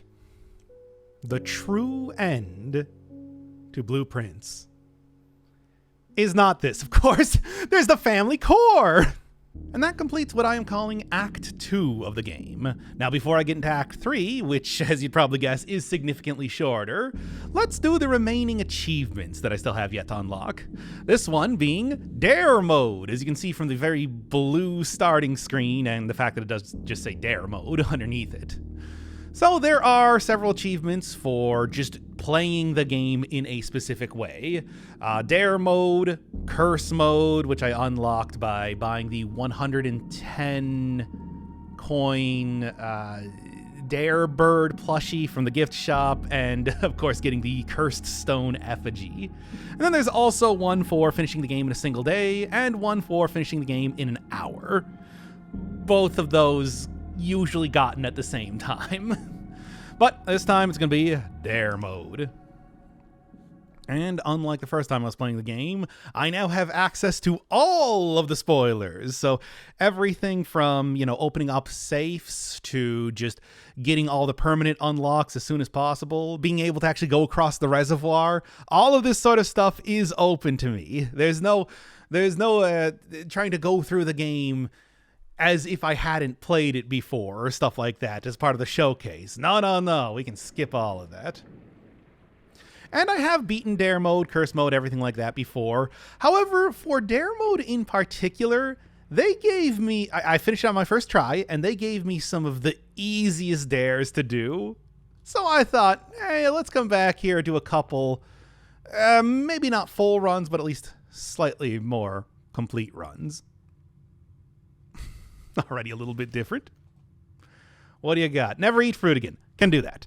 I'll just make sure that I stay away from fruit. I mean, that is actually one that I did get on my first playthrough, and it's not very difficult to deal with. All right. Oh, yes, and then on the screen, never eat fruit again. Okay. Simple enough. But now, just going to immediately go out here, going to go unlock a bunch more steps every single day. All right, 11, 28. And there you go. Free 20 steps immediately.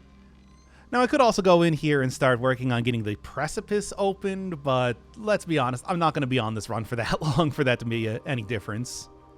Might want to go unlock the conservatory, though, once I get a shovel. Although, again, I'm probably not going to be on this run long enough for that to matter. We'll see. From here, first room, I think, as always, closet. It's always those three, after all. And not that impressive of a combination of items, if I'm being honest, but I'll take whatever, I suppose, at this point in time. Simple enough. Storeroom might not be too bad of a choice. You know what? Storeroom's not too bad of a choice. Now I just hope that I don't get completely blocked off day one, because that would be embarrassing. And if you're wondering, you do need to have all 4 of the dares unlocked before this game is considered complete. So, can't just finish this in day 1 if I were to get very lucky and still get the trophy. Nope, doesn't work that way. Looking around, nothing. The spare room. And just the style of, well, the spare room.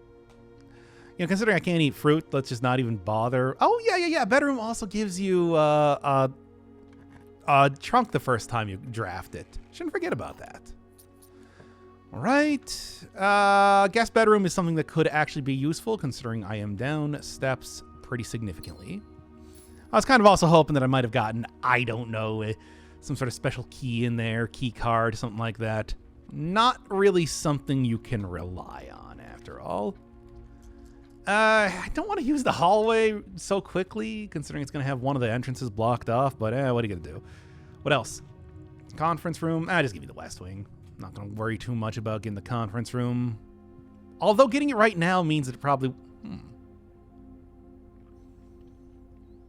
I'm doing okay on resources. Yeah, let's see something fun for the laboratory. Maybe I can get something to really buff up this first run. We'll see. Trash while digging. Open a lock trunk. Lose 10 steps, gain 20 gold is not too bad, but let's say this. I feel like keys on the first day are usually a bit of a concern, so I'll get at least one every time that I now open a trunk. Too bad that I've already opened the 2 trunks that I've got.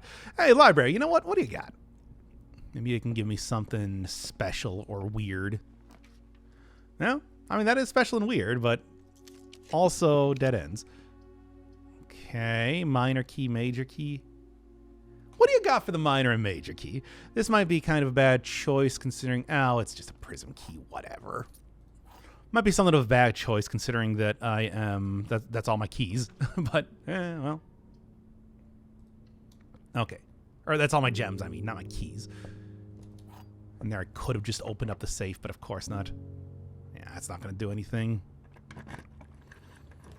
Commissary's interesting. Give me the gymnasium. I'm going to need to spend at least 4 days doing this, so... Not even worry about it. Oh, maybe I should have gone for the parlor, actually. Give me 2 gems regardless. Whatever, that's fine. That's fine. Oh, yeah, let's do that. Great idea. No. Dining room's not a bad choice. I don't know if I'm going to even get up to rank 8 on this one. Security room. Can get in here, start up the cutscene, I suppose. And if I could get the utility closet, that would be pretty useful. If I had that, I would just do it. Give me the pantry. Get a little bit of extra money. Don't eat the fruit because otherwise you instantly fail this. At least that's a very easy one to, not mess around with. What do you got? You know what? Let's call it a day here. I think this is fine because then what I can do is I can just do that sort of thing. Not that. Here. There. Okay. And then same basic thing. See if I can remember the combination for this. Okay, there you go. I had to go look at my notes again for this. I'll also turn off the gymnasium. And on the garage. See if I can even go get the garage at this point in time. But there you go. Good start. Already 2 permanent upgrades. Oh, yeah, no, I can't get the garage. I've already blocked off that part of the... I can't go anywhere else in this run. Okay, so as far as the first day goes, a charming inn. Okay, get on with it. Let's see what the second one is. Dare to. Oh, not day to. All right. Bird looking at me mockingly. So what do we got? Never draft the den? I love the den. Okay, well, don't draft the den. That's a good start, too. All right, fine. If you're going to make me do that, you're going to make me do that. That's something that's at least, possible. I'm not going to accidentally do that unless I make a, I don't know, false. Okay. Nothing else in here in the meantime. Yeah, I'm not going to accidentally make a den unless I make like a dark room. Stop that. Stop doing that. I'll do utility closet. Fine. It's such a good... It's got 3 exits. It's got a gem. Yeah. All right, crank that off. Let me see if I can get the garage on this run, I suppose. Seems like a attainable sort of goal to do. Especially when I got 4 gems like this. Drawing room. You know what? Good time to go grab this because as of now, you'll do that. 1415. 0415, whatever it is. I know what these things are. I've done this before. And that is a big advantage right off the bat. Now, as long as I have a gem, it'll just refund it immediately. Yeah, give me that. You know what? Give me that. Sure. Yes, and actually, great start here, too. Oh, even better start. Well, for as much use as I'm sure I'm going to be getting out of. Yeah, fine. Ooh, wow. Okay, so if I got a workshop now, I can go and get the lucky purse. For as much as that's useful. And I don't even know. Nook seems like a good choice. If give me that garage, baby. The den sitting there mocking me. Now would be a good time to get repellent spray. Yeah, here we go. All right, perfect. So that's a couple different things now that I can go and cross off the list. Which works for me. Now they make sure that you can't just see that. All right, one more upgrade disc. Whoop. I love it. Okay, anyway. Let's get this unlocked. Get that good bassoon music in the background. Hear this a lot when you're doing the day one run. I'll say that right now. Of course, the cursed run and one day run are not going to be the sort of thing that I think I can actually do live commentary over. Those require a bit more work. And I'm just going to use the footage that I already got. Battery pack, eh? Good stuff. Gear room. I think might be good. Hard to say right now. As it is, let's try and get as much done as possible, but there is also a very good possibility that I'm just going to be stuck with... Hey, wait a second. That just appears on the ground, I noticed. That doesn't fade into nothing like a lot of the other gates that exist in the game. Yeah, that's just actually on the ground. Like, you remember the one down in the underground there for the first red letter. And, of course, the car keys that I just did. You know what? Hey, Great Hall. That's a good choice. Could even go get another potential... If I want to spend the keys, I could even go get a... I hate... Not the den. I can't do my bit where I walk into the den and I say, what's all this den? I can't believe you're... that scared me for a second. Commonplace, please. I don't know if I ever actually use the wrench proper in the regular playthrough. I'm not... You know what? We're past doing... We are past doing a chance time theme from Mario Party. I guess I'll take hallway. That's probably the best choice here, right? Of anything, I don't think I'm going to be getting much benefit from anything else. Yeah, what do you got? Oh, yeah. Here, give me that commonplace again. I want all these to be commonplace. I like all of them. Yeah, maybe I'll just go get the throne room. It's like not the worst idea. Each time you eat an apple. Very funny game. Yeah? I did not even know that was a special thing to the... I did not even know that was a special thing in the in dare mode, apparently. Interesting. See, this is why it was worth doing another run. Had an additional dare. Oh boy. I don't think that you can get extra dares. At least I'd hope not. On the list, but something to think about, I suppose. If you are feeling particularly daring. I mean, it makes it take less days, I guess. I don't even need to pick that up, really, because I'm probably not going to be using that on this run. I think it goes without saying. All right. Get over here. What do we got? Now it's just the weight room again. Yeah, but if I took the freezer, there would be nothing in there. That's like a completely pointless sort of take. Now, however,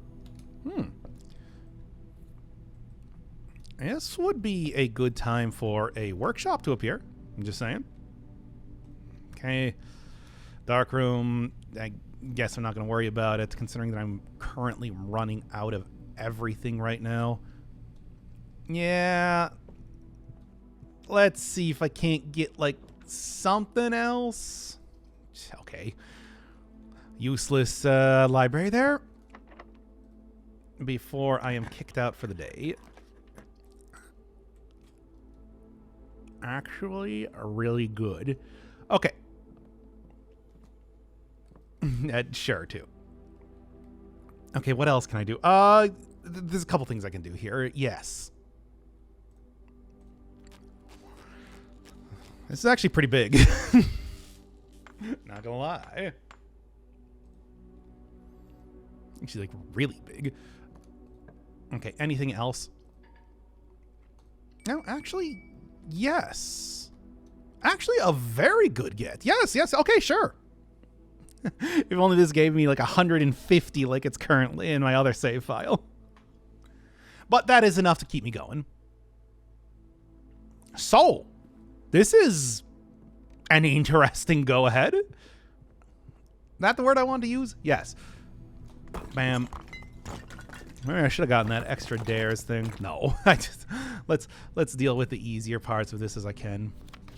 Oh yeah, you know, something I never really looked at, but like these map fragments, as the 8th angel points to our dreams, I believe it is. Which,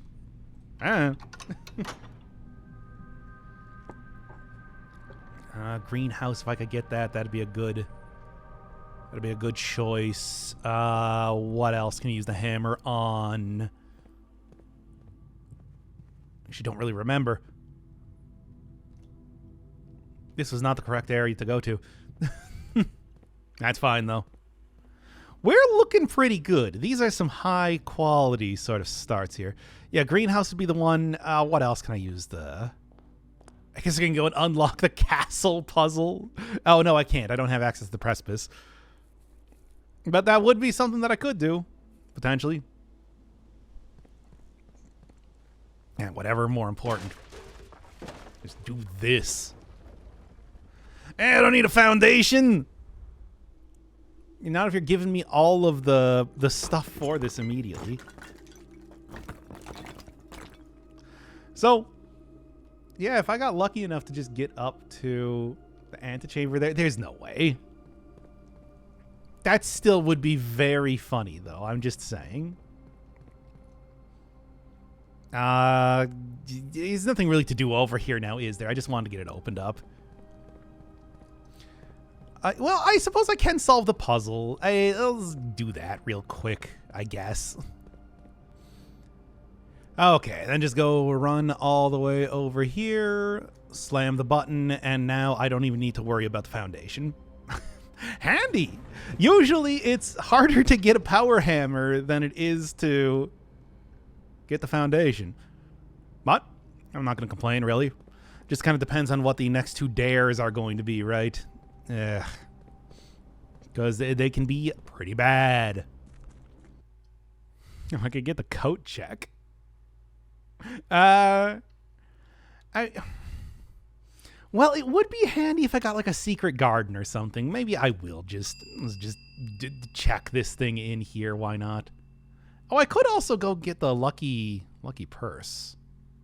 Not worth it? Nah, I think I probably want to do power hammer. Let's just leave that in there for right now, just on the off chance that I might be able to get the secret garden. Really doing me like that? Okay, archives, fun. I love it. I love the archives. It's so fun. There's the den. See, that's the thing with the den. It's just... Oh. Well, all right then. I didn't see that coming. I'll say it. Here, what else you got? Please don't be the den. I just realized that could have been the den.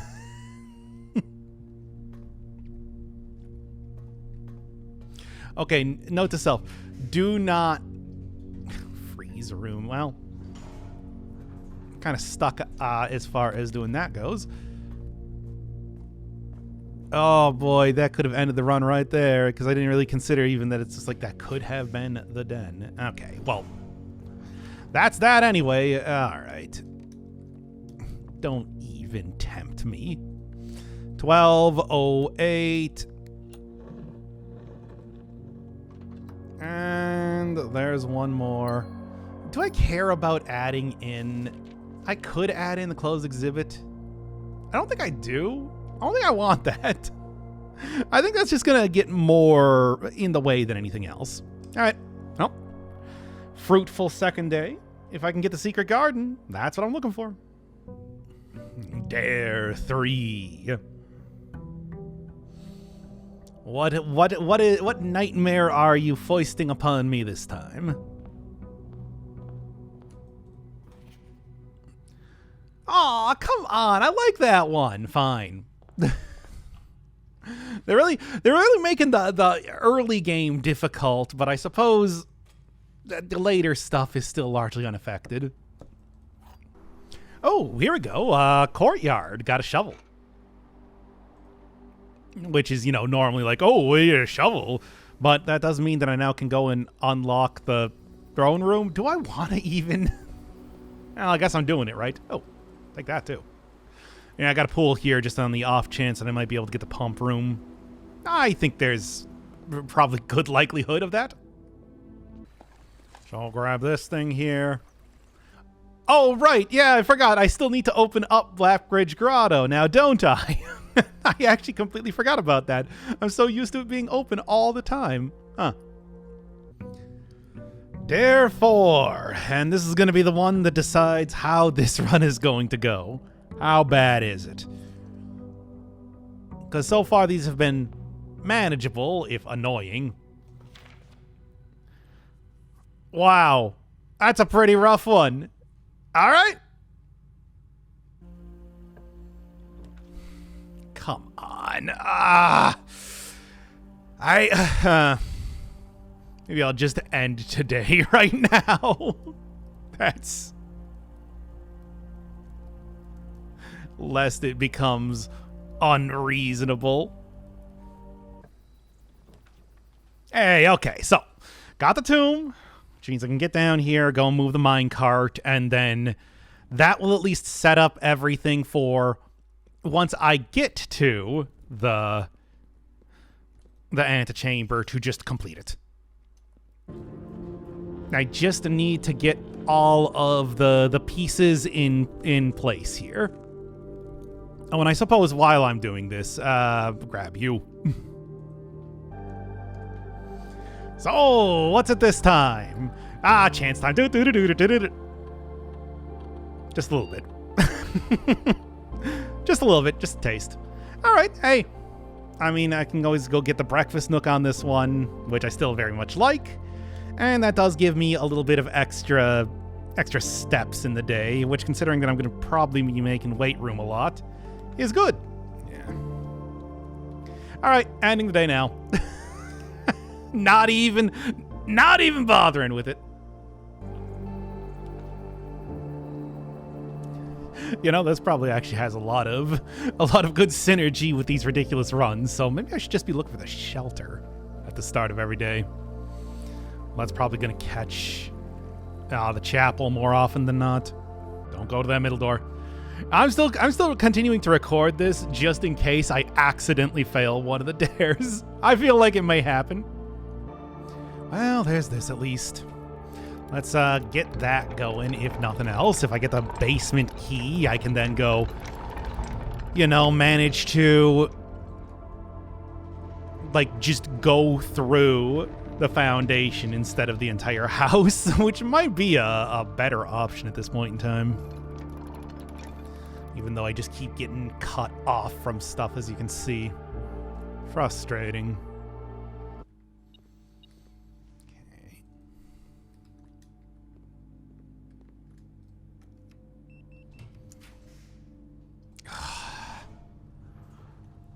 Well.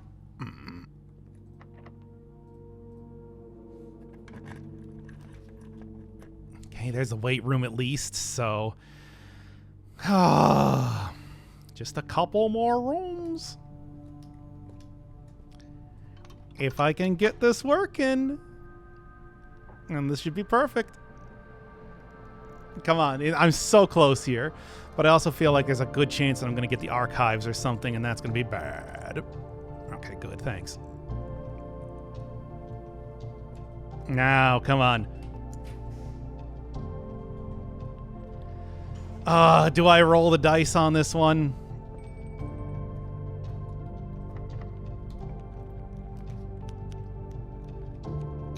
Now, I don't see the heat shimmer, because that's usually what happens if the furnace is active. So? Yes, all right. Hey, there you go, baby. Just barely. Quit looking at that.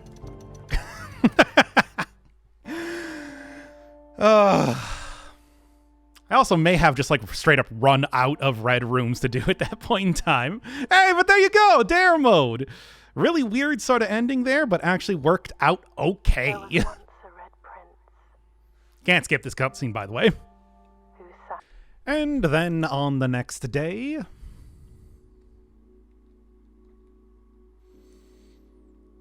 can see the normal inheritance trophy, of course. But right behind it, or I guess right next to it, actually, the Dare Bird Trophy. Recognition of being a daring and brave bird. That's me. Dare mode was a lot of fun, so instead of using my pre-recorded footage, let's do a new curse mode run. As you can see immediately on the title screen, it is very dramatic. Yeah, in a lot of ways, it's kind of the opposite of dare mode, where dare mode, I was trying to go as quickly as possible so I don't accidentally fail a dare. Curse mode, well, with only starting with 13 steps every day and being cursed, of course, it's gonna be in for the long haul, I suppose is the way to put it. I'm gonna want to try to prioritize getting as many permanent upgrades, safes unlocked, maybe try to mess around with the pump room and whatnot, so that when I actually get a run that is decent, I can finish it up, because most days are probably going to end before I even get into rank 5 or so. And you can already tell that, things are a little bit different in the game. A lot darker for one, and also, you know, the blood red sky is it's just part of it, right? Same note as usual. So if you don't remember exactly what cursing is, it's the same one that you get from the shrine when you either take back your money or when you pick up the stone effigies, which is also how you unlock the curse mode in the first place. Anytime I draft something that's not a blue room, I'm going to lose some sort of resource that is normally associated with the room. Bedrooms are 1 step, which is normally not that bad, but with only 13 steps, it's actually quite a bit. Hallways are keys, green rooms, gems, shops, money, and red room loses 1 of each. Great. Yeah, don't even bother trying to craft an aquarium most of the time. But, of course, you know what's more than 13 steps? 30 steps. And I know the exact way to go and open up the orchard immediately, so this is your obvious first course of action. Huh. Well then. It's a good gag. Yeah, no, curse mode doesn't pull any punches. Well, if nothing else, I suppose I can get in here and start working on the Precipice. Now, what's the likelihood that I'm actually going to get the chest blessing? But if I can, that'd be great. Yeah, and with the amount of steps that I had to spend walking out here and then walking back to the mansion, I might as well just call this first day a wash. Well, 5 steps. What do we got? Day 1 always starts out with the same 3 things. I'm going to go with closet as usual. Please give me like a sleep mask or something. I mean, that's something, but I'm also just going to immediately lose it thanks to the curse. Keys are already pretty difficult, especially early game, and now I'm going to lose them every time I just make a hallway or a corridor. Hey. All right, 2 steps left. Come on, at least make something happen here. What I'd like to see... okay, 1 step left. Oh, yeah, but the bedroom does start out with giving you a trunk, so come on. You know what'd be great? Guest bedroom right now. In fact, that's probably going to be my lifeline for a lot of these runs. Thank you. Okay, so that's something. And while normally I would like a compass, there's no way I'm going to get far enough in here to actually make any use out of it. What I think I want to hope for right now is just utility closet. Come on. Sure. Pantry has fruit, but it also most likely has an apple, which will just pay for me walking in there and walking back out. Well, with its only 2 steps giving you, so not the most helpful. Sure. Like I said, don't plan on getting too far in any one of these runs. You're in this for the long haul, and think about it like that. Although if I can go and get like a nursery, that'd be really good. If I can go and get... actually, give me the keys. I'm going to lose more keys than anything else. Kitchen might be good, but I don't think anything's going to happen to make it worthwhile in this run. Do I even want to bother? Yeah, that's already so rough. And now with 4 gems, can I afford anything? I can afford a gem, sure. Security room. I guess. Let's get this cutscene out of the way, if nothing else. Okay. Utility closet would be nice. I don't think it's going to appear. Oh, boy. Well. Say goodbye to the keys. Come on, come on. If it can appear, then I can at least get the Gemstone Cavern. Okay, you know what? Speaking of long haul type of things, certainly getting as many stars as possible I think is going to be important. In fact, it's so important that what I'm going to do is flip this the other way and go and get the observatory. Just crafting the observatory and just saying, call it a day, even if I've done nothing else in the day, that's at least more stars. And you know, once you get 50, you get the inkwell, and that's a lot of rerolls. So maxing that out as much as possible, I think is going to be extremely good. Even if it is, another dead end that I am adding. Yeah, there we go. Even if it's another dead end that I'm adding to the pool. I think it'll pay off in the long run. Okay. Good. Get that pointing over there. I don't even know if I care about looking into it, considering that the only thing you get for the first day is a coin. But you can get a good look at that blood red sky up there. Ah, yes, I'm so happy I'm inheriting this mansion in the apocalypse. Some good stuff. All right. And that's a coin. If I even craft a shop, I'm going to lose it. So, take that how you will. For whatever. I mean, this could be pretty decent if I could possibly get up to rank 8. That's not happening. Whatever. It doesn't even matter. Just end it. Just end this day. So, needless to say, when it comes to curse mode, I'm pretty much just going to be jumping around a whole lot. And it's going to be like 20 days. You'll see like 5 clips where it's like, I finally managed to get Blackbridge Grotto open. Ah! Or, like the tomb or something like that. So this one's going to be a little bit disjointed, but, well, curse mode's slow. Very slow. And then, of course, after saying that, first thing I get here is utility closet. Oh, boy. All right, well, thankfully just doing dare mode right now. I know exactly what the password, as it's called, is. So just do a little bit of that. Simple enough. And same thing. And then here, I believe it is it this one that I want to be purple? And that one blue. This one nothing, that one green. Or is it the other way around? There you go. I knew I'd remember. And while that's opening up... Oh, I should probably get over to the garage ASAP too. That's at least relatively simple to get to. We'll see. Either way, starting out with 2 gems is pretty big, even though I'm going to lose them as soon as I'm making any sort of green rooms. I'm going to go grab that conservatory ASAP too, just to try and... Because that is very much a long haul sort of floor plan. Of course, it's also a little bit rare. Well, we'll see if I got the steps and if I can find the shovel. Oh, grabbing the sledgehammer from the closet actually might be decent. Because, yeah, there's nothing that stops me from trying to get, say, the microchips as soon as possible. So I can just go smash this one immediately. And I don't think I even really need to bother picking this up because I have nothing to do with it. I'm going to need to get Blackbridge Grotto open, but as soon as I get that, getting the throne room means that I do have access to the northern lever without going into the underground, so might be good. All right, day 4. I think I can probably make the garage work on this one. Let's see what we got though.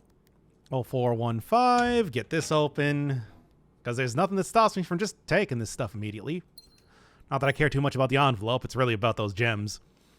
All right. Closet? Yeah, what do you got?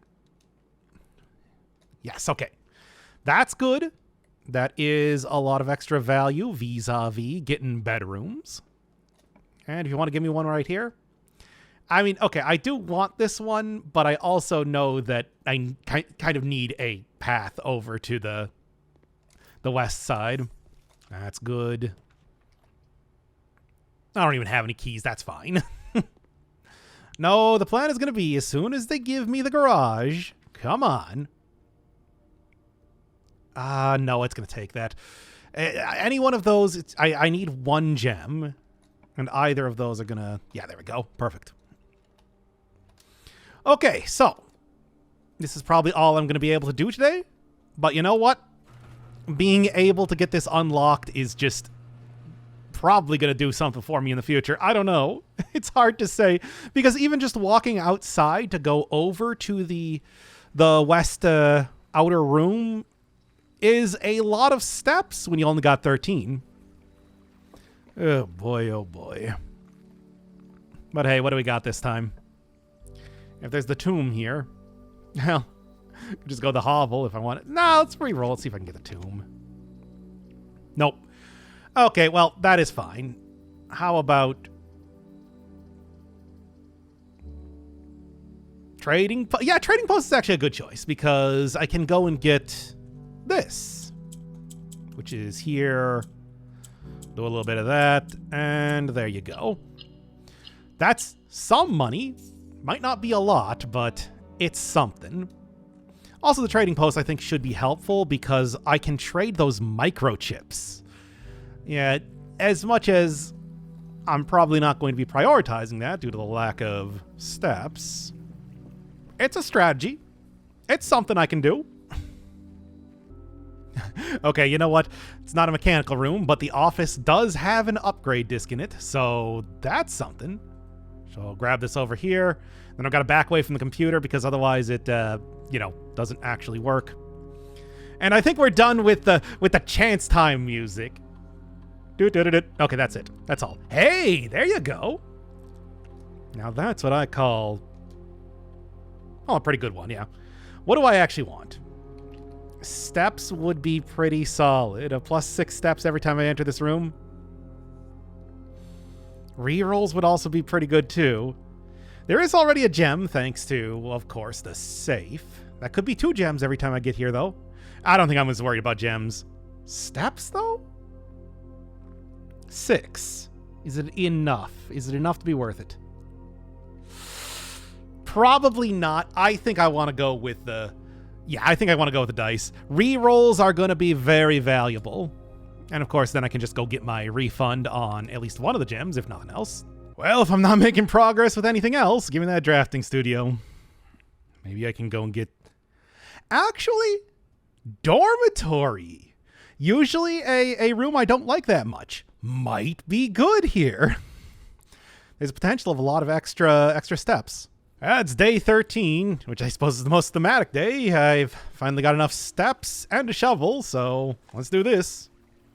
And even more than that, I also do have a trading post out here. So let's just go show that, yes, you can trade it for stuff. Am I really going to be using that all that much? No, but you can. Battery? Yeah, what else can I get here? And 2 gems. Honestly, probably a decent trade. You know what? It's actually probably a decent trade. Same thing here. I'm not going to need all that other stuff. Okay, we got passageway. Managed to get a boiler room. Let's see if the laboratory wants to show up. Yes, there we go, baby. Okay, let's get this rolling here. Well, you don't need to watch this. I've done this like 3 different times in the series so far. Okay, and that is that puzzle solved. Now, just gonna go up here, reset that up for. Wait, no, yeah. No, that is that puzzle solved. All right, so just go send that over to the actual straight ahead, I guess, and get Black Bridge Grotto here. Did I already? I may have already used all of the microchips. No, I didn't trade them on this one. That was last run. Whatever, it doesn't matter. The point is that now I should be able to very easily get the throne room, and I'm not going to do anything with that for a while, but it will be nice to have. And not only that, but also a place that I can go and throw in the extra, any sort of upgrade discs that I get. And just gotta remember, rooms with ducts are more likely to draft rooms with ducts. And I gave myself a good amount of choices there, and managed to get it on the first one anyway. Still, it is day 14. So it wasn't too quick. And check out this experiment that I got in the laboratory right afterwards.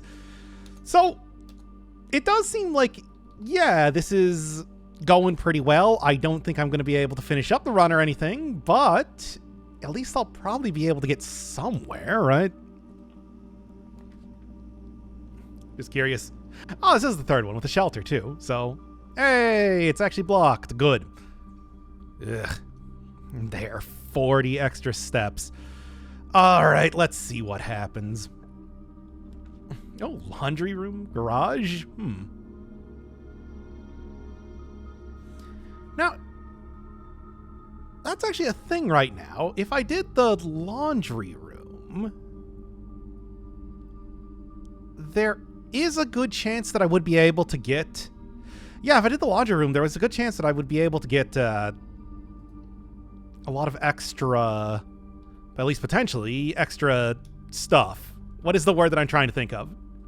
Allowance, which I actually would not hate getting right now. Okay, this is a way to get some money, I suppose. And it also does a refund one. So, start this up. Yes. Get a huge amount of extra... Get a huge amount of extra, oh, in fact, right there. Extra allowance. Okay, 11 allowance, which is not a huge amount, but you know what? It is something. So, I'm not going to... No. But that was tempting for a second there. There's no way I would have enough gems to be able to do much of anything, though. Yeah, I thought so. All right, let's get back there and, well, 10 allowance is enough to go afford most good stuff in the commissary at the very least. So there is that. Yeah, as for the rest, not really much of anything to do. So yeah, give me a good amount. It's much easier to get stars than it is to get allowance. At least for now. So, although this might set me back a little bit, there's no day limit or anything like that when it comes to blueprints. So, I can spend as long as I need. And this should hopefully make it a little bit better for the future. And I am out of keys and, well, key cards. So, guess I'm not doing much else today. Which means it's the perfect time to cram these things in here. And then skip the cutscene. By the way, the binary there actually says Airy. Airy minus the S, because I guess letters are missing, as I mentioned before in the game. What does that mean? Still no idea. Nobody knows. Not as pleasant of a vista. Well, anyway. Yes, although having a 5 gem cost room might not be the best, it's still so much easier than having to go underground. So, Much rather have that. And I guess I still got even a couple more steps, so go grab the conservatory. And already getting a lot of use out of the conservatory. Good. Because I want you to be commonplace. You saw in that last run just how powerful the experimentation can be to getting like 40 steps like that, so maybe not in most runs, but certainly in cursed mode. Yeah, I guess this is a good enough place for it, right? I don't know how often I'm going to be seeing the Foundation. I mean, making it from the library just makes sense. But even then, you can't really expect it to appear too much. No, I think this is fine. All right, so that's that done then. I suppose if I could get in the back, I will, but kind of depending on how many apples I'm getting, considering that's my only way to get steps, it seems. Not able to do too much on this day, so I decided to make a shrine to maybe, like, get a good blessing. Oh, right! Yeah! The curse, kind of, well, and then... yeah. Sure, this would be an easy way to get another upgrade disc, so why not? Besides, it also definitely... not quite. Well, let's start out with the den and see if it appears. It'll also give me a nice advantage for the next day, too. Nah, still no. Come on now. I know you want to give this thing to me. There we are. I knew it was going to appear soon enough. Okay, so grab you. And I suppose I'll see what we got on there. Vault key. Oh yeah, I'm sure I'm going to be able to even use this ever, even a single time in this run. All right, what do we got? Oh, guest bedroom, but I want to keep the 10 steps on. This is the problem. So, as much as I would like to take, let's say, the Geist bedroom, kind of should probably just take the quest bedroom. Yeah, I better. Well, got the garage disc today, so let's see what it is. Is it going to be useful? Is it going to be completely the bunk room? Come on, give me something good. Oh, Nook, actually, pretty good. Because that is an easy way to get a lot of extra steps. And, of course, the morning room. All right, really had to fight to get up here, but I should be able to get the Foundation working today. Yeah, I have to create 2 red rooms here, which I actually got a surprising amount of resources. It's not terrible. Whatever. Get over here. This will also give me another star, too. Oh, yeah, no, let's just do that. Okay, just for the sake of actually completing this today at this point. Besides, more security doors, the better, really. Just keep doing it. Sure, code check. Maybe I can get some use out of that. Probably not. But I'd like to hope. Okay, so that's at least one other thing done. Now I just need to go and make like a power hammer so I can get in through the back entrance, as it were. Maybe I can even start to get the Antechamber quest room starting to work for me. We'll see. Maybe that's a bit too much, bit too presumptuous right now. For the time being, oh, good. I guess give me the study. I can at least get another gem in here, if nothing else, right? 1208. All right, well, there's one more letter. Do I want to add in the closed exhibit? Nah, probably not. Red rooms are pretty rough in this mode already. And although, yeah, if I have a security card or a way to bypass the doors, using the security room or whatever, I'm just getting stars at this point. You know what? Fine. Oh, and it doesn't even matter. Whatever. Well, I guess that's this run for today. I guess I'll pick this up. I'll see if I can even use it. Well, okay, that's at least a good amount of steps, if nothing else. Is it going to actually do much of anything for me? I don't know.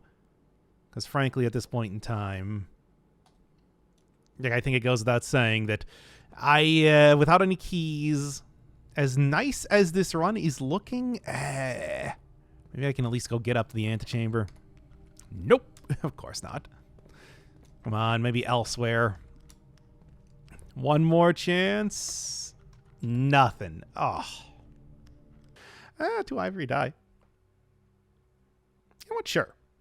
I think that would probably do more for me, really. You know what? Same thing with a shovel. Get rid of all that. Get rid of all this. Magnifying glass. You know what? I'm probably done for the most part with that, so I will take it. Metal detector, trading for a vault key. Coin purse, trading for a compass. Sure. 4 more dice. Battery pack, I really don't want to trade. But no trading keys for keys. Okay, that'll work. That'll work. All right. So, up here, all of my... I mean, even that, like, lockpick set. The lockpick set is useless for me. But I think I might be able to get up to the antechamber today. Does it really matter too much? I don't know. What I'd really like to do is try and get the workshop right now, because I could create a couple different things that would be very useful. For example, a power hammer and the burning glass, but I don't think it's going to appear is the problem. Oh, if I'm going in here, it's just grab all of these and go sell them. Well, trade them, as it were. Yeah, you know, that is 3 things that might get me something. And also, I should go open up the Precipice, too. Yeah, there's actually plenty of stuff that I can do today. Didn't even really consider it. And, okay, yeah, actually, for curse mode, this is legitimately a really great one. Yeah, give me 3 extra here. Nurse station might also be kind of tempting, but I don't want to have to go run back to a room to refresh on steps. Okay. There's, you know, against all odds, actually getting some stuff working. I was really thinking it's like, maybe Secret Garden could do something if I got the power hammer, but maybe that's possible. I got 6 rerolls after all. I don't know. I don't know. Okay, so that's this setup then. Of course, I'm not going to be able to do much of anything until I get the proper rooms in here, and that's not this run, unless I get extraordinarily lucky. But am able to get down there now. All right, what do we got? Coin purse, salt, compass into 2 ivory die. All right, I guess I'm just going to do that for each one of these. Oh, and for a key. Actually, yes, I would prefer a key, if anything. Thank you. All right, legitimately some good stuff happening. Security room, so now I can actually get inside of the antechamber. But I want to also go over here and see if I can do something with the silver key. I don't know. Yeah, if I had the gems. If I had the gems, that would be the end of the run right now. That'd be so good. I was kind of hoping, because the thing is, the silver key actually makes the first thing have no cost. But, well, throne room appeared over there. A shame, really. Oh, unless it wants to. No. Unless... Oh, come on. You are killing me here with this. Well, there's no way I'm going to get 5 gems right now. That is a shame, though. All right, well, at least I've got you. And, of course, I can use the key to open up the basement door down there as well. Which I guess is something. Not ideal, but it's something. All right, throw this open. Man, so close, so close. Whether it was getting the throne room or if I had actually gone to the tomb and opened up the back here. It's like I could have just finished this run right now. But I was just thinking that it's like, there's no way I'm going to be able to get up to the antechamber. Well. I guess that's my assumptions now, isn't it? Whatever, I'll get here again. Hey, what's the upgrade disc in the meantime? So yeah, needless to say, I'm going to be going down to the I am definitely going to be going down to the tomb next chance I get. I actually kind of don't want the courtyard because that's going to take away a key. So just give me extra gems. Yeah. It's sure. Master bedroom. This has been a pretty decent run for getting a bunch of steps and everything, and even a bunch of gems. Thank you, laundry room. But just not really getting the stuff I'm looking for. This will at least be decent. And get that 8, get that 23, raise my allowance. Thank you. Experiments and more Ajayi box, of course, so I can just do a little bit of this stuff. There you go. And a little bit more in allowance. Yeah, no, I think I'm actually getting very close to wrapping up this run. I'm just so frustrated with that last run and how just badly I wanged that one. And finally, all the permanent upgrades are starting to come together. Things like the huge amount of, well, okay, huge, 21 allowance, making it so I can buy out the kitchen for the most part. Breakfast nook, adding another 10 in there. Morning room, giving me a grand total of three dice in addition to the one I got from the closet. So it's getting easier over time.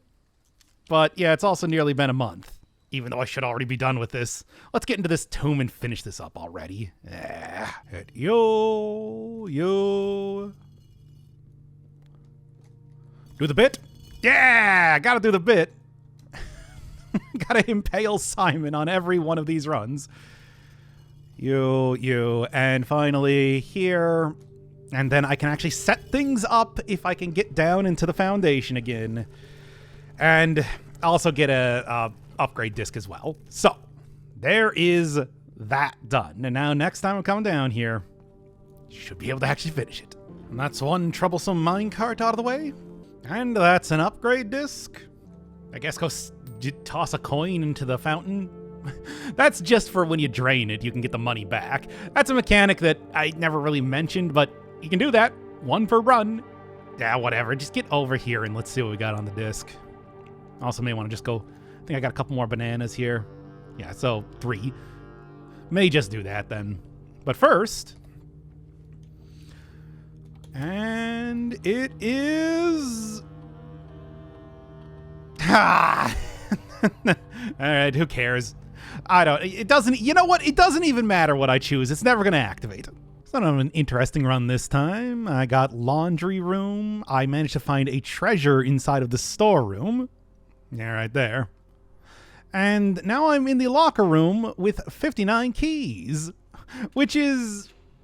I mean, it's a way to do it, certainly. I don't know if this is necessarily the most efficient way, but usually these include fruit, they include gems, money, all that sort of stuff. So I think it's a worthwhile thing to attempt, mostly.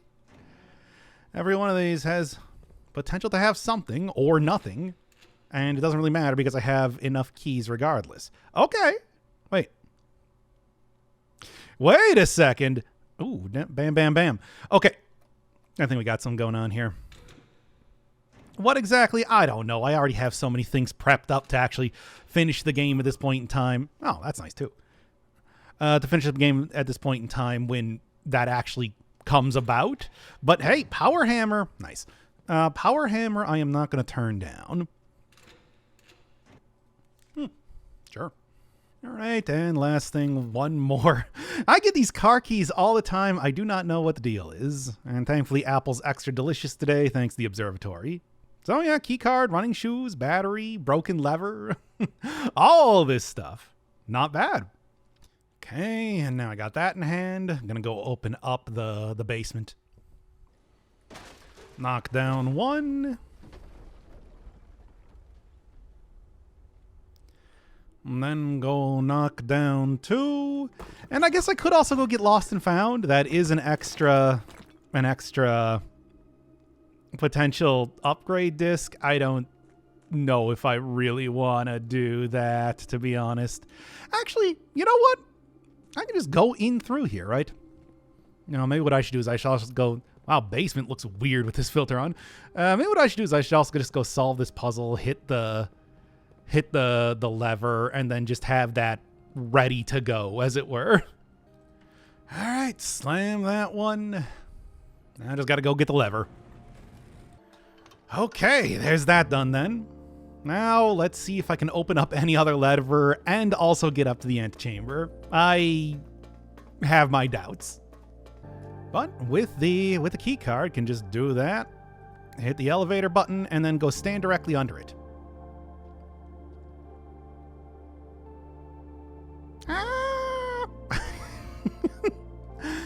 I don't really use this method too often, but I do always do that. Oh, hey, got enough to upgrade disc in here this time. But really what I want to do is I just want to go buy a bunch of gems because, well, you know, that's going to be a little bit more important. Might come back for that if I get more money.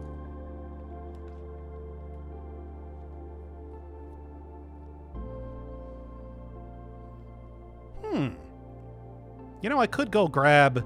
All right, I'm going to take the boiler room, and if things go really poorly, then what I'm going to do is I'm just going to use the boiler room to go and get the treasure trove, which I think is actually going to be worthwhile. Because that is a very much long-term sort of room, after all. Yeah, you know, I just said, hey, if I can get some more money, right? Also have now used all of 3 for my shelters. Although I think using that in the archives is actually worth it. Have I got anything else? No. But the money's good. And grab that. I guess I don't really need keys, but I will take all the gems.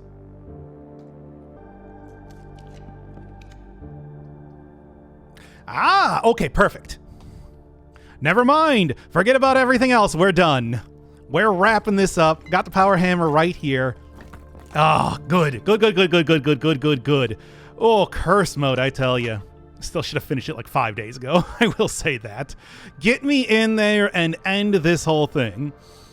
Yeah, I was getting a little bit worried. I was trying to get out the grand hall to get over here. Wasn't quite working, but don't need to worry about that now. Yeah. Any one of these things works, and this is all I need to do. And the next day... I mean, well, there's the regular inheritance trophy, but right behind it, there's a very busted up, terrible looking trophy, but what are you going to do? Oh, there we go. Doing the impossible. No, it just took a while. Really. Then, yeah, it was really just, I think it's day 32, so it really did only take me a month. Not bad. Only a couple achievements left, finishing the game in 1 day and finishing the game in less than an hour. And if you're doing that first one, you're almost assuredly going to be finishing the game in less than an hour. So the original plan was just to cut this run up and show you the highlights, but then I decided if you've been watching this video the entire time, you'll probably appreciate just seeing the full run with me commenting over it about what the strategy and everything is. So I got myself a coffee, sitting back. It's not even a coffee, it's a matcha latte. Because I am a millennial. Anyway, if you don't want to see it, just go check down the description for a timestamp that says Act 3 start or something like that. Anyway, let's talk strategy. What do you actually do to beat this game in 1 day? Well, you do need to just get to the antechamber, get a lever to open up the antechamber and everything like that. So that's just standard gameplay stuff. On day 1, I find that the easiest way to do that is to try and find the Great Hall, because although, yeah, I'm not going to turn down getting the Secret Garden or, say, getting a greenhouse if I have a broken lever, those are just much less likely than finding that particular room. And in fact, right now, I believe going out here into the dining hall again, just go find Secret Passage, which is very nice, and just choose to get a hall from there. It's not guaranteed that it's going to have a great haul, but this one did. So there you go. That's one thing at least dealt with. Now the real question. How do you get into room 46? And that is a tricky one. So the way you can do it is through a tomb and a pump room, a tomb and the foundation, but only, of course, if you can actually get in the back of the foundation to be able to lower down the elevator. Or a powered-up pump room. In other words, a pump room that's probably pretty close to the boiler room. And easiest one there is probably pump room plus tomb. However, here's the thing. You might think, oh, hey, tomb, that's not that bad. I mean, that's a 3 in 8 chance to get that in the outer room, provided that you can open up, of course, the garage. It is not going to appear on day one. Day one has a set number of rooms. Well, a set like 3 rooms that are going to appear. Like, what is it? The hovel, the tool shed, and something else. None of those are the tomb. So you need to also have the ability to re-roll rooms at least once. So that is a number of different, very particular things that you have to have happen to make this work. And yeah, you can probably tell from the way that I'm just zooming through the game now. This is not my first time doing it. Oh, hey, I even missed the coupon book there. Oh, not that it's going to make a huge difference, but that was on the table. Yeah, it's like, let me tell you, the amount of times it's just like, oh, well, this run's dead. Alt F4, start up a new one, etc. It's just over and over and over, just waiting for the RNG to line up in the perfect way. Well, perfect way. Thankfully, that is a... Oh, wait. There's garage. So that's at least one thing done. Now, of course, right now, this doesn't give... I'm not going to even touch the outer room because, well, outer room is not going to have the tomb in it. So this is just an easy way to circle back around to the front and then start looking through the rooms over there. But yeah, it is... Blueprints is very good at giving you a lot of alternative ways to do things. And while that is useful in most parts of the game, when you're trying to get everything to line up in one day, there's still a lot of randomness to it that you just can't really account for. So, all right, there's that. As soon as I get some bone dice, come back there, getting that tomb. So looking around here first, I'm just grabbing a guest bedroom for those extra steps. Oh, and car keys? Now, of course, getting upgraded rooms on day one is not really a priority at all. But, I mean, hey, it might do something. It's not impossible. And then what I'm doing here specifically is I'm going through the Great Hall and I am trying to look at the metal detector that I picked up. Because usually on the prize rooms, you'll find keys or coins or whatever. So if you're just kind of pushing yourself up against the door and you're getting some sort of reaction from that, you can sometimes rely on that to actually tell you where the lever is, or at the very least some prizes. It didn't really seem like it was working there. I mean, there was a coin on the ground, but it's not that much. Ugh. Well, I had to get the utility closet to open up the garage, so go turn out those lights, and maybe I'll head back there if I'm really running out of any other supplies or anything I could use. Grabbing, of course, the bedroom right here, because guaranteed trunk on day one, so that's something. I was really thinking for a second about taking the lavatory just to get it out of there. And I'm like, what are you doing? Take the one that actually gives you a benefit. Like, I still do. I need especially keys on this run, because keys are really hard to come by on day one. And most runs, really, but, you know. Also day one. Security room cutscene. Skip right past that. And hey, with the combination of that and the utility closet, I now don't have to worry about any key cards, which can save me an awful lot of keys over the course of this, so it is definitely worthwhile. I mean, aside from that, this is also a way to hopefully draft a couple more duct rooms, and hopefully they're not going to be like the archives or the furnace. And it's weight room and furnace. Oh, even better. I'll take the workshop. Maybe I can do something with that. I'm not really planning to get a lot of items in this, but if I do, now I have some place to combine them. Hey, 3 gems. Nice. Actually, I was starting to run out of those, so a surprisingly good get there. And although I wasn't really planning on it, it also does connect the two sides of the house so that I can save myself some steps running through it. Oh, good. Well, so much for the whole duct thing. I mean, like I said, if you can possibly get a powered up pump room, that covers everything. Then I don't even have to worry about getting the tomb. But of course, that's really hard to do. Oh, no, all right, fine. I was sort of almost considering taking the nursery there because I am starting to get pretty low on steps. At 22 steps, as much as taking a weight room might be a decent choice. Oh, that's actually really good though, too. Anytime those shoes activate, especially when I'm really running out of steps like this, is going to be good. Yeah, weight room would be nice, but not when I only have 20 steps left. That would be silly. And, of course, just crack one of the safes here. This room, of course, and the boudoir are the ones you're going to be seeing the most, really. Maybe the office. And speaking of the boudoir, hey, free gem.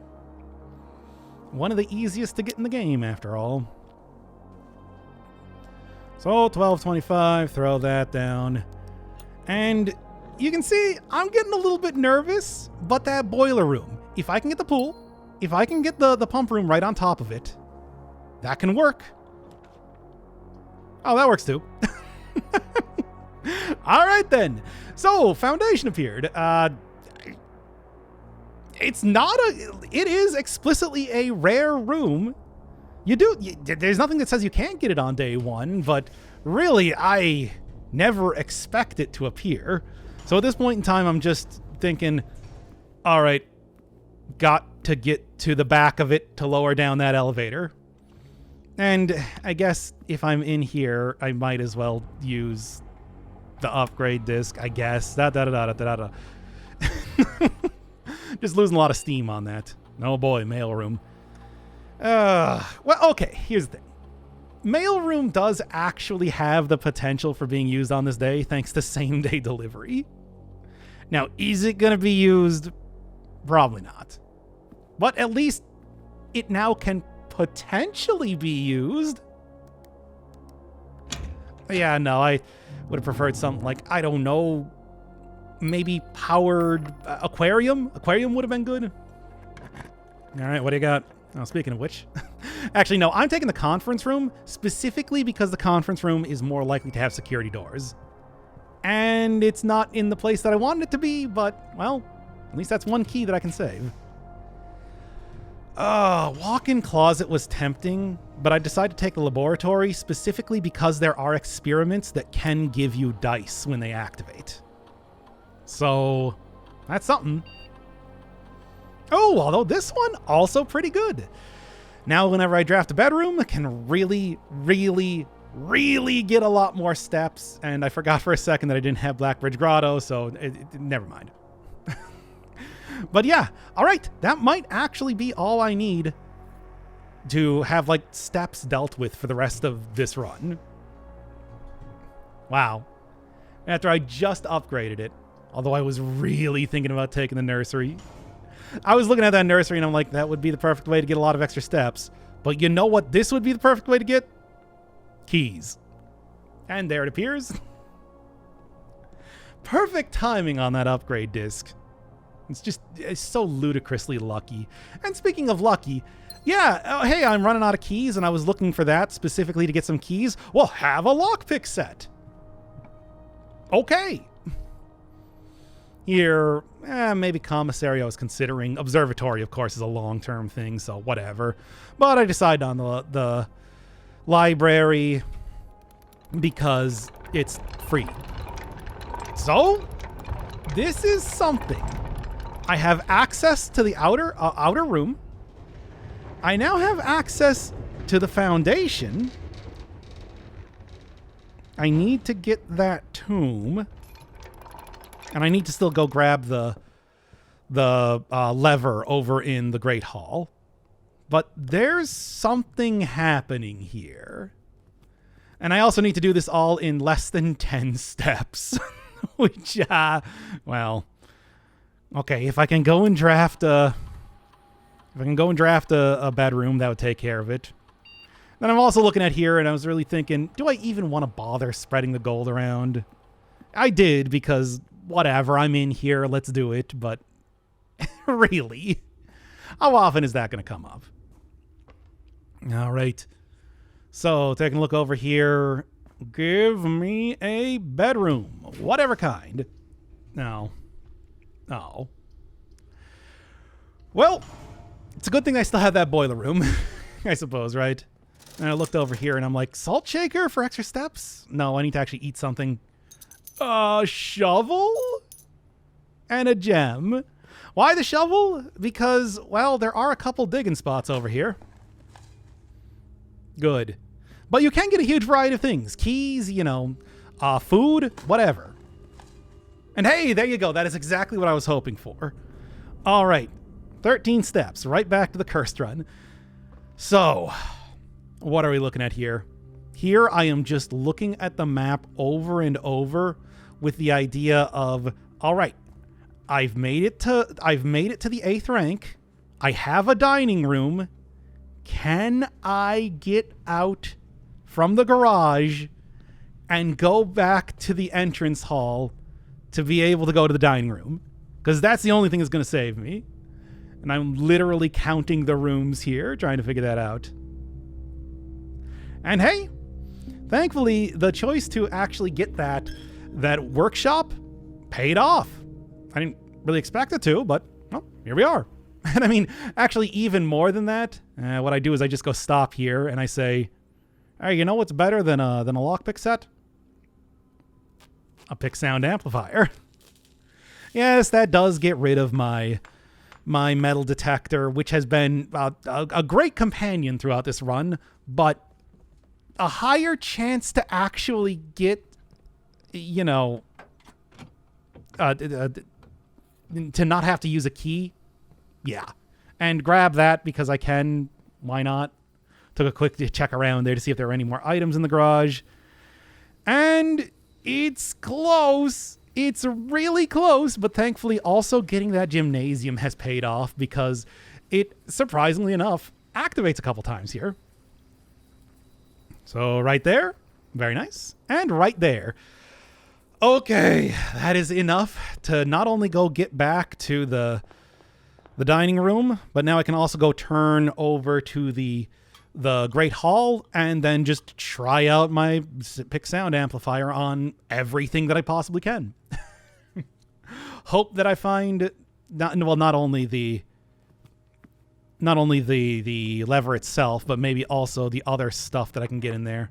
After all, I got to go through security, so I may as well use that other disc too, if I can. And one more. Accidentally hit exit there for some reason. There you go. Hey, and so there were coins behind there. Whatever. All right. So from the boiler room, I need to get up there. But I also still need to go and get the tomb outside. Because this is the last thing that I can go and create from the boiler room, and I do not have. Hey, there you go. Give me back up to 40, please. And a small amount more money. All right, well, whatever. And thankfully, I went in and out of there fast enough that it didn't activate until I had already looted the entire place. So yeah, I'm looking at this and I'm like, oh, reroll, what to do? Maybe the dark room could have something. I have enough steps right now. It's not like a lot, but we're looking at some kind of desperate times. I'm so close, so incredibly close to being able to do this. So, like, let's see what's in there. Come on, dice of some variety. Come on. Well, I guess that would also work too. Not quite what I'm looking for, but that does mean that I now have the stuff to actually create the jackhammer. And you know one thing that you dig up a lot with a jackhammer? Dice. So that's something. All right, what are we looking at? Guest bedroom. useless. I've already made it on this run. So, whatever. Quest bedroom, sure. I think I go for the Geist bedroom. Just because, just the idea that maybe by willing more, no, it was the quest bedroom. Maybe by willing more dice into the world through the Geist bedroom, it'd work. Oh no, I think actually when I was recording this, I was doing that to see if there was a different description on it because I was recording stuff like that. Right, that's what it was.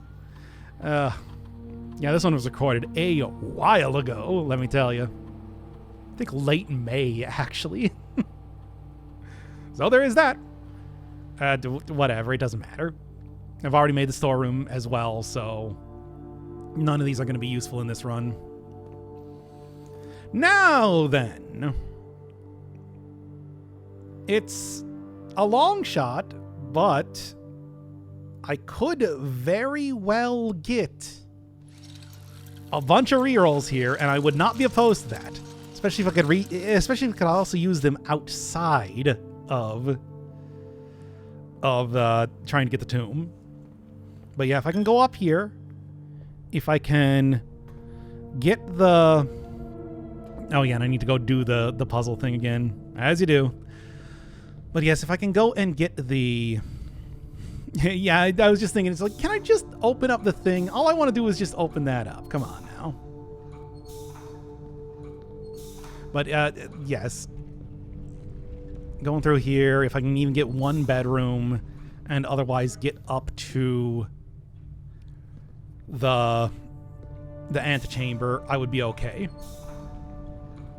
Yeah, jumping a little bit fast there, me. I know you're nervous about actually doing it on this run, but you gotta at least go through the motions, you know. All right, what do we got?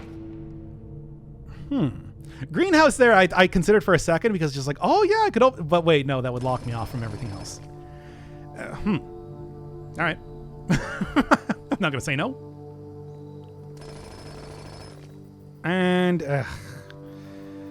unfortunately, yeah, I created the mail room up there, so even if I were to use the secret garden key and hit the lever, it wouldn't actually do anything. I can't get over there. But it does give me a few more spots to dig at. And it also adds in a whole bunch of... There you go.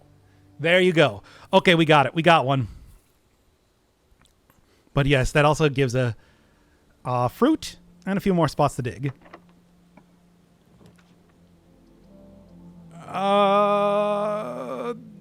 Yeah, just on the off chance that I might... Ooh, a cupcake. Nice.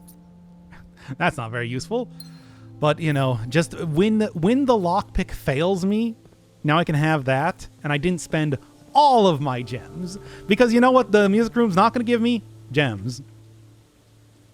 All right. Limited resources. Why? Oh, that hurts. That hurts me a lot on a personal level. Well, aquarium does have at least one digging spot in it, so... Oh! Yeah, there you go. All right. This should do it.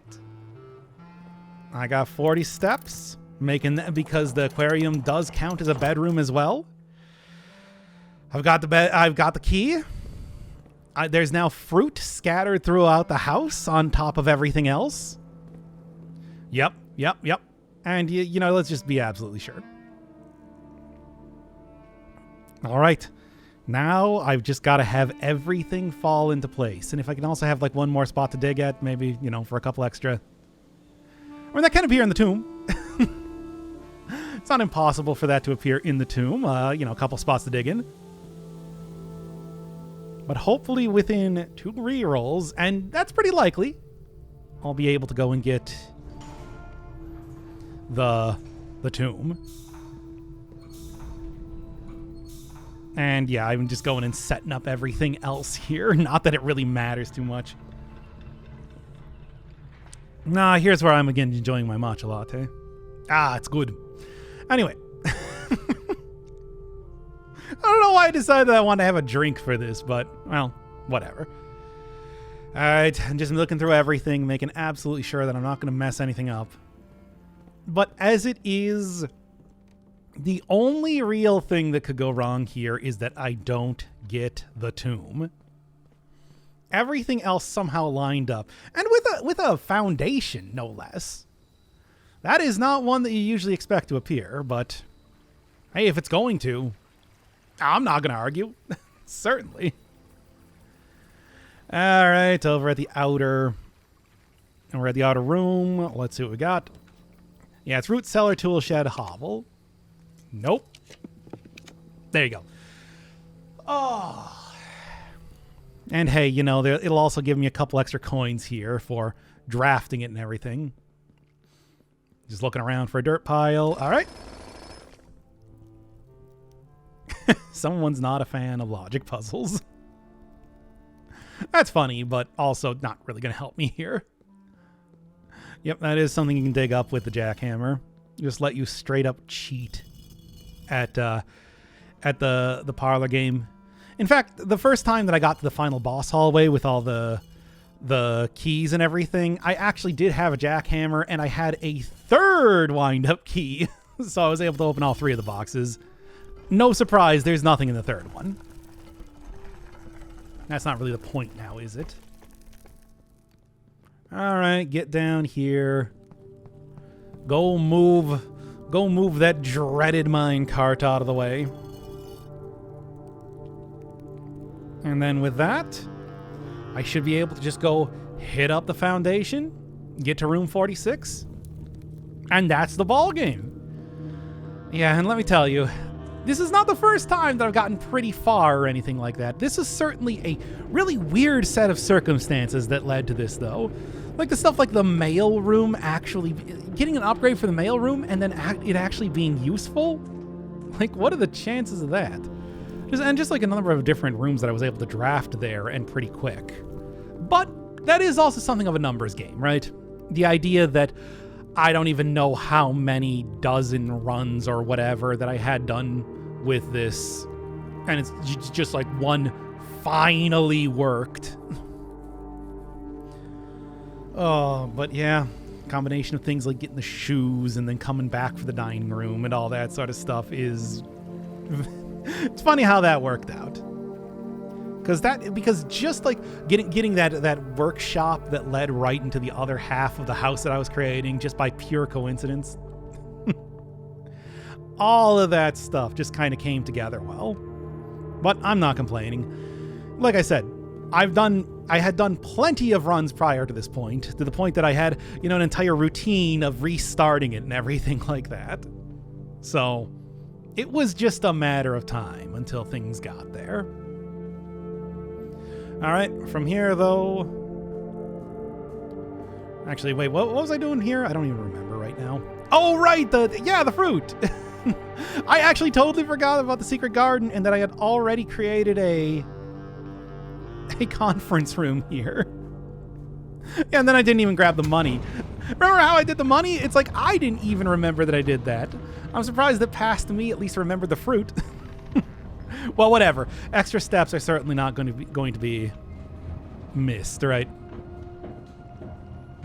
Missed? However, whatever word I wanted to put there.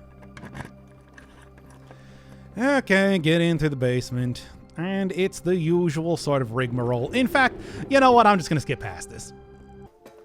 And it's so dramatic the first time, and then you play this game 24 more times because you're recording a gigantic video on it.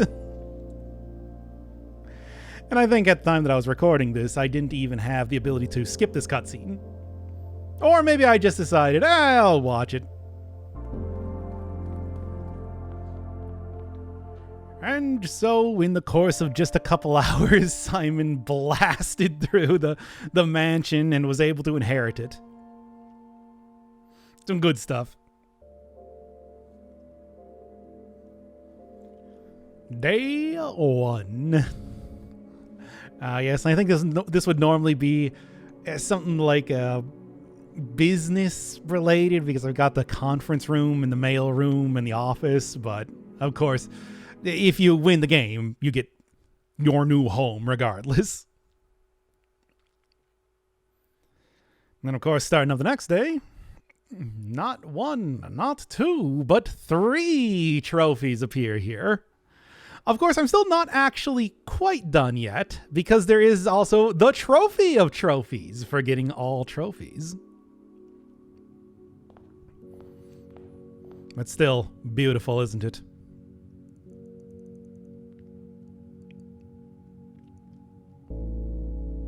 It's literally just a gigantic numeral. Alright, well, I mean, you know. Hey, whatever. It's what it represents. It's not what it is. And then the Afterthought trophy. Over in Blackbridge Grotto, go over to the data files, import that trophy data, and just go get... I mean, I guess one of the other ones that has all the other things. So we'll just go grab Trophy of Speed, Day 1, Cursed, and Darebird. Because, of course, being impossible to get all on a single save file, you need to do it like this. So, I think now all I need to do at this point is go back to the trophy room itself and claim my prize. Ah, here we are. Took a second to appear. But inside should have... Yep, there it is. It is a hand holding a trophy. And that is the full trophy room. And yet there's still more in the game. The end of a journey. It never is it? Best place to start looking for the family core is with this unresolved mystery. The file cabinet key that you find down in the... I guess I'm going to call it the final boss tunnel of the game. So where does this go? Well, if you're like me, you immediately ran right back to the archives because that's where all the other file cabinet keys were used. Nope, does not work.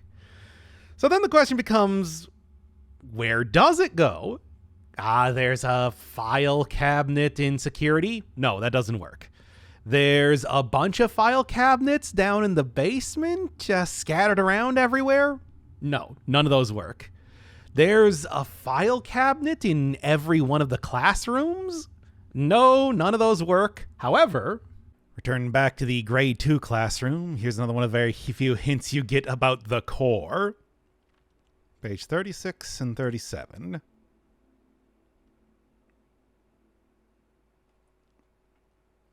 So that gives you a hint on the existence of the core, but not what you're supposed to do with it or anything beyond that.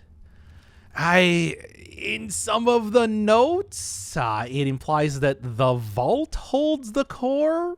Maybe go just start trying to use this on every single one of the safety deposit boxes, trying to see if any one of them opens with this. No. None of those work. So what do? Well, it is a file cabinet, and it's tucked away in a pretty obscure part of the game, which I will go to right now. The core. You know, when I was first playing this game, I was doing, as you'd probably guess, everything pretty much out of order. Well, there they are. Everything pretty much out of order because you don't need to do all of the red envelopes and then the reclaim the crown and then the core stuff. The game's a lot more free form than that. Obviously, I'm just setting this up like this for the sake of, you know, having it all organized in some way. So I was convinced that the core was the stone that you needed to complete the reclaim the crown. It's not, obviously, and it shows on the hint there, on the little memo, the picture of the cursed coffer. In the story of the Curse of Blackbridge, it seems that Jesper explicitly killed someone of royalty, maybe even a king. And, of course, it also states the stone is deadly in the hint as well. So, yeah. Well, I got surprisingly far into this before I realized that, wait a second, this isn't correct. And eventually the game does kind of force you to stop, as you'll see. So this little part, right near the giant gear room, it's something of an office by itself. It's got a file cabinet in it, and indeed, to the Baroness of Mount Holly, for her own hand. I guess that would be Baroness Lady Orave, your great-great-grandmother?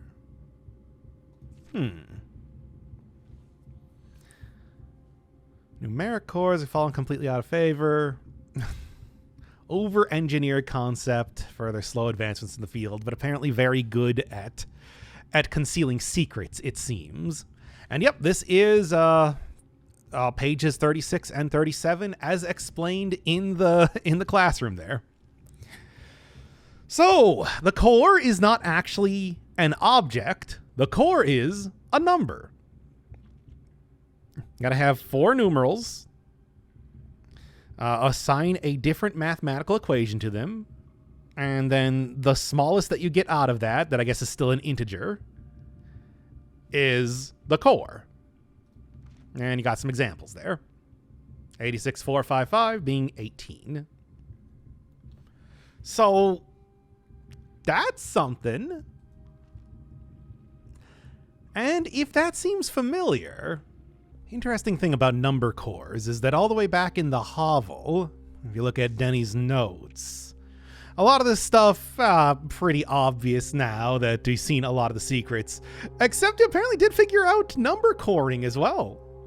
Realizing that the 45292 goes to 8, which of course, very meaningful number. Now that had nothing to do with this whole blackmail thing, but it's interesting nonetheless. All right, so now at this point in time, let's go through all of the other hints that I've gotten related to the core. So first off, the vault explicitly says the family core is unlocked only by the sum of its digits. That's not very helpful. But I mean, that was the vault's note, so another reason why you might be looking a little bit closer at the vault in particular.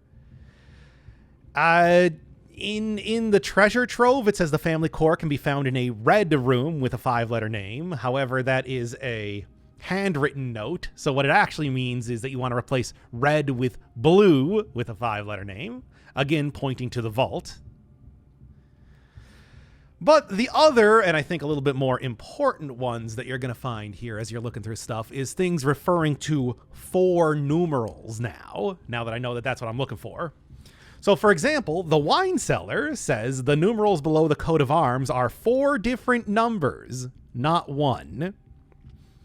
And then similarly, in the mechanarium, on the coat of arms, the first number is 1 numeral. The rest are each 2 numerals. So, if you have been looking at that family crest, especially the way that it's just perfectly framed in the wine cellar, and the fact that you also find that note in the wine cellar in the first place, and I'm thinking, it's surprising that's not used as part of a puzzle. Well, it is. And I think for that, I'm going to want to go create a wine cellar and get a closer look at it. Down inside of the wine cellar, there is the crest. MCCXIII. So, going off of the mechanarium hint, on the coat of arms, the first number is 1 numeral, M being 1000, and the rest are 2. So CC 200, XI is 11, and then 2 is 2. So there are the 4 numbers that I have. 1000, 200, 11, 2.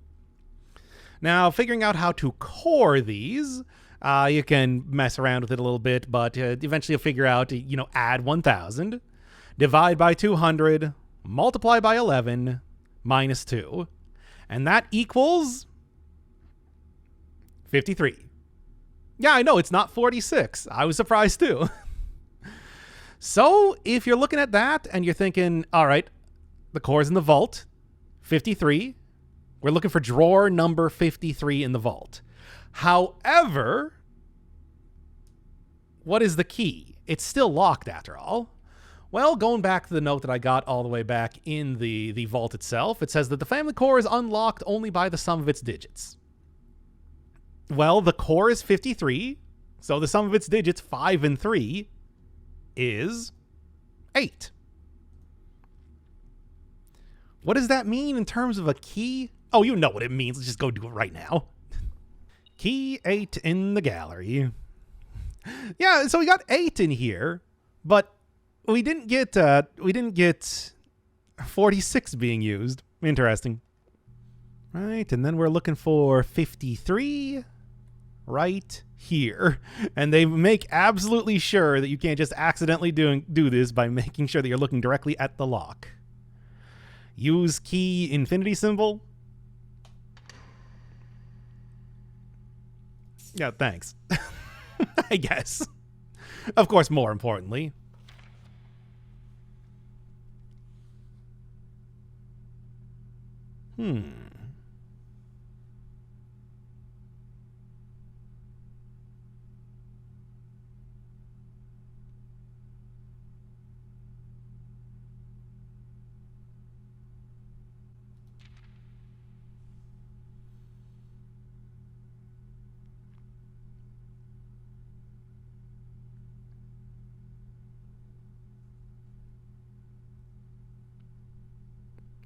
Creation of a cryptograph.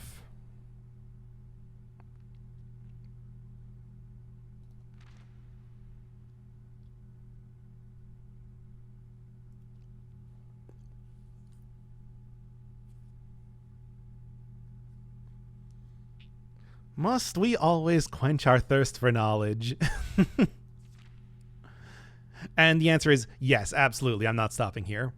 So this is interesting. I find it difficult to believe that Herbert could not possibly solve this, but also at the same time, I think the more important thing you're supposed to get from this is that this has nothing to do with any one of the other puzzles in the game.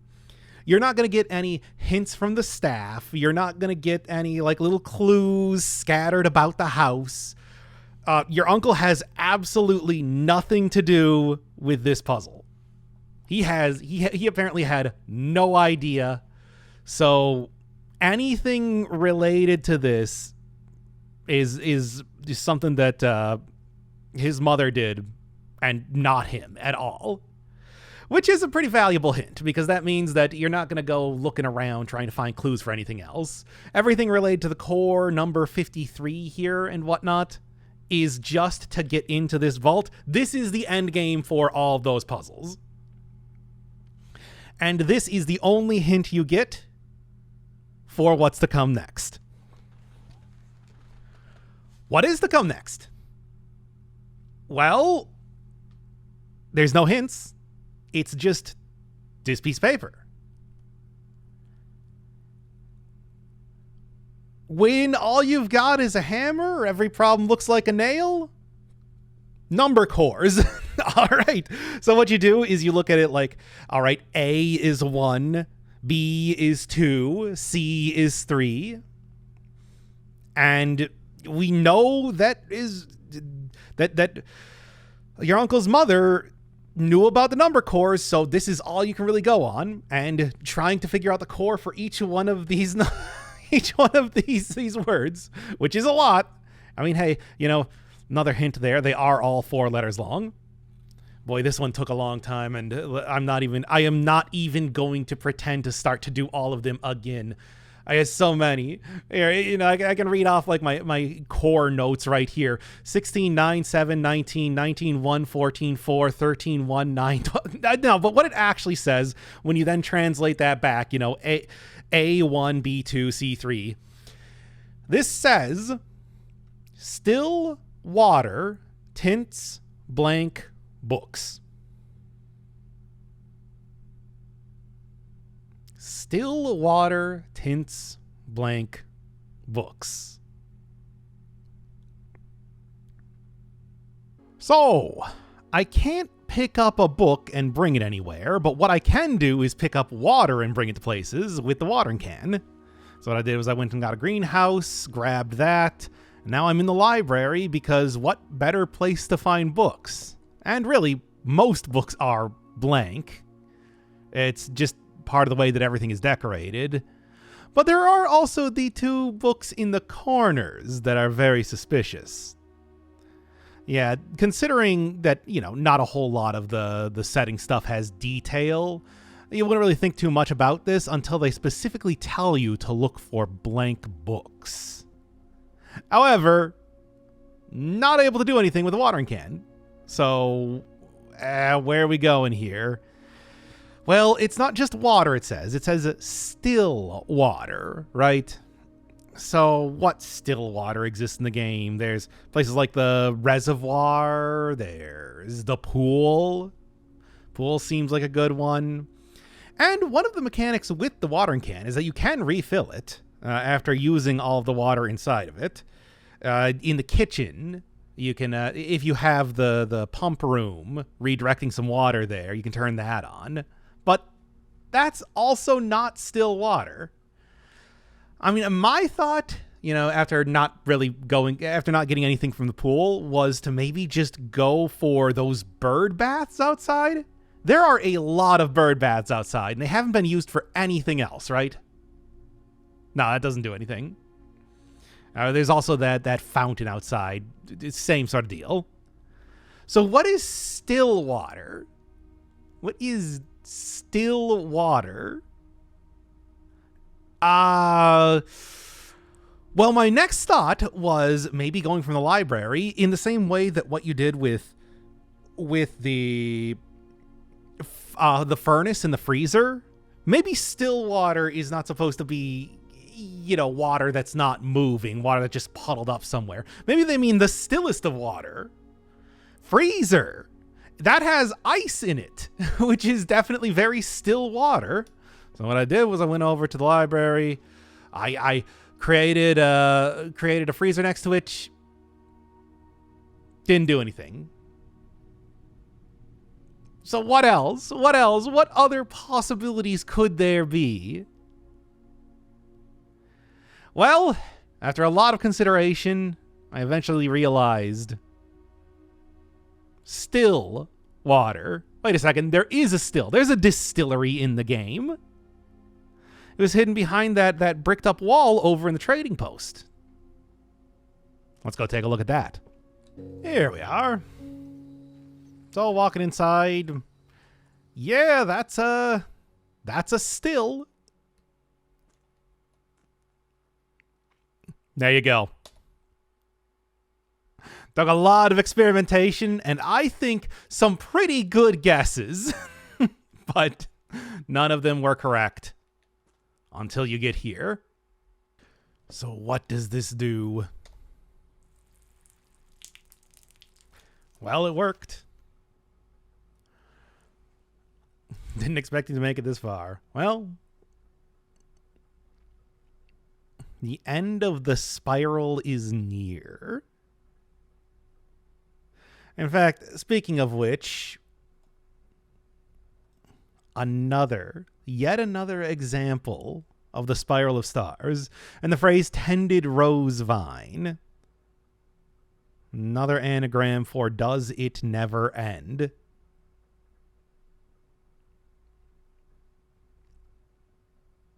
Also, I don't think the phrase rosary is real. I've never heard that before.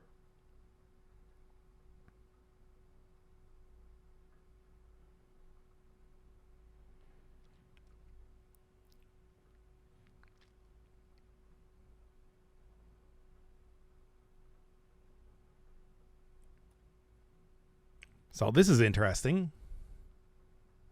And there is one word here, well, 2 words here that are very conspicuous. West Spring. Waters of the West Spring shall yet reveal more secrets than these mere passages. In fact, if you look closely at it, all of these words seem very conspicuous. West Spring Secret Passage. All right, well, guess I got to go get myself the Blessing of the Monk again. But of course, that's not it. There is also Second book. A Hidden Hue. And what appears to be the map of the house again. That 5x9 grid. From Prism Pristine, 3 paths convene, 3 lines of light, 3 shades foreseen, 3 colors to count, a sum of 18. But the one left hidden remains to be seen.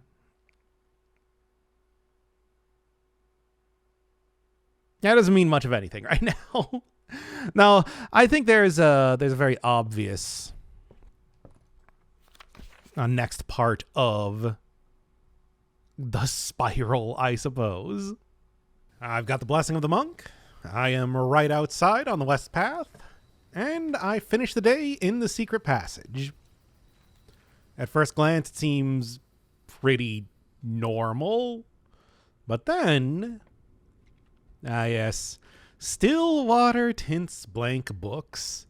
Although, the first time that I was here, I was thinking, wait, how do I actually get still water if I'm using the outer room for a secret passage? Well, as it turns out, you can just go grab it from the coat check as long as the last thing that you put in there was still water. So, I'm going to go do that. I've got the coat check. I've got the watering can. And there it is. Ah, finally, I can now choose to get blue rooms from the secret passage. Okay, come on. Just do this already. And I was able to get this far in my first playthrough of the game. However, because I had not yet reclaimed the crown, I was stuck here wondering, wait, what am I supposed to do to get the stone then? Not a problem this time.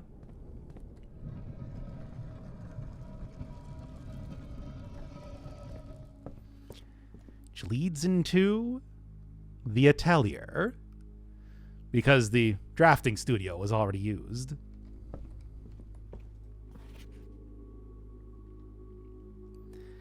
Suppose this was the place where your great-grandmother created the original 46 rooms that existed inside of the mansion. It says 45 rooms there, but it did say in the Blue Tents memo for the closet that there were 46 originally. Project completed November 1913.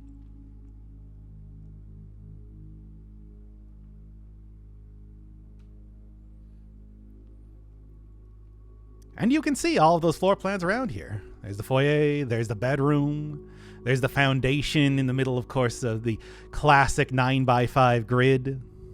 3 primary colors, 3 primary pads. And in fact, you can see a couple references to that hidden hue note that I got earlier. Servants' quarters, maids' chambers. 45 plus 1. Even a couple that I wouldn't really expect here. For example, the solarium, which I had to go get through the drafting studio, was apparently one of the originals. And there's the closet itself. 2.2 acre plot. 12 dead ends originally, and just all these blueprints all around the place. Pool and the pump room. And looking over here, you can see, well, the entire 9x5 grid with a couple things already on it. Foundation in the middle, ballroom, music room, corridor. Except also, looking a little bit closer at this is a door.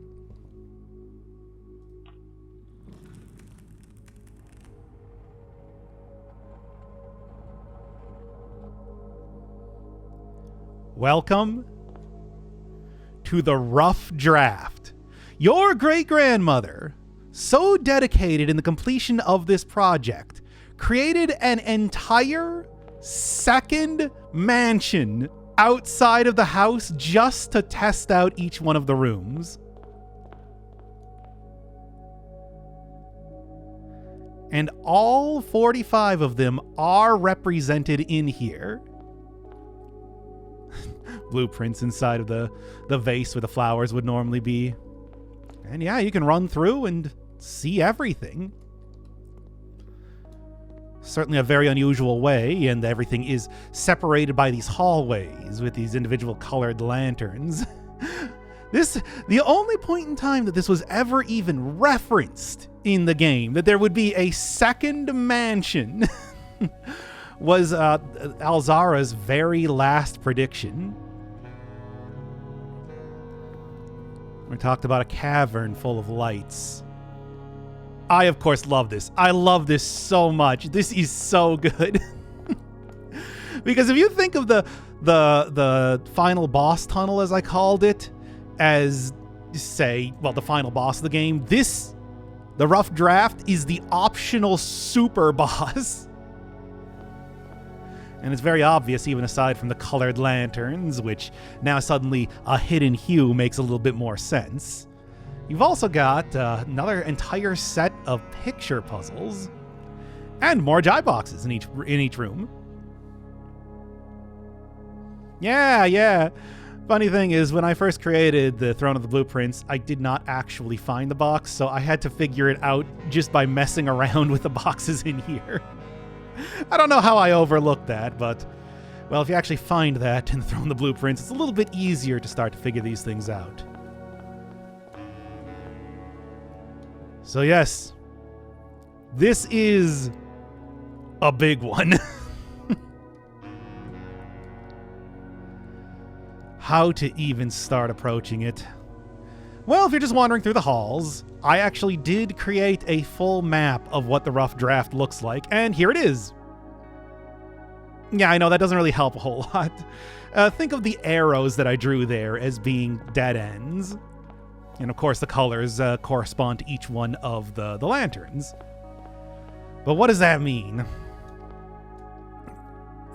Well, it means a lot of different things, really.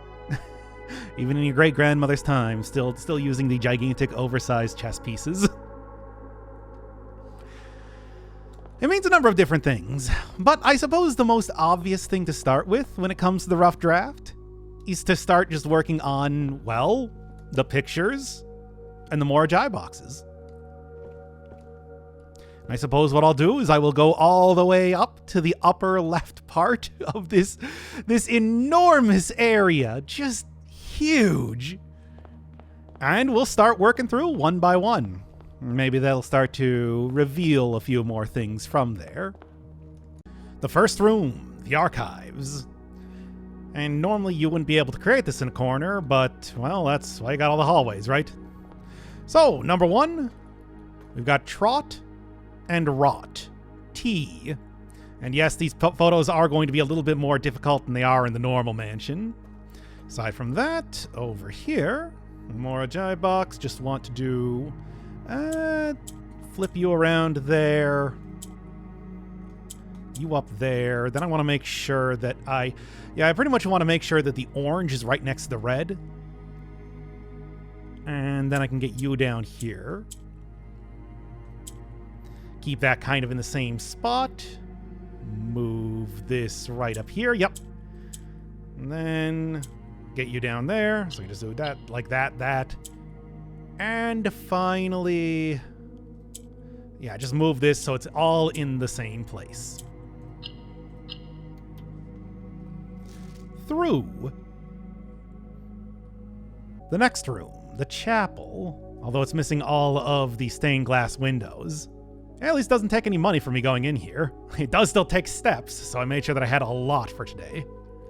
So we've got on the kettlebell 3, and then we've got tree for H. Over here is the Morajai box. This one actually using the blue tiles, so it should be a little bit simpler to kind of figure out. Yeah, all I really need to do is just do a little bit of that sort of stuff. Then get these right back in the middle and open it up. Lantern. This would normally be the location of the antechamber, but as we've seen in the actual description of the vestibule itself, this was the original room used right before room 46. So I guess it makes sense. For the pictures, we've got wine and we've got win, E. And then on the little pedestal in the middle, kind of difficult one. I had to practice this one a couple times. So flip that one around there, and then I'm going to want to get that about there. so that I can get you up on the place where the erosion symbol normally would be. Okay. Get that down, move that out of the way. Then pretty much just start lining everything up. So there, and then finally should be able to get you up there and then hit you. And there you go. Light. Next, we've got the coat check. Does not work. And as always, no text on anything. So, for the pictures, we've got spear and pear, S. And for you, another one that uses the blue tiles. So, number one thing to do, recognize that these are all going to be counted as a black tile. And then let's flip, one of these down here. And I believe that, I'm going to want it more or less looking like this. Because one of the important things that's going to have to happen when it comes to the way everything works is that it has to be the exact, correct space away from each other. So first off, let's do that. And then there, kind of supposed to be the other direction.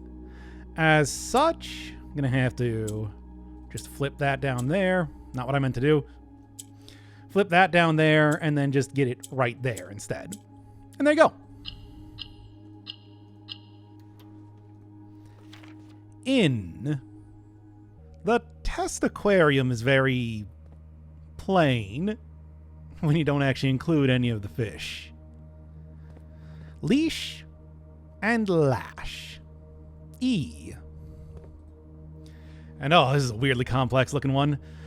All right, but hey, one of the things with the blue tile is that when it copies the red one, it doesn't turn it red, it turns it blue, which is actually pretty handy. All right, then let's get this in a little bit more advantageous position. And pretty much what I'm looking at right now is trying to... let me see if I can attempt to get the blue to turn into yellow, which I think should be as simple as that. There we are. Then if I can do a similar sort of thing, just by doing that, that should actually be very easy to sort of manipulate in the way that I need it to. Although real quick, let's just go get that there, so then I can do this. Because with this sort of thing, it really is just as simple as that sort of deal. Not quite, but there. Sketches. Next row, we got the foyer, which is a lot less interesting when you take out all the busts. Still got the hands, though. For the pictures, we've got Novel and Noel. V. And for the Morajai box, kind of a tricky one here. Really just looking for trying to get these to turn green more than anything else. Yeah, and then from there, it's pretty simple, all things considered. Cast. The pool, already drained. And for the pictures, we've got year and ear. Y. For the Morajai box, got an interesting use of this puzzle. I actually want to get rid of the blue tiles so that I can do a little bit of this. Well, not even that. What I really want to do is get... There we are, all 4 of those out there. And turn those like that. And then finally, just got to get to the point where, I have everything pretty much like that. There, and done. A. The servants' quarters. No need for keys in here. For the pictures, we've got bait and bat. I. Now here, try to maximize the amount of the classic Moragi squares right now. So do that, then, yeah, pretty much just like that. And there it is. Tint. The pump room. With nothing to drain water out or into, and not even having the handles on each one of the individual engines. For the photos, we got a pin and pie. N. And for you, kind of intimidating looking one, since I'm supposed to create everything as purple, but with enough of the nuance tiles, I don't think it's ever too difficult. Sort of. But yeah, we can start out by just turning you into that, make that a little bit easier, go down, do a little bit of that. Actually, put that back there, get there, you, and then yeah, more or less just need to set everything up. Nice symmetry as well. Of the furnace, the most red room, now rendered entirely blue. Globe and lobe, like an earlobe, G. As for you, alright, don't need you, I just need the middle to have that in it. And do a little bit of this, that. Try and get as many blue as possible. And even more than that, what I should be doing is moving you around. Almost there. To get, of course, the... Well, here, I can do that again, too. And with that, get that to be blue. And then, not like that. But yes, just switch this out then for yellow, I suppose.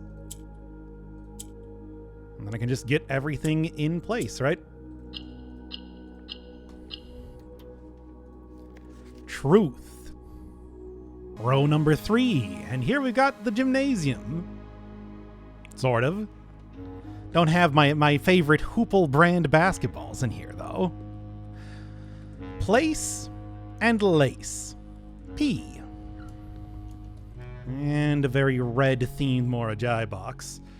Alright, of course, this is going to be try and get as many of those as possible. And then really from here, it's just as simple as get everything into the middle.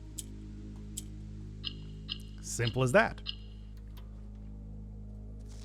2. The laundry room. Despite the rough draft having a lot of duct rooms, I don't think it includes the boiler room. I guess they were probably using the high pressure condenser or something for a lot of this, at least for some time. Pliers and piers. L. And over here, we got a rotation themed box. So I'll do this. And what I want to do is try and get... Well, if you have everything going around in a circle, it's actually pretty easy to line stuff up for the most part. I'm not going to say that it's really easy to line stuff up, but all I need to do is just get the blue square inside of the two purple ones. So do like a little bit of that, a little bit of that. Get that down there, and that's good. Now I just need to move you in the center. All right, same thing. And now rotate once more, and there you go. Find the guest bedroom. And on the wall, we've got steam and stem A. And over where there used to be a hint about the billiards room puzzle, there's an actual puzzle.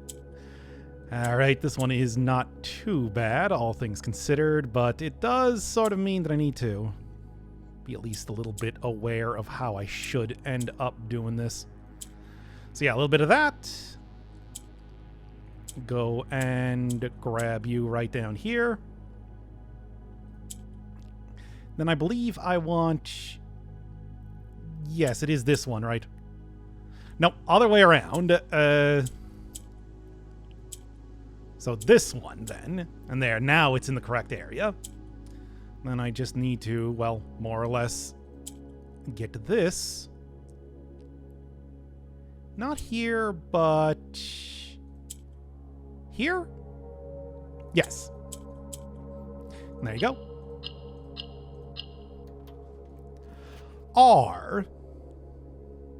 The conference room. No lying about the safe combinations in this one. On the wall, we've got barn and bar. Musical bar. Though it looks sort of like there may also be the bowling pin in the back. And regardless. Over here, looks fairly simple, but also and a little bit complex. So let's just do that, a little bit of that. Go and switch you up there to make sure that I got that then. And there's as many yellow tiles as I'm going to need. All I need to do now is just... Yeah, I think that should actually work for the most part. Well, I do need to do this. But yes, then from here, set that up like that. Path. The next day begins in the den. Real missed opportunity to not make this the sacred hour. Spike. Pike. S. And then for the more Ajay box, get another one that goes around in a circle, which I am always very appreciative of because boy oh boy, that does make things a lot easier to work with. Let's get that back up there, over there. Then really I just want to, do more or less like that. Because when you can circle around, very easy, right? Okay, drop that down there. And drop that down there. A. The West Hallway, in a time when it was a little bit more fixed up. Farm and arm, F. And another Raja box, so something like that. Not that. So something like that into U, flip that around. There are all of the purple color stuff that I need. Now I really just need to, more or less do that. Fairly easy one. Hue. Inside of the classic cramped passageway, we've got open and pen, O. And a little box, which definitely does not usually appear in the passageway. I guess there's just no other place to put the box. All right. Not really too much else I can do aside from that. Move this over to the middle and start flipping them around in a circle. In fact, that's perfect. Yeah, and then just move it right up there and drop it right down into place. Of. This is why the dark room is the color that it is. Otherwise, all the photos come out like this.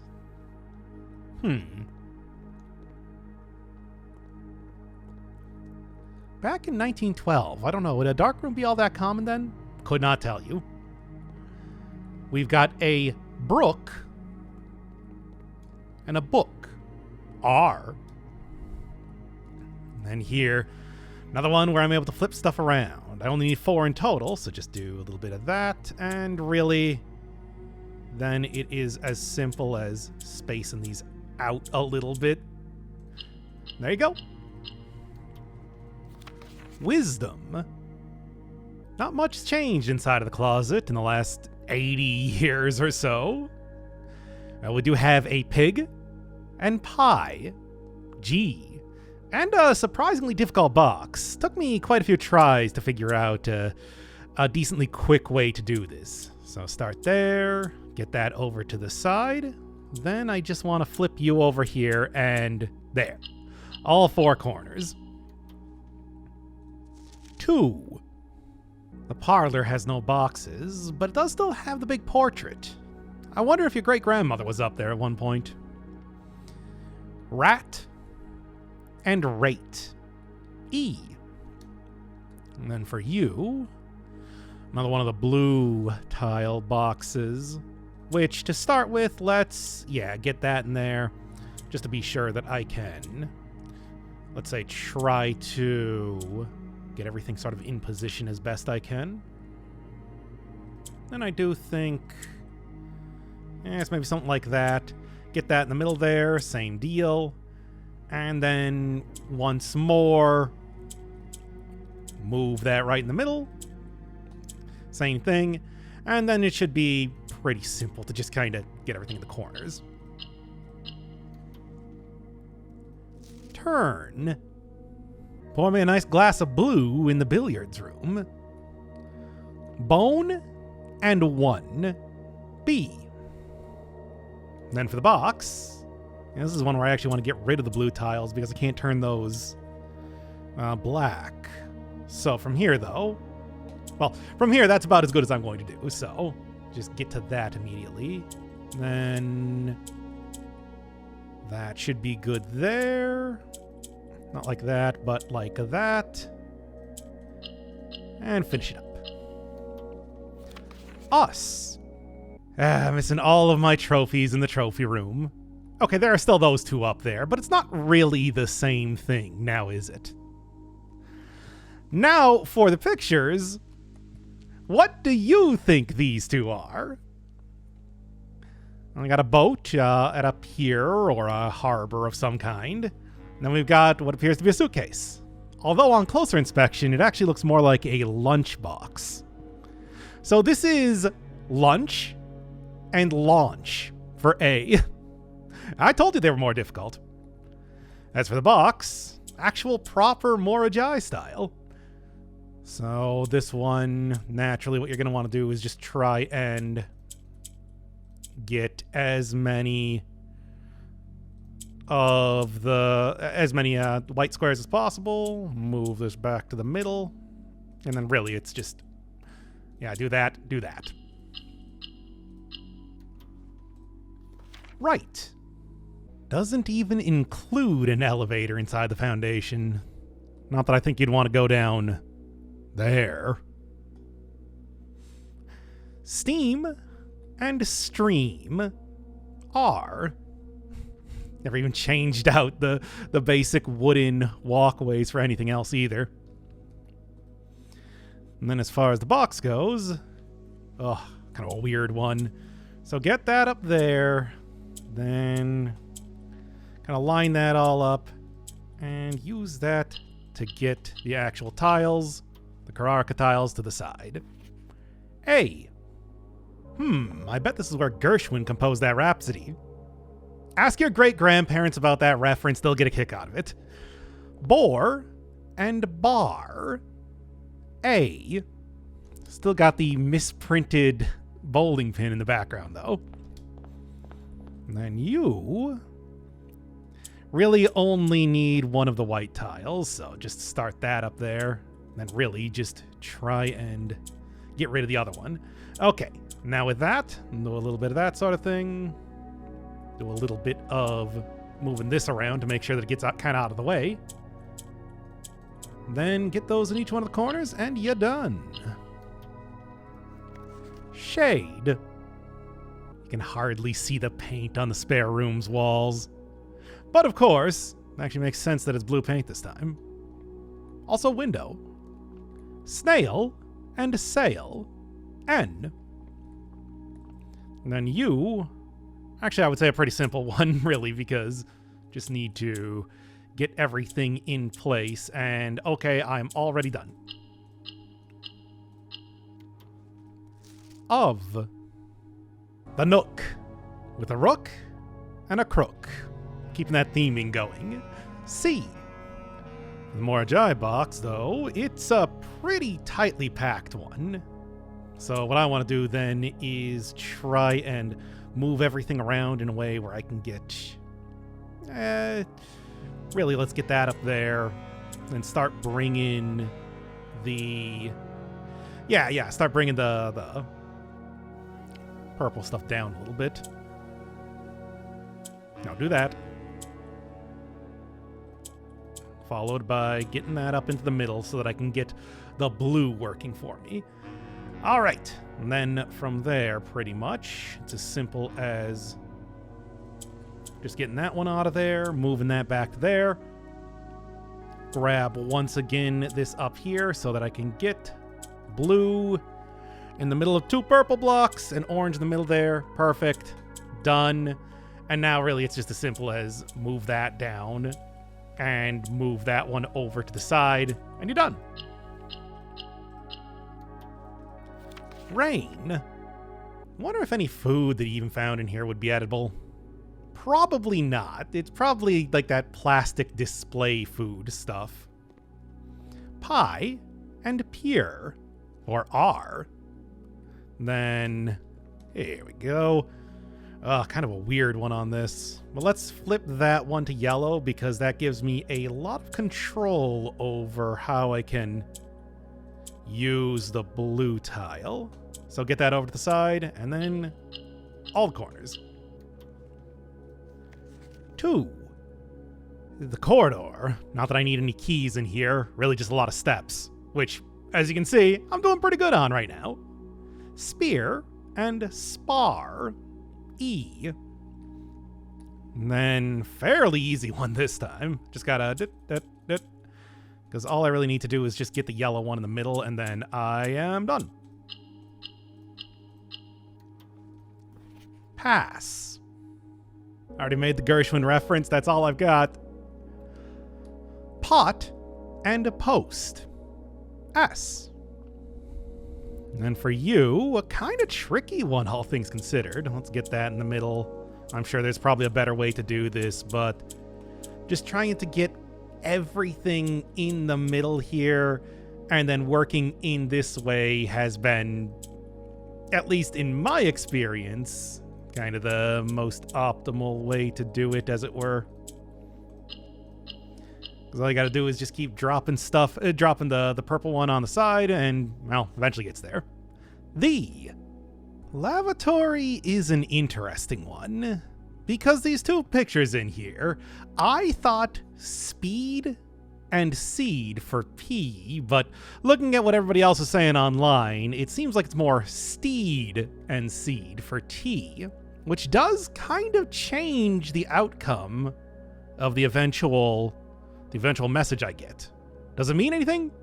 I don't know one way or the other. For the box, kind of a weird one here, but I think it's fairly obvious the way that you want to do this is try and get as many of the black tiles as possible to just make sure that you can maximize the amount of places that you're moving to, right? So yeah, do something like that. Go and get you up there. And then really, it's not too difficult from this point. I just need to, more or less get everything in the correct position, as it were. So I'll do like a little bit of that, a little bit of that. Yep, that is correct, and that is correct. Light. The Solarium. Got an interesting one. There's a Major Arcana card of Tarot, the Moon, of course. Very common thing just overall in the game. And a horse.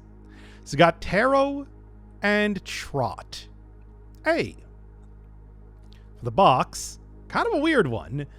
Okay, let's just start out by doing that. And really what I want to do is... Now I can move all 3 of these. With a black tile on each one of the rows. So with that, let's just go set up this and pretty much try and get all the blue tiles to be green. And then from there, it's, well, pretty simple. That works. Through. Regular old hallway up next. Well, the flowers are interesting. Lab and Lamb. M. Another one of the Morajai style ones. Kind of a weird and tricky thing, because what I'm going to want to do is get at least 2 of the... Yeah, try and move at least 2 of the blue tiles up top first. So something like this. Let's also just get rid of one of these. I only need one white tile right now. So do a little bit of that, a little bit of that. And that should do. Although I do also want to get the yellow tile out of the middle then as well. I'm going to need to do a little bit of that. And there we go. Lantern. Inside of the dining room, we've got orange and range. Oh, and also thankfully a very easy box as well. So just do that, flip it right back in the middle, and already done. Light. In the observatory, you can see a little bit of the sky, which, unlike the actual outside, I don't think goes through any day-night cycle. It's just kind of stuck at this overcast. Lance and lace. N. Kind of a rough one there. But thankfully, very easy box. What I'm going to do is just do a little bit of this. Get that up here. Get the blue up to the top, and then I'm pretty much already done. In. The east hallway works like many other famous hallways that you may be acquainted with. Gear and an ear of corn. G. And then we've got another white tile sort of puzzle. So if I do this. Well, maybe not even that. What if I just did this? Yes, much better. And then from here, pretty much what I want to do is just kind of start getting as many... There you go. As many blue tiles out there as possible. In fact, I can just get rid of that at this point in time. And do a little bit of this. And it's solved. Shadows. The bedroom, with what I think is one of the more difficult of the picture puzzles. Because this is called an arbor. Something that I did not know before playing this game. So arbor and harbor, H. I had to reverse engineer that after I had finished most of the rest of the message.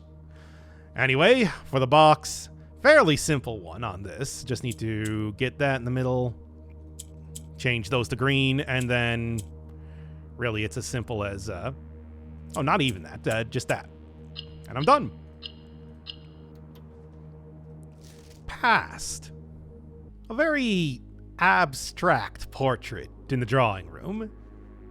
Pi and pi, E, one of the easier ones certainly.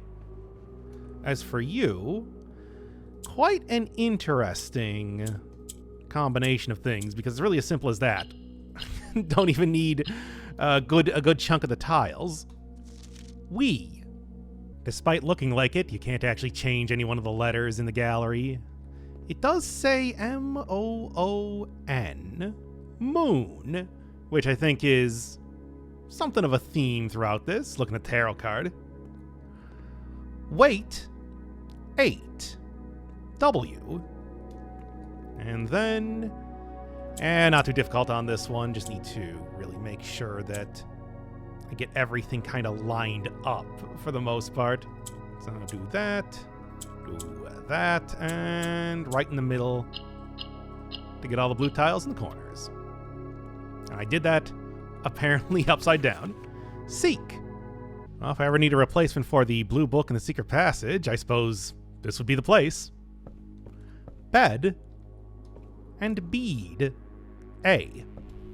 And then on the upper level, no, I don't get to check my rough draft related stats, but I do get another box.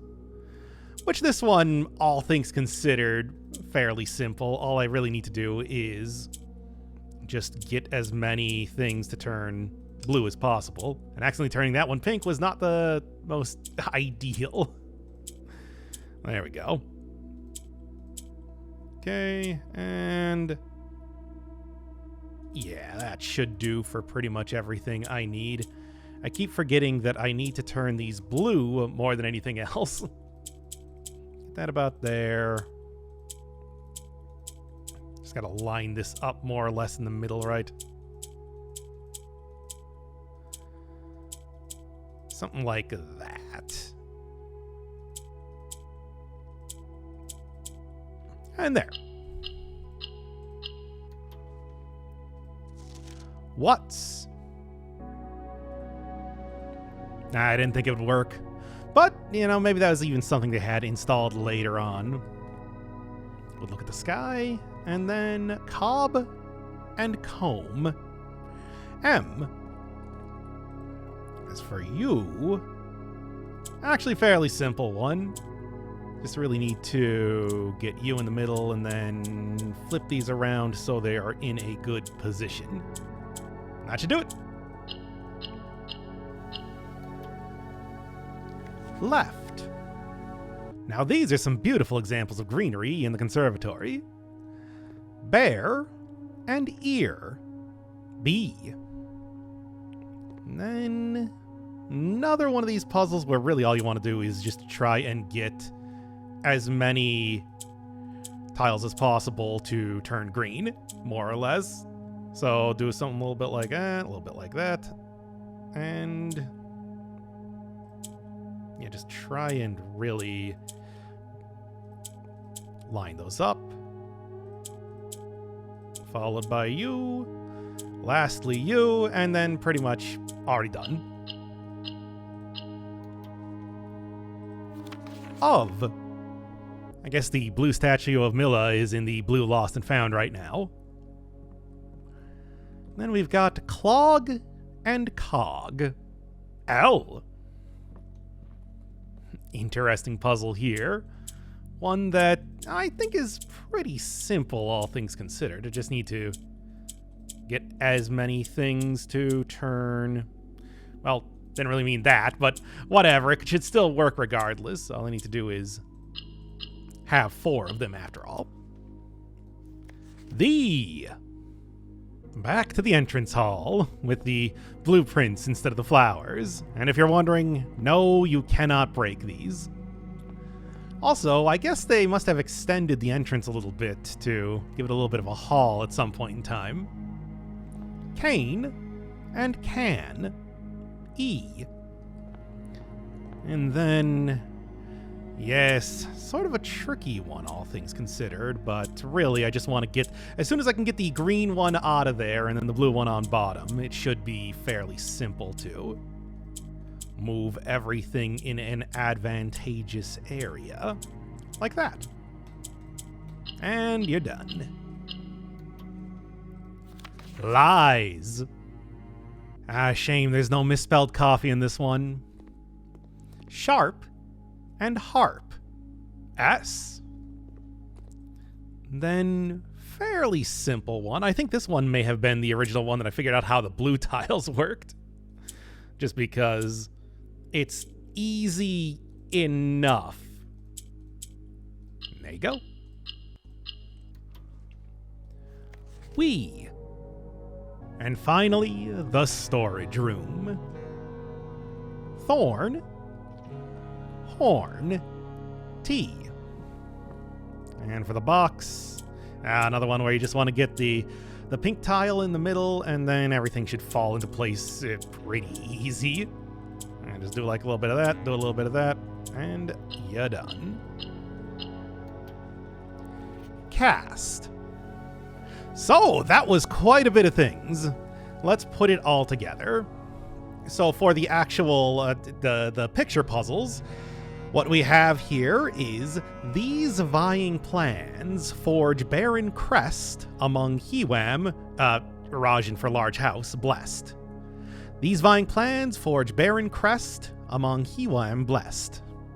And that could also be forge barren cresp, if my idea of speed and seed was correct. Cresp being like the hair on your head. Either way, I'll be honest, I don't know what either of those mean. Surely it must mean something. Form barren crest? There are definitely several different crests that exist in the game, but I don't know how it relates. So, the other one that I had then, going through all of the Morajai boxes, is through lantern light in sketches cast, a tint of truth to find our path, a hue of wisdom to turn us right, a shade of rain to pass the light. Through lantern light in shadows past, we seek what's left of the lies we cast. That one actually significantly more useful. But first off, there is the idea of going down the path. So now that I have pretty much mastery over this entire area, of course I had that before, as you saw from the map, but I've now gone through everything a second time, that there are a number of different lanterns everywhere that could provide different paths. 3 of them, primary colors in fact, and if I decide to start going down one, let's say purple, sure. And right now, it doesn't really seem too obvious where you're supposed to be going, but if you start to go through the rooms, I'm just looking for any purple that I could possibly find. And nothing here, so go inside the drawing room. That one's yellow, purple again, purple down here. I'm just basically following a color. So from this point, now Solarium's going to be a dead end. So turn like that, and it really sends you all over the place. No surprise that this is an extremely large area, right? Don't need to go in there just yet. Now I do. Yes, and on every new day, this being day 90 right now, all the puzzles do reset. So definitely want to make sure you're writing all of those down. Just a tip, I suppose. And this one's just completely cut off from everything else.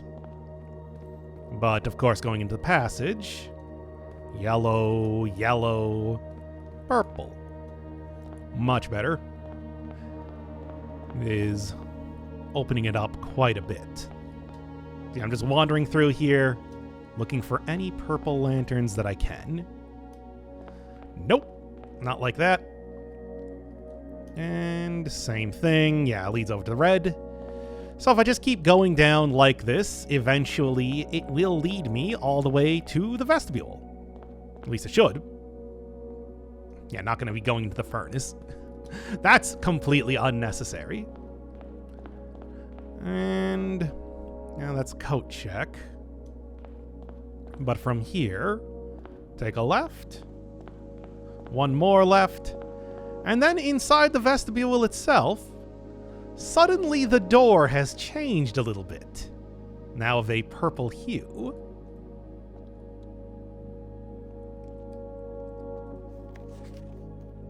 This was not the true path. It does say, don't go where the path leads after all, now doesn't it? Ugh. And also, I think I might go get some more steps at this point. Yes, but for each one, there is a path for red, there is a path for purple, and there is also a path for orange. All of these will eventually lead into the vestibule. They will all light up the moon in a different color. They will all tell you, it's not the true path. Don't even bother. So, what do you actually do? Well, let me go get some steps and then I'll come back and talk about it. Okay, now, let's take a look at all the hints that I've got. So we got don't go where the path leads, and you saw what happens if you do. 3 primary colors, 3 primary paths, all of them bad. Don't even bother. Ranks and files should be odd. I'm actually not quite sure what that means. 12 dead ends, I do believe, just means that there are 12 dead ends in there. That's just the size, I suppose, of the actual house itself. You got all the basic drafting cards. I do like when you first open up the rough draft that it just automatically drafts all of these in the same way that you would in the normal house. 45, obviously not too much there. So that's about all the hints that I'm going to be getting here. So from elsewhere then, do have a hidden hue. From Prism Pristine, 3 paths convene. Yep. 3 lines of light, 3 shades foreseen, 3 colors to count, a sum of 18. But 1 left hidden remains to be seen. Well, there is... Honestly, I also don't really know how that one works. The hidden hue and the vying plans forge Varen crest among Hewum blessed. I'm honestly not quite sure what either of those mean. I did mess around a lot trying to look at the various numbers of stuff. For example, I did count the colors of rooms. So there are 3 yellow rooms, 8 red rooms, 7 orange rooms. Okay, it's really more like there's 2 yellow rooms and the aquarium, 7 red rooms and the aquarium, and that would equal up to 18. But that's not the answer. So like going yellow, red, orange, nothing. And the hidden hue, I feel like that's a fairly obvious sort of thing to figure out, because there is but a single blue lantern that exists in the entirety of the rough draft. So just the specialness of that alone, I mean, there are 24 blue rooms that exist, but only 1 lantern. So that feels like the obvious place to start. But what do you actually do? Well, to figure out the true like solving of the rough draft, what I did was I looked at the hint that I got from the Moraj boxes. So going through that again. Through lantern light in sketches cast. Okay, we're looking at the lanterns in the rough draft. That's obvious for anything that you're going to be possibly doing. A tint of truth to find our path. Okay. Now here's the thing. If you were to look at that as being blue memos are the true memos of the game. So to find our path would be a good start here. A hue of wisdom to turn us right. A shade of rain to pass the light. Through lantern light in shadows past, we seek what's left of the lies we cast. So if we're looking at blue as being truth, what's left of the lies we cast, that means that for the lies, well, you can see the red lanterns right down there. Red memos are lies. Left of the lies? Go left from lies? And then also a shade of rain to pass the light. Well, the color that is most associated with rain is Iraja, purple. So pass through purple? Wisdom, though, is a little bit more confusing. What could that mean? Well, if we're looking at the countries as representative of the various colors, wisdom would probably be associated with orange. Orange is Kararika. Kararika is the sort of learning capital of the world, it seems. That's where they have the most academics. I mean, that was even on their sigil and everything too. So if we're looking at that, then it's just like, all right, we go blue to find our path, which is this one. Wisdom, orange, turn right. Rain, just pass through, go straight. And lies, red, left.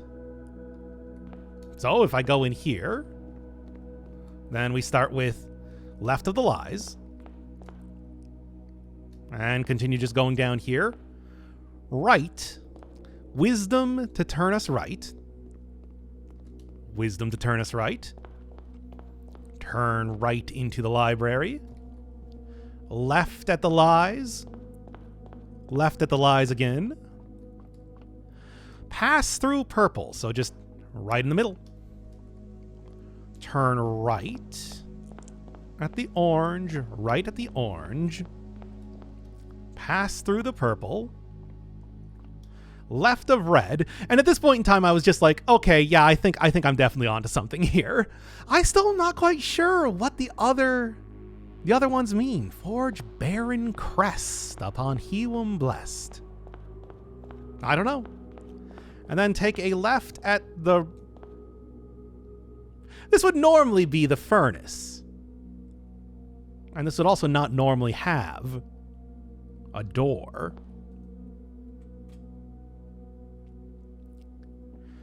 Room 46, of course. What else could it be? No paintings in here, because this is just taking the same spot as the furnace and everything. Do still have a box, though. Okay, just had to practice that one for a second. Do that, and then really all I want to do from here is just get the blue one up the top. Switch that one over, same thing as before. And then from here, really I just want to make sure then that I can get... Actually, not even that. I want to do this. And there you go.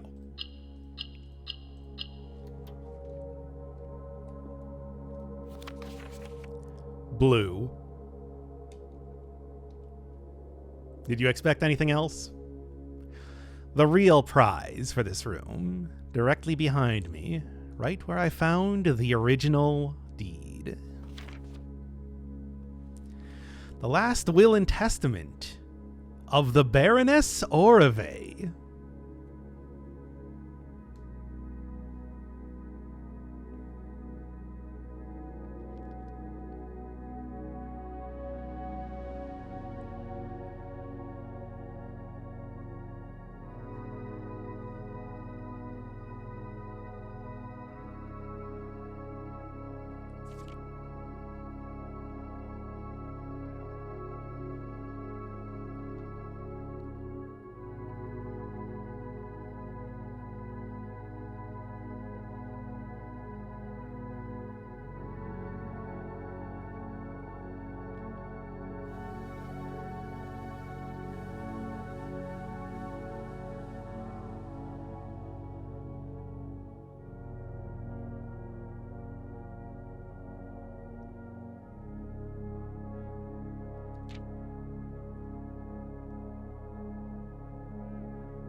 That's right. That's right. Apparently, your uncle, not the first one to have this idea. I do think he executed it a little bit better, but not a wholly original sort of puzzle. And indeed, there was chance that despite Simon having inherited the estate, that it may have just been taken from him if somebody actually discovered the Blue Testament. So it's funny. Everything I've done here, all of this, leading up to finding the Blue Testament, and truly, once and for all, inheriting the estate. Yes, it's not just enough to inherit it from your uncle. You need to prove to your entire family line that you are worthy of being able to own this house. And I do think that, yeah, I feel as though I deserve this mansion at this point in time. All of this, everything here is truly for me. No grand cutscenes at the end of the game. No, huge, incredible revelations. It's just, Simon is truly the owner of the estate now.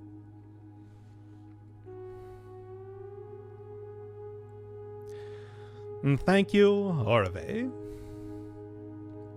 And that is the end of Blueprints.